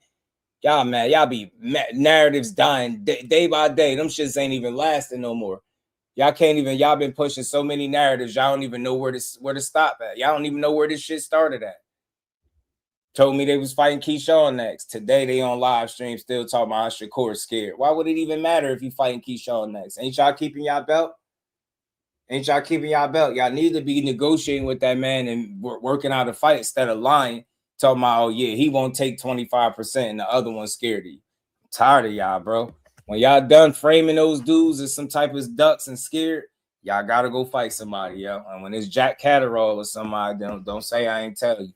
Y'all going through all this shit just to play yourself. It's gonna be nasty work, fam. So let's keep building, bro. Dude stepped on the scale a month later. I'm not impressed. I'm not impressed. You playing weight games way too late. Don't nobody give a damn, fam. You really think after you think you was 159.8 pounds a month ago? I'm willing to bet money he was over 170. I'm willing to bet money he was over 170, which is why he didn't step on the scale when everybody else did it. Get out of here, fam. And we really don't care. At the end of the day, I respect your grind, your grit, your work ethic, even though I don't agree with the whole tacking on like multiple weight classes of pounds after the weigh-in. I know everybody rehydrates and coming to fight heavier than what they weighed in at. But 20 to 25 pounds is a lot of weight. If you fight at 47 and then you weigh in at 173 or some shit like that, that's a lot of weight to me. You almost a light heavyweight in the ring, right? That's multiple weight classes up. Count the weight classes. You got junior middle, right? Above 47. You got middleweight, super middle. Then you got light heavy. That would be almost 4 weight classes above where you weighed in at. But people are trying to make it seem like, that don't mean nothing. If you skillful, it can mean something. But like Shakur said, man, the right skills pay the bills. And He said it, 144 with no clause, but y'all still like, nah, he said a rehydration clause. I forgot. That was the newest one. Y'all said that's what it was. Now he asking for a rehydration clause, but you heard him sit right in his interview and say, yo, I ain't say nothing about no clauses. 144 and we good. Simple and plain. Now you don't tell Devin to do an interview, even if he got to go on one of the Haney Ho channels and do it. Do an interview and say you good. All y'all do is lie. Emmanuel, what's good with it? Talking about y'all had a contract for Keyshawn. Keyshawn got a contract, he just won't sign. So both Shakur and Keyshawn got contracts that they won't sign. So you fighting both of them? Make it make sense. So y'all just out here actively just sending out contracts, right? To a guy that's been ducking you, right? That's y'all been saying he too small, he's scared of you, he ducking you. So you telling me you sent a contract to him and then you sent a contract to a guy that won't sign on for 25%. And you did all of this, you did all of this contract sending with no deal and no financial backing, right? And you want me to believe that shit? I don't believe none of these guys got no contract in their hands with the other guy name on it right now. Because I don't think none of them got that far. I really don't. The rubber about to meet the road. Where y'all at, man? Where we at, family? 2 days in? You know what I mean? You jumped on the scale 159. We don't give a damn. It's a month later. The weight challenge was over, fam. Shit died down. Shit, they done moved on to something else, fam. They done moved on to something else. They done jumped it. They done moved to something else.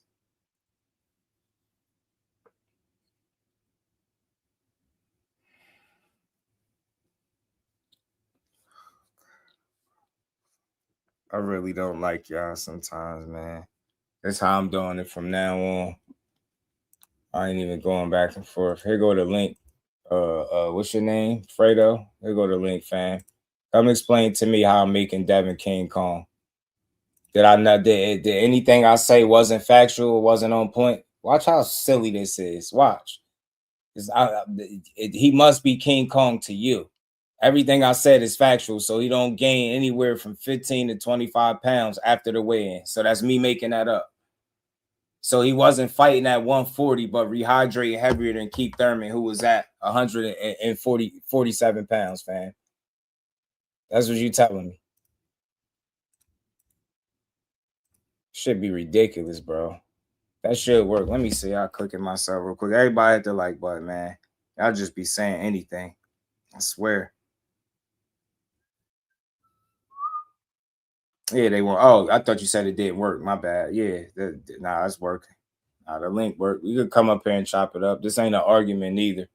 This ain't no argument, but explain your statement. In what way am I making him look like or sound like or look like King Kong? Does he or does he not gain anywhere from 15 to 25 pounds from the weigh-in to fight night? Is that not true? Is that not well documented?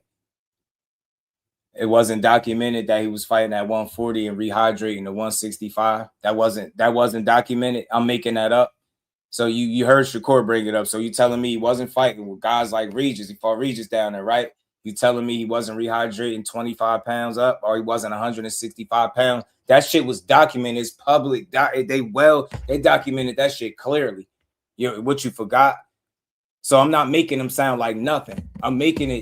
I'm telling the truth. So you might not like the truth because maybe it might hold the guy in a negative light, but I'm not saying it to be negative. I'm saying it to be real. Tell me, can you refute anything I'm saying? Am I lying about anything I'm saying about his weight at all? Didn't you just hear me say I respect his grind, how hard he worked? I'm not a fan of putting all that weight on from the weigh-in to fight night, but that's a legal loophole. At the end of the day, I'm not knocking it, but I don't care for it because you packing on so much weight that you're literally 3 to 4 weight classes heavier than where you weighed in at. To me, that's a little crazy. It is crazy to me. But at the same time, boxing has to do something about it. I'm not going to sit here and cry. You found your loophole. You took advantage of it. Great work. You get what I'm saying? Great work. But we're not going to act like that's not what's going on. That's what exists. It's not me making up nothing. I'm not acting like he King Kong. See, this the whole problem. And this is what y'all don't want to acknowledge. None of these conversations would be this way if a welterweight just stayed in a welterweight's place. And I mean that respectfully. If the welterweight just got to 147 and stopped worried about weight classes that he said he outgrew, like 140, guys that's fighting at 35, but yet and still you got to 147 after one fight and all your attention went to smaller guys. But when we highlighted You're making it seem like he's bigger than what he is. He is bigger than all of the guys that he's been calling out as of lately. And up until a fight or two ago, if you Keyshawn, because he had 2 fights now at 140, right? You get me? You would literally be calling out 3 lightweights, fam. Talking about King Kong. He's not King Kong at all. King Kong would have just conquered his division. King Kong would have got to where he got to and said, yo, you know what? When them little guys come up here, I'm starching them. Until then, I'm going to beat up everybody at 47. But what did you do? You got on the internet and tried to force a fight at a weight class that you claimed that you couldn't make. And then be surprised when people call you out for the weight advantage that you've been privy to in damn near every fight. You've made a career off of saying 2 guys in weigh-ins and face-offs, you're too small. But when we point that out, we're lying. Nah, bro. This is why all this talk is about weight. Weight this, weight that. He big this, he too small that. Wait till he come to 47. He got to come now. He got to jump right to 47 right now. We're not doing 144. Oh, snap. We is doing 144. We can't make 144. Oh, shit. We can make 140. I'm tired of it. Make a fight. That's all. Can y'all make one fucking fight without a narrative, fam? Can y'all make one? Can you make one fight without a narrative? Brian Norman was on steroids, PEDs before y'all fought him. You forgot? That's your last win. And y'all literally pushed the jacket on this man. Steroids, PEDs. Then after y'all beat him, now you talking about, he knocked the month out of memory out. I don't want to hear that shit. I don't want to hear that weak ass shit. Y'all was willing to say this man was on steroids to push y'all narrative. Y'all was willing to tell the world Subriel Matias duck tried 140 when y'all reached out to the wrong people. It's the same shit. That's the most frustrating thing about Team Haney to me. The narratives and the PR spins and the moves, right? I don't fully knock it because I get it, man. People gonna be silly and easy to manipulate, then have at it, right? But damn, at some point, y'all gotta be real. I'm sick of the dumbass narratives, attached to everybody that wants to fight y'all. When it's time to fight, can y'all fight one fighter without saying some wild ass shit about them? Damn, fight the guys you're supposed to fight then. Fight people your size. I ain't never seen fans put up this much resistance for their favorite fighter, constantly calling out all the smaller guys and literally lightweights, 2 weight classes below them. And y'all cool with this shit. Y'all don't have no problem, bro. Then y'all talking about who's scared. Fight people in your weight class. Simple shit. Big Dog Willie, my dog, man. Appreciate the love. So just do. I have issues with the Haney hoes and I have issues with the Taking Maniacs. Both fan bases be on some bullshit. I swear they do. Just because Corey's their favorite fighter, biggest threat, it's amazing to me. And that's exactly what it is. He one of their biggest threats to dude's favorite fighters, so they got to drag him. But I'm going to keep standing on my business over here. I don't drag Devin Haney. I'm just strictly talking about the narratives that they produce from that camp when it's time to fight a quality guy or somebody that's with some type of threat or somebody that they're deemed to fight next. It's always the same old smoke and mirrors. Either this one duck, this one's on steroids, he's scared, he too little, he need to put more weight on, he not ready yet, he ducking. Come on, man. The narrative's getting fucking played out. Make a fight. Make a fight. ZUFFA value Devin Haney more than Shakur. Like, what? How could you possibly prove that? Why would you even care about that?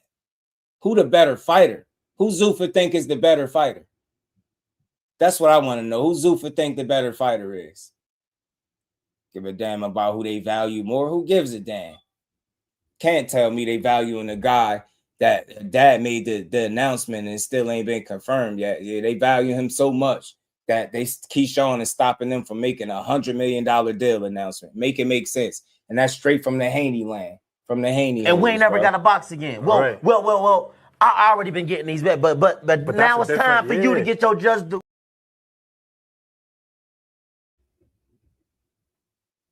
Shout out to my dog, Tim Late, man. I appreciate y'all, man, for the B-Day wishes, man. Shout out to Mama Do and Baby Do. Appreciate you, big dog, man. Yeah, they wild, man. They wild, man. They wild everywhere you turn. Shout out to Tunnel Vision, sending out contracts with no network and making $5 million a year. LOL, better win that purse bid. Talk about it, Tunnel Vision. Y'all, you get me? Y'all sending it with no joint, bro. You get me? Y'all doing this with no joint. Y'all sending out all this shit with no joint. Yeah, with no network, no deal in place. I ain't reading that. Hell with that. Yeah, they crazy work, bro. In the ring, they all have professional high-level skills. That's true indeed, fam. They have called out Xander at 54. I think he did, Rico. I think he did. He said something about Xander. And Boots is on his list as well. So being that he beat Xander, Boots beat Xander, I'm sure you don't want to fight the guy that lost, right? So going up to 54 and get that boot smoke. They won't never tell that man to do that. They won't ask that man to go. They won't even ask him to fight people in his weight class. The hell if they the same size.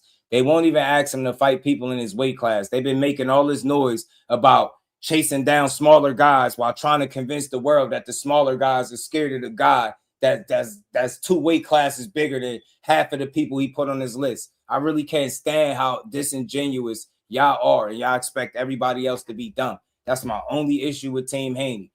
Y'all keep that dumb shit where y'all at. Don't expect me to be dumb. Don't expect, even Shakur said he respect the way they do business. They doing businessman things. But at the end of the day, y'all got to make a decision, what y'all want to do. And that shit sound very reasonable. Simple and plain, bro. You want to fight or not? Or do you want to do all your fighting on Twitter? Man, I'm telling you, man, that Twitter shit is dead, man. Make the fights. What y'all at? 2 days left, fam? 2 days left, bro. Y'all ready for that brick hand or what, man? What y'all gonna do about that brick, fam? That's why I want to know. What y'all gonna do about the brick, man? Boots dead. We'll never see Boots versus Dead because there's no advantages there, respectfully. And I don't think that's a fight that they confident about. And I'll say that. I don't believe that. No, you won't. R. Stokes was good with the family. Happy born day, King. Shout out to R. Stokes, my dog. Yeah, yesterday was baby girl birthday. Mama Do birthday was yesterday. Haney's way more accomplished than all them dudes. All the narratives are against Haney. Brian Norman is a full welterweight. Yeah, I don't know what the hell you talking about. Haney ain't way more accomplished than nobody. Way more accomplished than who? What dudes? What are you even talking about right now? Brian is a full welterweight. So what are you talking about? None of that is even in question. No, Team Haney is pushing the fucking narratives, fam. They currently saying Keyshawn want more than 25%, but my dog talked to Keyshawn's coach. They're not even currently negotiating shit with Keyshawn at all. They're not even talking to him or trying to make the fight. They said Shakur too small, he little, he's scared, he ducking him. He's not even in the same weight class. They want him to do shit that Devin Haney didn't even do.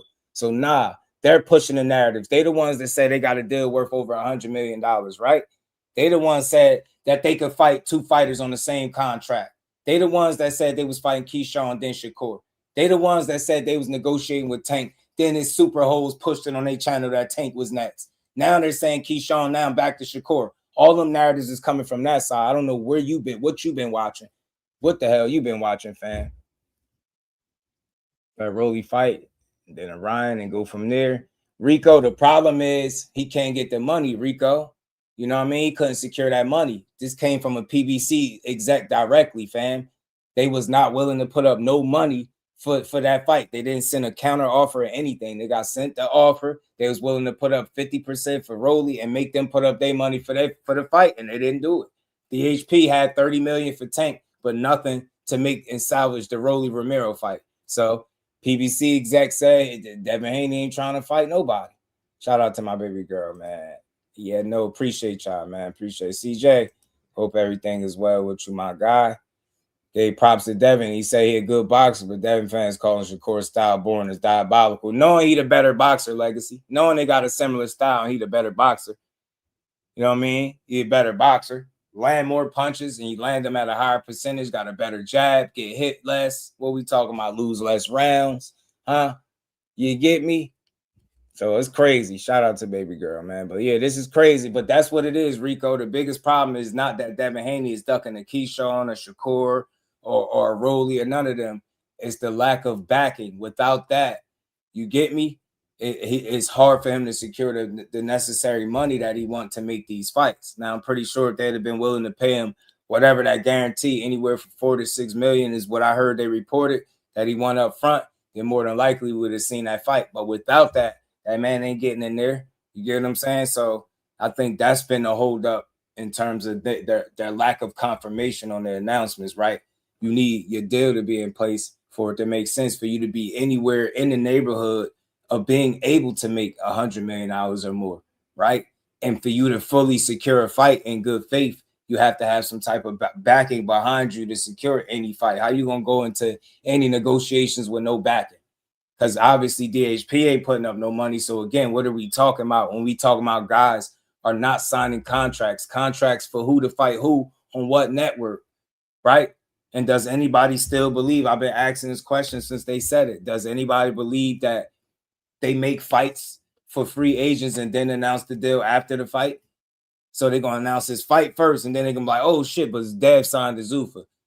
Dev fighting Devin Haney, Dev fighting Shakur Stevenson next, and then they're going to announce the next day that he signed to ZUFFA. Don't make sense. It just don't make sense. So, you know, I got my little questions, but I've always said, I think they're going to work it out. Maybe that we within a matter of hours or days or whatever before they, you know, come up with an announcement. But I just want to hear it because everything from that point on would make a lot more sense to me. You get what I'm saying? All this who you want to fight next would be more of a thing, right? Shakur saying who he wants to fight makes more sense, and I got more weight behind it with him having a deal in place, right? And with the ideal that they said there's no restrictions on any of these fights. So you get what I'm saying? That's what you got to do. You know what I'm saying? That's what you got to do, man. If he was dead on offer, it's not because he is scared. It's just business agreements. Yeah, and I don't even think it's no offer from his side yet at all. Legacy, for real, for real. I just don't.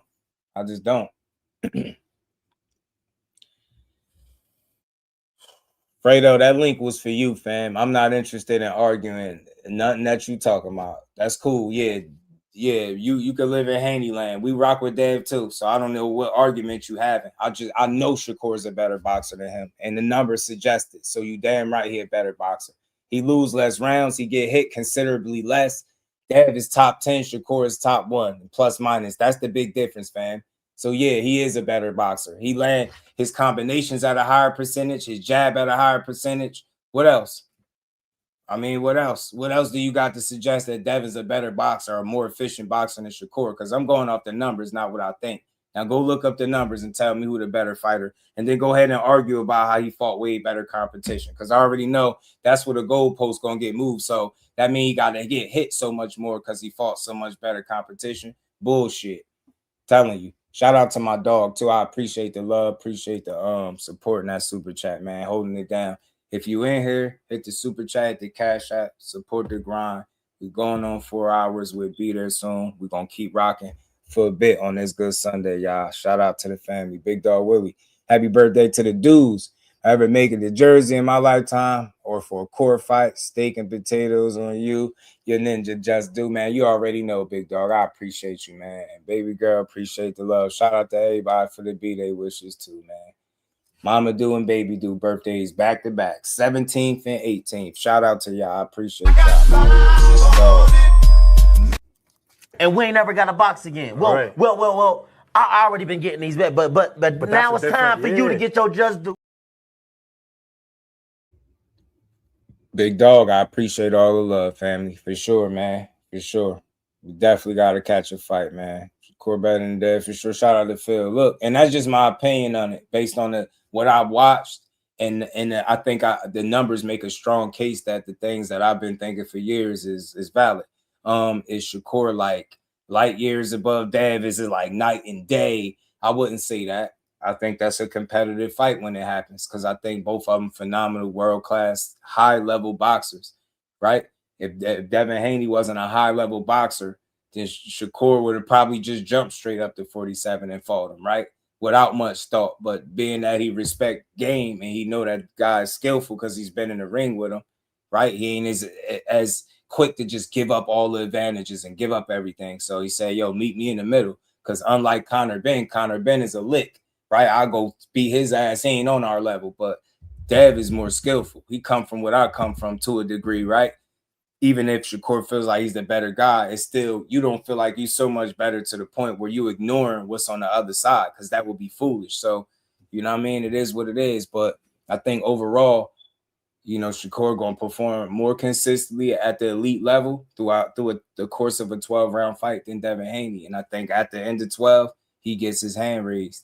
and people walk away from that fight understanding who was the better boxer and why I've been saying this shit for years. If I am wrong, then I come back here and y'all can tell me how I ain't know what I was talking about and I ain't know shit about boxing. And it's all good.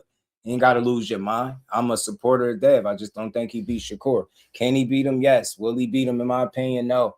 And one of the biggest reasons why I feel like some of the fans know it, because they don't even talk about the fight. They talk about the narratives and all of how scary he is, and they say all the stuff that don't make a fight, right? That don't make you think that they want that fight. So, nah, man, they know he the real deal. Just like I can tell you, Devin is the real deal. The problem in boxing, when you hear me make a pick, you like, man, what? So you don't like Devin? Nah, he a hell of a fighter, but just not a better boxer than Shakur. I haven't seen it. Through his 33 fights with Shakur's 25, I haven't seen a more efficient, better boxer in Devin Haney. I haven't seen that at all. And I don't have no problem saying it. That's my thought process. But again, the numbers back up what I think, right? Tell me what area efficiency-wise that Devin Haney is better. Where? See what I'm saying? That's where that shit start getting quiet. They tell you I'm like glazing some weird shit, but they can't tell you I'm telling some shit that's not facts. It ain't even my opinion. By the numbers, he better. You know what I'm saying? So it is what it is, man. It is what it is, bro. Stepping on the scale didn't impress me, fam. You got to show me something. You got to show me that you want to fight one of them dudes. And like I said, I don't think you're scared of nobody, but I think you got your ideal of how you make these fights. You get what I'm saying? I think he got his ideal how he make either one of these fights. And last time I checked, Jay said he had them double barrels, man. Trying to think, got them double barrels, man. You know what I'm saying? Got them double barrels. So, what you will, man. Pick your poison, bro. You can pick your poison. Which one of them guys you want to get in the ring with and fight. But regardless, it's a good fight. It don't matter. Either which way, it's a good fight. You get me? Either way, it's a good fight. There have been in some of the moments in the ring because he's getting outboxed. I don't know, man. Yeah, I mean, I've seen him look super uncomfortable in the ring in spots. And I just haven't seen Shakur like that. Not saying it can't happen, but I just feel like one guy just pedigree, somebody's pedigree shines and shows on a consistent basis from fight to fight. And Devin shows you that with, maybe his pedigree ain't as high, but his work rate and skill set is definitely on par. And he's able to produce similar results, very accomplished. Like, think about it, doing his thing. You know what I'm saying? I always say that stuff, but don't think I'm a sugarcoat who I think will win that fight, because I don't. I ain't. Yeah, Toma the real deal. When they both at their best, Shakur condition is the best. I think so. Hannah Rapp. Shout out to Tony, man. Boxer, man, that had a tragic situation happen, man. You probably want to rewind early in the live. We was breaking it down. Shout out to Hannah Rapp. Jess, peace to the queen. How you feeling? 50-50 if fight has to happen. Yeah, it's a 50-50 fight. That's how you know it's competitive, right? It ain't just no walkthrough for neither guy, but got come on your A game. And I think A game against A game, I think Shakur gets the win. And I think because he's so much better defensively, that's the biggest gap, I think, overall with the skill sets.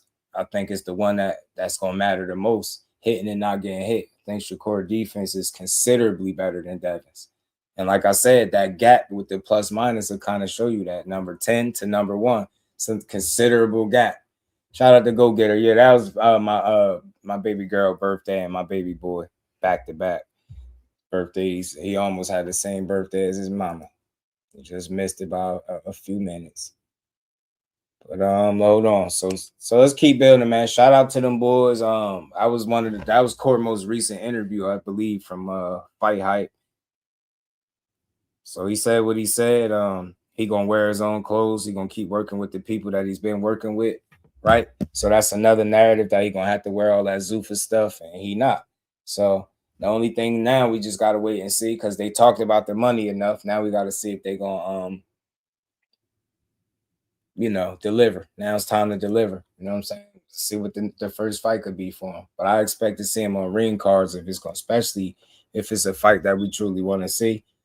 And you seeing Ryan and Ben get put together, and that's ZUFFA and DAZN. I mean, ZUFFA and Golden Boy, which is linked to DAZN, Top Rank, and now PBC as well. So fights can happen when guys want to fight, and I'm a firm believer of that, and I'm gonna keep believing that because I think that's what's real. Get what I'm saying?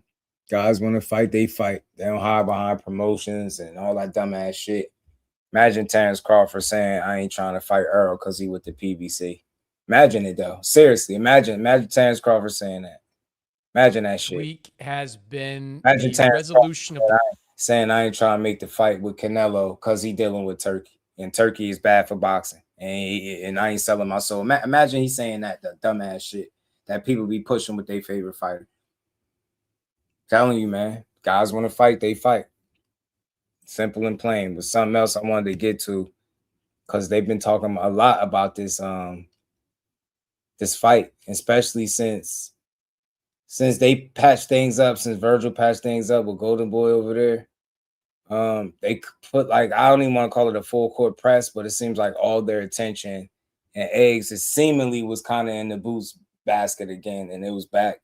You know, Rick Meridian been posting relentlessly about Boots. He been posting AI with Boots getting beat up by Vergil, all types of stuff. Vergil in 8, Vergil in 5, like, got all these different things that he's saying. He's like pushing the fight, and Oscar is saying that there's make the fight, but it's some conflicting things going on. I don't know if Boots and them is moving on, because I think I heard Bozy say, like, now they got to wait their turn or something. I don't know, but I think that's the biggest fight for either one of them to make. I would just hope that with nobody having a fight lined up, it just seemed like a no-brainer, but this is them burying their issues and focusing on the biggest fights ahead. I just hope that's what's next for them. But like I said, Vergil's been, you know, making his rounds. He's been saying since the Boots fight, he'll sleep Jaron, making his comments. I've always said Vergil wanted to fight. I think the fight didn't happen because they wasn't all on the same page. And I told you, there's so many moving parts in boxing. It's hard to just look at a fighter and be like, yo, it's your fault why the fight didn't happen. Because to me, I think he wanted it. Despite him talking about the Earl Spence dream fight and all that different stuff, I've never looked at Vergil as nobody that's scared of a challenge. Just look at his last 3 fights. That should tell you something about this guy. He's been battle-tested throughout his career, right? He got a solid resume, but without the accolades. So he's somebody that's, you know, he's been tested, man. I think a fight with him and Boots is inevitable. It need to happen.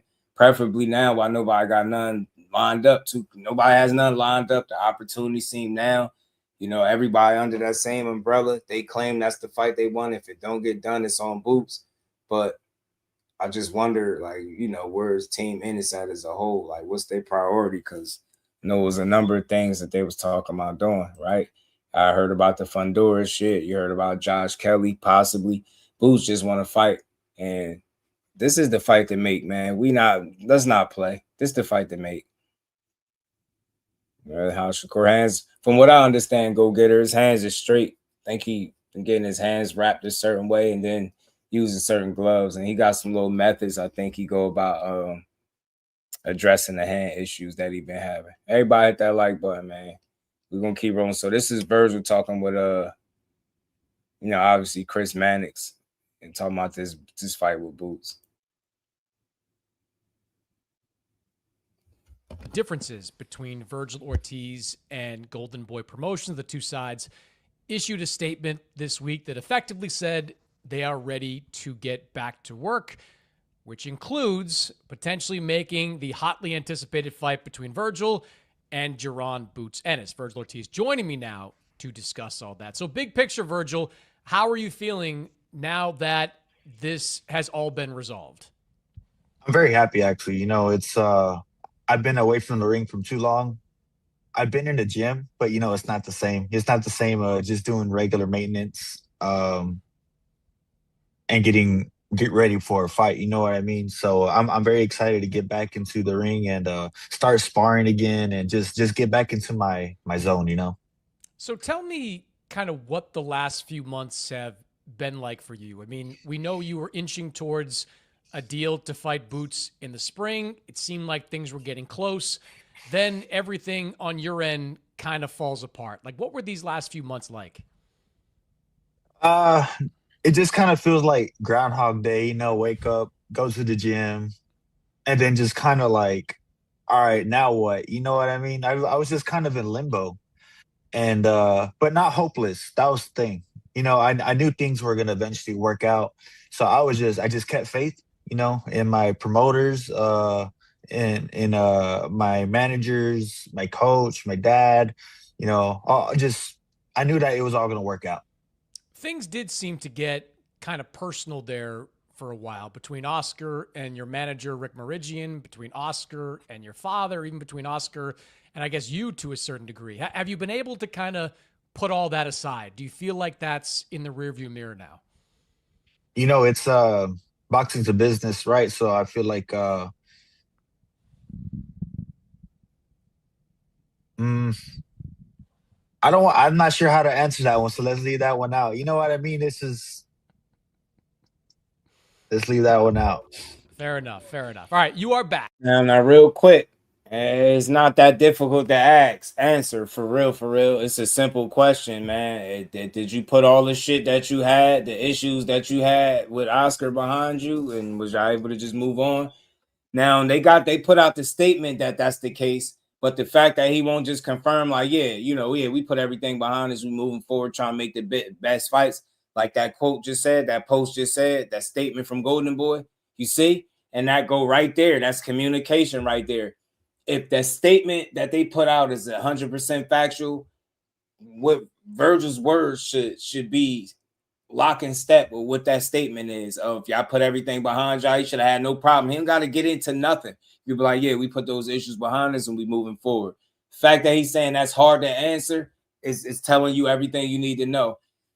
He said it's a business. So basically, Vergil is trying to let whatever his issues or gripes is with Oscar, not let it get in the way of his business no more. This is a dude that been kept out the ring because of the Rabdo stuff at 47, right? Life or death situation. He spent enough time out the ring, and not by his own choice, right? Health kept him out of the ring. So now, with him seemingly entering or being in his prime at a fresh weight class where he looked dangerous, he looked ready to go, looked like this is the weight class where he could really make his name. Now you find yourself on the sideline because you got a lawsuit situation with your promoter. So I think when he answered it as business, and it's hard to answer, his business is telling me, look, man, we got to get in the ring. We don't fight. We don't eat. We got to kind of put our differences to the side and try to go ahead and be a man about it and just, work through it. But it's telling me there's obviously still some issues there with him and Oscar De La Hoya. It got to be. You know what I'm saying? And big shout out to Big Dog Willie again, man. Everybody hit that like button. We're going to keep rocking to the end of this video.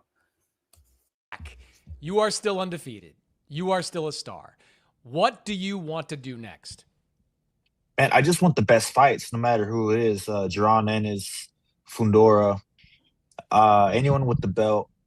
There's really not anyone in the top 10 that I haven't fought or that I haven't tried to fight. At this point, people just need to take the fights, and a lot of people want to say, how come you haven't tried this route? Just because I'm not calling people out on social media like everyone else does, doesn't mean I'm telling my manager, hey, let's make this fight. That doesn't mean I'm not talking to the WBC like, hey, how come we haven't made this fight happen yet? You know what I mean? Like we've done our part, I'm not a very vocal guy. Well, I'm starting to be because I feel like I have to be. And I don't know. It's a bit of a change of character. Real quick, man. I feel like you need to be vocal. They throwing millions of dollars at you. You need to be vocal. You need to be more hands-on. That's not just that's not just Vergil. That's all fighters, right? I think he always wanted the fights. I think he wanted to fight with Boots, but it don't matter what he want if everybody ain't on the same page. And that always brings me back to my point, communication and making sure that your team is on the same page with your promoter. Your promoter shouldn't be beefing with your manager, fam. That's not good for business. There's no way that could be good for business. And yeah, there's plenty of people that probably got issues and work through it for the sake of business, but it's already so many moving parts in boxing that the last thing you want to be an issue is that your damn manager and promoter don't get along. And that ends up slowing down the process of you getting a big fight or stopping you from getting a big fight. You definitely don't need that to ever be the case if you're a fighter like Vergil. So seemed like he must have said, man, look, before I sit on the sideline for too long, we got to patch stuff up with Oscar as much as we can and proceed and move forward. And that's what he's trying to do. I think this dude is a dog. I think the way the situation got handled with the Boots fight, I think it gave him a bad rap. It got people looking at Vergil like he funny, like he don't want to fight. I refuse to believe that. I see his track record. I seen how he fight. I don't think he's scared of Boots because Boots a dog. I don't think he look at Boots the way we look at him. And I do think he feels as though he can beat him. But with his team not being on the same page and him essentially having to sue his promoter, it looks funny. And it's like, damn, you don't know who fault it is, but I'll just chalk it up as Team Ortiz and Golden Boy wasn't all on the same page. That's why this fight couldn't get negotiated properly. And I think it's some truth to it because now you hear that everything is behind him. And now what is Oscar De La Hoya saying? Look, I'm willing to do whatever I got to do to make the biggest fights for Vergil. Let's make this Boots and Vergil fights one of the biggest fights in boxing. Let's do it. So it need to be some action put behind them words now. You know what I'm saying? But it's unfortunate because, like I said, I heard in the interview, I could have swore Bozy Ennis was saying something to the effect like, well, he had his chance or he got to get in line or something to that degree. But I could understand it because it's like, how much we try to make a fight, then you end up suing. Now we got to move on. It's like, I get it, but I think if the opportunity is still there, it would be a missed opportunity if they don't secure a Vergil fight because I think that's another fight that people will have to respect Boots Ennis. He go out there and take Vergil out. It's nothing you can say. Another undefeated, strong, hungry, talented guy on the rise, on the come up, in position to be everything you could be. If he can beat you, it's a great fight for boxing, and I just hope they make it. Let's keep rolling. Just starting to care less and less, because at the end of the day, for instance, right? One, the fight doesn't happen with Jaron Ennis. Oh, I'm ducking the fight. Vergil Ortiz doesn't want to fight Jaron Ennis. Now we're calling him out. Oh, he's begging for the fight. You like what kind of logic is that? Nah, that's true. That's true. I get it. I'm with it because I see that. I see people saying that too. And it's like, that shit sounds stupid. Why would you have to beg somebody for a fight that they want? I know people don't be thinking that deep into it, but I get it. You feel like Boots is with all the smoke. I do too. But when you try to say that Vergil is begging Boots for a fight, it's kind of silly because you only gotta beg somebody for something. That means they don't want it. And I refuse to believe that Boots don't want it. So now, no, I believe Vergil is adamant now again about the Boots fight because he put those issues with Golden Boy to the side as much as he can, where he feels comfortable. Like, look, nah, that's still the fight I want. I want to fight him. And I've always thought Vergil wanted to smoke with Boots. I still think so. I just hope that his manager and promoter can get on the same page because I do think that the fighter wants it. They got to both all want it. They got to be all on the same page and go get that man to fight. Dante's Boxing Talk. What's good, homie? How you feeling, bro? I just respectfully, that is just stuff that I deal with and other boxers deal with on a day-to-day basis. That doesn't make any kind of sense. I just don't understand how the gears are working up there. Like they're turning the wrong way. I don't get it.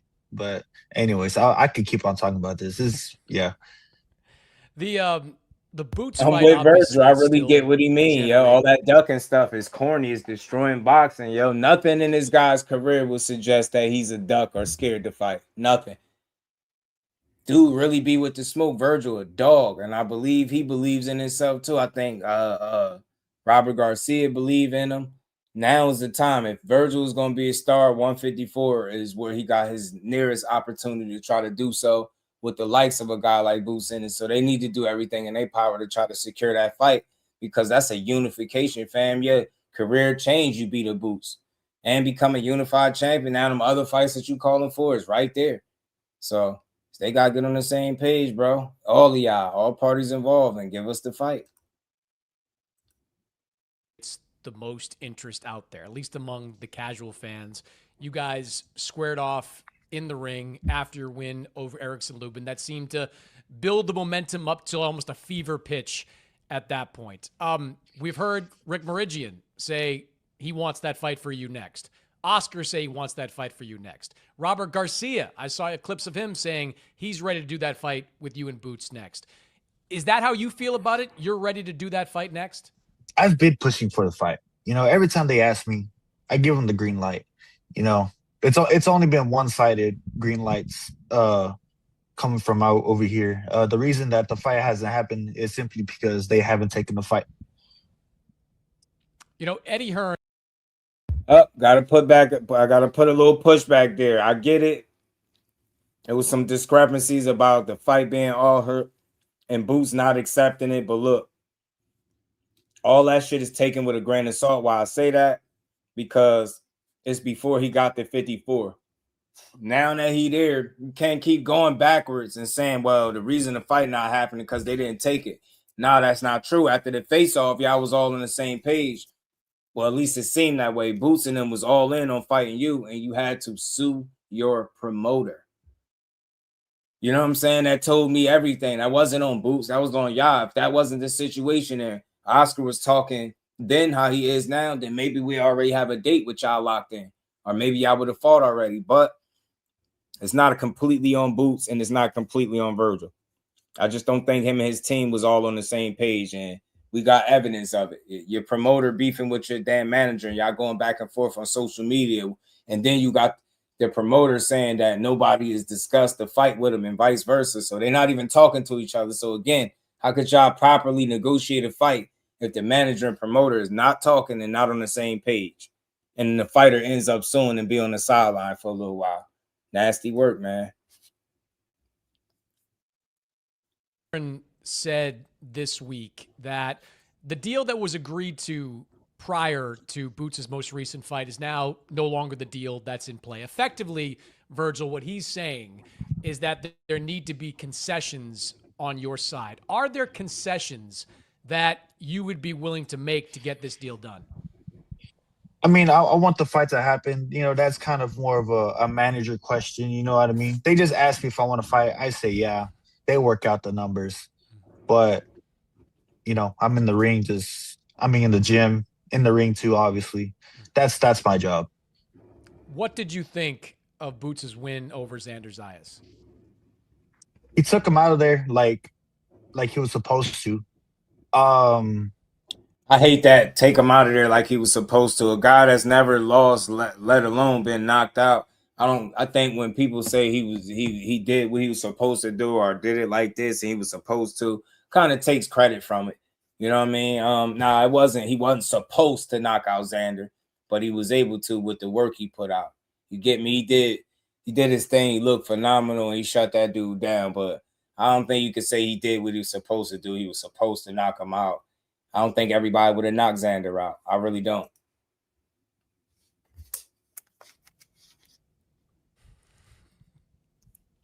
Yeah. You're smiling. Come on, give me. I know you got something else in there that you kind of want to get out. I do. I definitely do. But I mean, I got him. Based on what you saw in that fight, and what you've seen prior, of course, too, but like what Man, you saw in that fight, that showed you something? It proved something. It didn't really show me something. It just I always knew it, but you know, just seeing it, you know, I got him. Were you seeing it in the third round of that fight? If you thinking you got somebody just all one round, that'd be impressive if you end up being right about that. But shit, as confident as you are, your whole entire team, promoter included, should be this confident. This should be the next fight for y'all. You know what I'm saying? But what I don't want to see is these a series of interviews or a bunch of tweets or different updates with how bad y'all want to fight them while not reaching out to the team and Eddie Hearn to make the deal. Y'all under the same umbrella. Oscar and Eddie need to get on the horn and make the fight. Yeah, for sure. Yeah. What holes did you see in Boots? You know, a lot of Jaron Ennis' fans made it seem like he was this guy, that guy that, I don't know, superior defense. But we've seen him get touched by fighters that can't really punch. And I knew it was only a matter of time before he would get touched and we would see something. The only thing that we hadn't seen was how he would react. And based off what I saw, was not very good on his end. And I just think that's something that I can effectively capitalize on.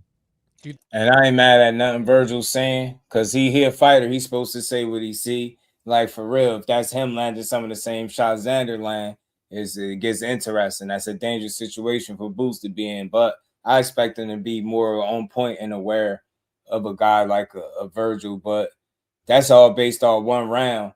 And you said it was a matter of time, but we've seen you get put down multiple times by the same guy. We've seen the guy take your best shots. And what happened when he was able to take your best shots, those fights look a lot closer, right? We've seen you get rocked real bad by Mean Machine. So we've seen it. We've seen you hit the deck more than one occasion. So, I mean, I think y'all both have holes, or if you will, in your defense, or you have tendencies that either guy, both you and Boots, could take advantage of one another's, right? Because that's what makes fighters fighters. They all have flaws, and all Vergil is doing is highlighting what he feels like he see that he could take advantage of. He feel like he's getting caught by guys that can't punch. If that's me punching him, he ain't making it out the fight. That's Vergil's, you know what I mean? And he's that kind of guy. Vergil gets you hurt, he could stop you. But the way Madrimov lasted, the way Boychuk landed and took your best, and he was putting you down, not vice versa, I think Boots would be fine. But nobody wants to allow a guy like Vergil Ortiz to get no free shots on you, fam. That just wouldn't be smart. You know what I'm saying? Dude to mess around and knock you the hell out. You get me? So Vergil is only speaking like a fighter. He's saying what he's supposed to say to a degree, but that's why they need to make this fight, because I want to see what he'll say about Boots when the fight over. Think Xander missed some opportunities Now in that Pat third was round? good on me. I think Xander did what he could, and I think that he worked well with what he did. Because look, Jaron is still, he's still defensively, capable of making people miss shots regardless of if he was hurt or not. So I think Xander did what he could. But if that was me instead of Xander, I would have stopped him in that third round. You mentioned Fundora. And that's all he's saying. Like, he feel like he would have stopped him, but the same thing could be said if Boots was to create the moment that Mean Machine created against Vergil, right? The moments that Boychuk created against Vergil, right? You get what I'm saying? If that's Boots on the other side, do you make it out the fight too? So what he's saying is reasonable to a degree, because even me, I would say, damn, that's Vergil hitting you. What happens there? But Boots is a hell of an athlete, and Vergil made it seem like he didn't respond well when he got buzzed and clipped. He responded well. He got hit with some more shots trying to hold and get his bearings together, but he was forced. He fought back. You get me? I've seen you get buckled hurt, and I've seen it get a little rough for you in there, right? So, but y'all both respond well to adversity. So y'all both dogs to me.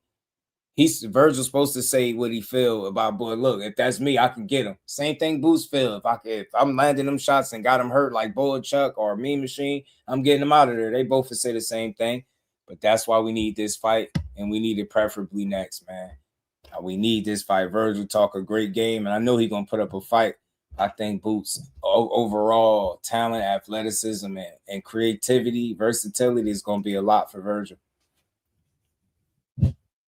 Interim WBC 154-pound champion. Fundora is the full champion. He was recently ordered to face Urmal Hadrabaj. Now, I don't pretend to understand how sanctioning bodies work and how they decide what mandatory to order and when, but it would seem that you are ahead of Urmal on those rankings there. What is your message to the WBC about your availability to fight Fundora as early as this fall? Well, we already called Marisa Solomon, and we've asked for this fight before. We asked for it when in person when we met with Golden Boy. We were on the phone side by side with Golden Boy with Mauricio, and we asked for the fight. Um, I am also not going to pretend I know how it works either, because I thought that if you had the interim, you were next in line. So, I mean, I'm just as confused as everybody else. When you talked to Mauricio about that, what was his response? I'm gonna be honest, I didn't even really understand it, because and it's not I don't know whose fault it is. Is it my fault? Am I just dumb? Or you know what I mean? Like I just don't get it. I just, for me it's just, for me it's simple. I have the interim, I should be in line, right? It's not I want to stay interim forever, right? Like I want my shot. I really honestly don't get it. I just don't get it. As you've watched the last few months, where it's, I know you don't want a bunch of interim titles. You want the real thing, Vergil. You fought the fighters, man. You fought the fights. I don't diss Vergil the way most people do. Look, I get it. He talk his little stuff. He talking like a fighter gonna talk, right? But he definitely deserve an opportunity, right? The dude almost died from Rapp, though, right? And still managed to come back, box, and be successful, be at a high level. I want to see him and Boo's best versus the best. That's what that is. One of the biggest fights in boxing to be made, man. And I definitely think he deserves his shot, for sure.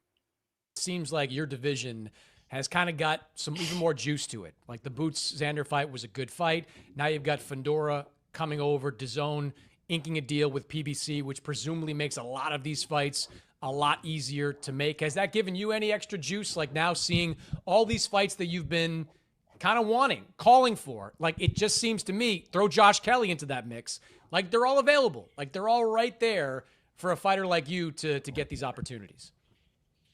It's more or less the same climate, if I'm being honest. I just feel like I'm just knocking on the door of one of those big fights, and I'm waiting on those opportunities. So that's exactly where I was 2 years ago.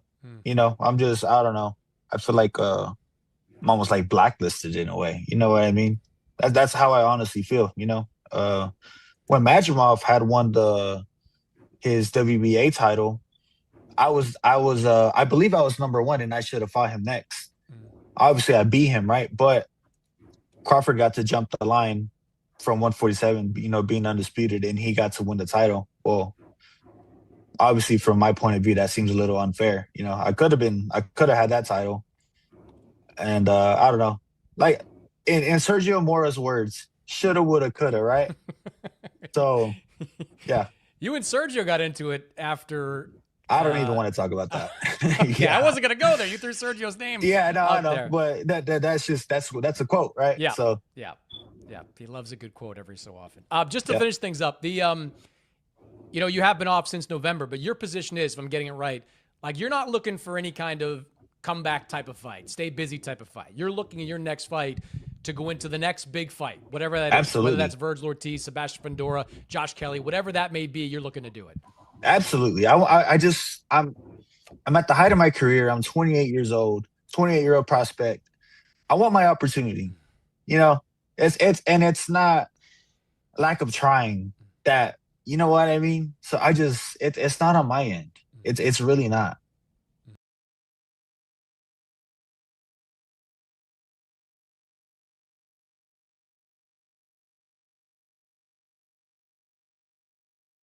Man, and that's the end of that. And that man, did he just call himself a 28-year-old prospect, fam? Nasty work, Verge. Don't let him get to you. Verge, you ain't no 28-year-old prospect. Yeah, he just want an opportunity, bro, and he's always been hungry like that. I refuse to think anything else. I don't think he's a scary guy. He's not scared to go out there and risk it. You just need the right situation, and seeing how everything fell apart, you could see it. You can't place all the blame squarely on his shoulders. Right? You heard different things from his dad, from the promoter to the manager, and all of them was saying different stuff, but he pretty was dead set that he wanted this opportunity against Boots. I know he wanted more so now than ever after him seeing the third round, him seeing him beat Xander. He got 2 belts. He know he got the fights. He's battle tested. He just want the opportunity, man, and they got to it's up to his team and Golden Boy to make it happen for him, just like anybody else's team. We know what Boots is on, and one mixtape is the volume 37 to be out soon. featuring I don't know who. Hopefully it's Vergil, but we're gonna see. You got Josh Kelly out there. The Fundora fight ain't gonna happen next. They even try to make him look like a scary guy. You know what I'm saying? So we'll see, man. We'll see. But shout out to everybody in the building, man. Hit that like button for you, bro. We just gave Boxing is Just doing a Sunday. Building, no slander, just building, man. And RIP to Haney Rapp. Man, she faced an untimely, tragic situation where she was, you know, run over while she was out riding her bikes with her partner, man. Somebody, you know, reversed and ran her over after a brief, I guess some words was exchanged, you know, and they said it was they labeled it like a road rage kind of incident. And it's unfortunate, man. She was what? You know, Bro City said she would have been 27 in 10 days, which is unfortunate. So she was, you know, her life was taken from her yesterday, you know, and that's just an avoidable situation where very evil God did some messed up stuff. So hopefully he get exactly what he deserved. And I hope her family is able to find some peace, man, because I know that's got to be a tough situation. Somebody so young with a promising career, promising future, picked up the sport at 22 years old. And, you know, and then I said 5 years, and just in that amount of time, she made it to be on the platform fighting Tierra Brown. You get what I'm saying? And getting an invitation to, you know, work with Katie Taylor in her farewell fight, man. That was huge, man. So that's just really unfortunate situation. Is nasty, man. But just wanted to make sure we gave the up and coming future world champion, man, Haney Rapp her just due, man. So shout out to everybody for rocking out on this good Sunday. I appreciate all the love. Hit the like button, share the live, hype the live if you can when it's over. And we're gonna be back tomorrow to build on this boxing, man. Alley boy in Atlanta, damn, RIP, man, to everybody that lost somebody, man. It's tough. Yeah, riding bikes, and you know, where I believe her boyfriend or her partner, other half, significant other, and I heard somebody was riding by pretty fast, and I think he came by recklessly, and you know, you exchange words with somebody, you know, like basically like, hey, what you doing? And they saying the guy, instead of just going about his way, he reversed and ran her over. So he got charged with manslaughter. And rightfully so, because he's a damn idiot for doing that to this young queen, man, with a promising future, man. Sad situation, man. But RIP to her, man, and rest in peace. And man, we're gonna continue to shed light on boxing. And situations like that is why I choose to build boxing up and give people their credit, because they'd be here today, gone tomorrow, man. So again, for sure, Rich, my dog Marcus, you already know. We just getting the week started on a good Sunday with a nice, cool build, getting back into the swing of things. We got a bunch more we're going to cover tomorrow. So we're going to be back, y'all. Everybody hit that like button. I appreciate all the love, all the support, and I'll see y'all tomorrow. Peace to the fans. Representing Brick City, Shakur! Finding those levels, too. Look at that four-punch combination. It's a masterclass right now from Shakur Stevenson. That's what you're seeing. A masterclass. And Shakur meeting them with straight left hand. Oh, and there's a knockdown score with the left hand.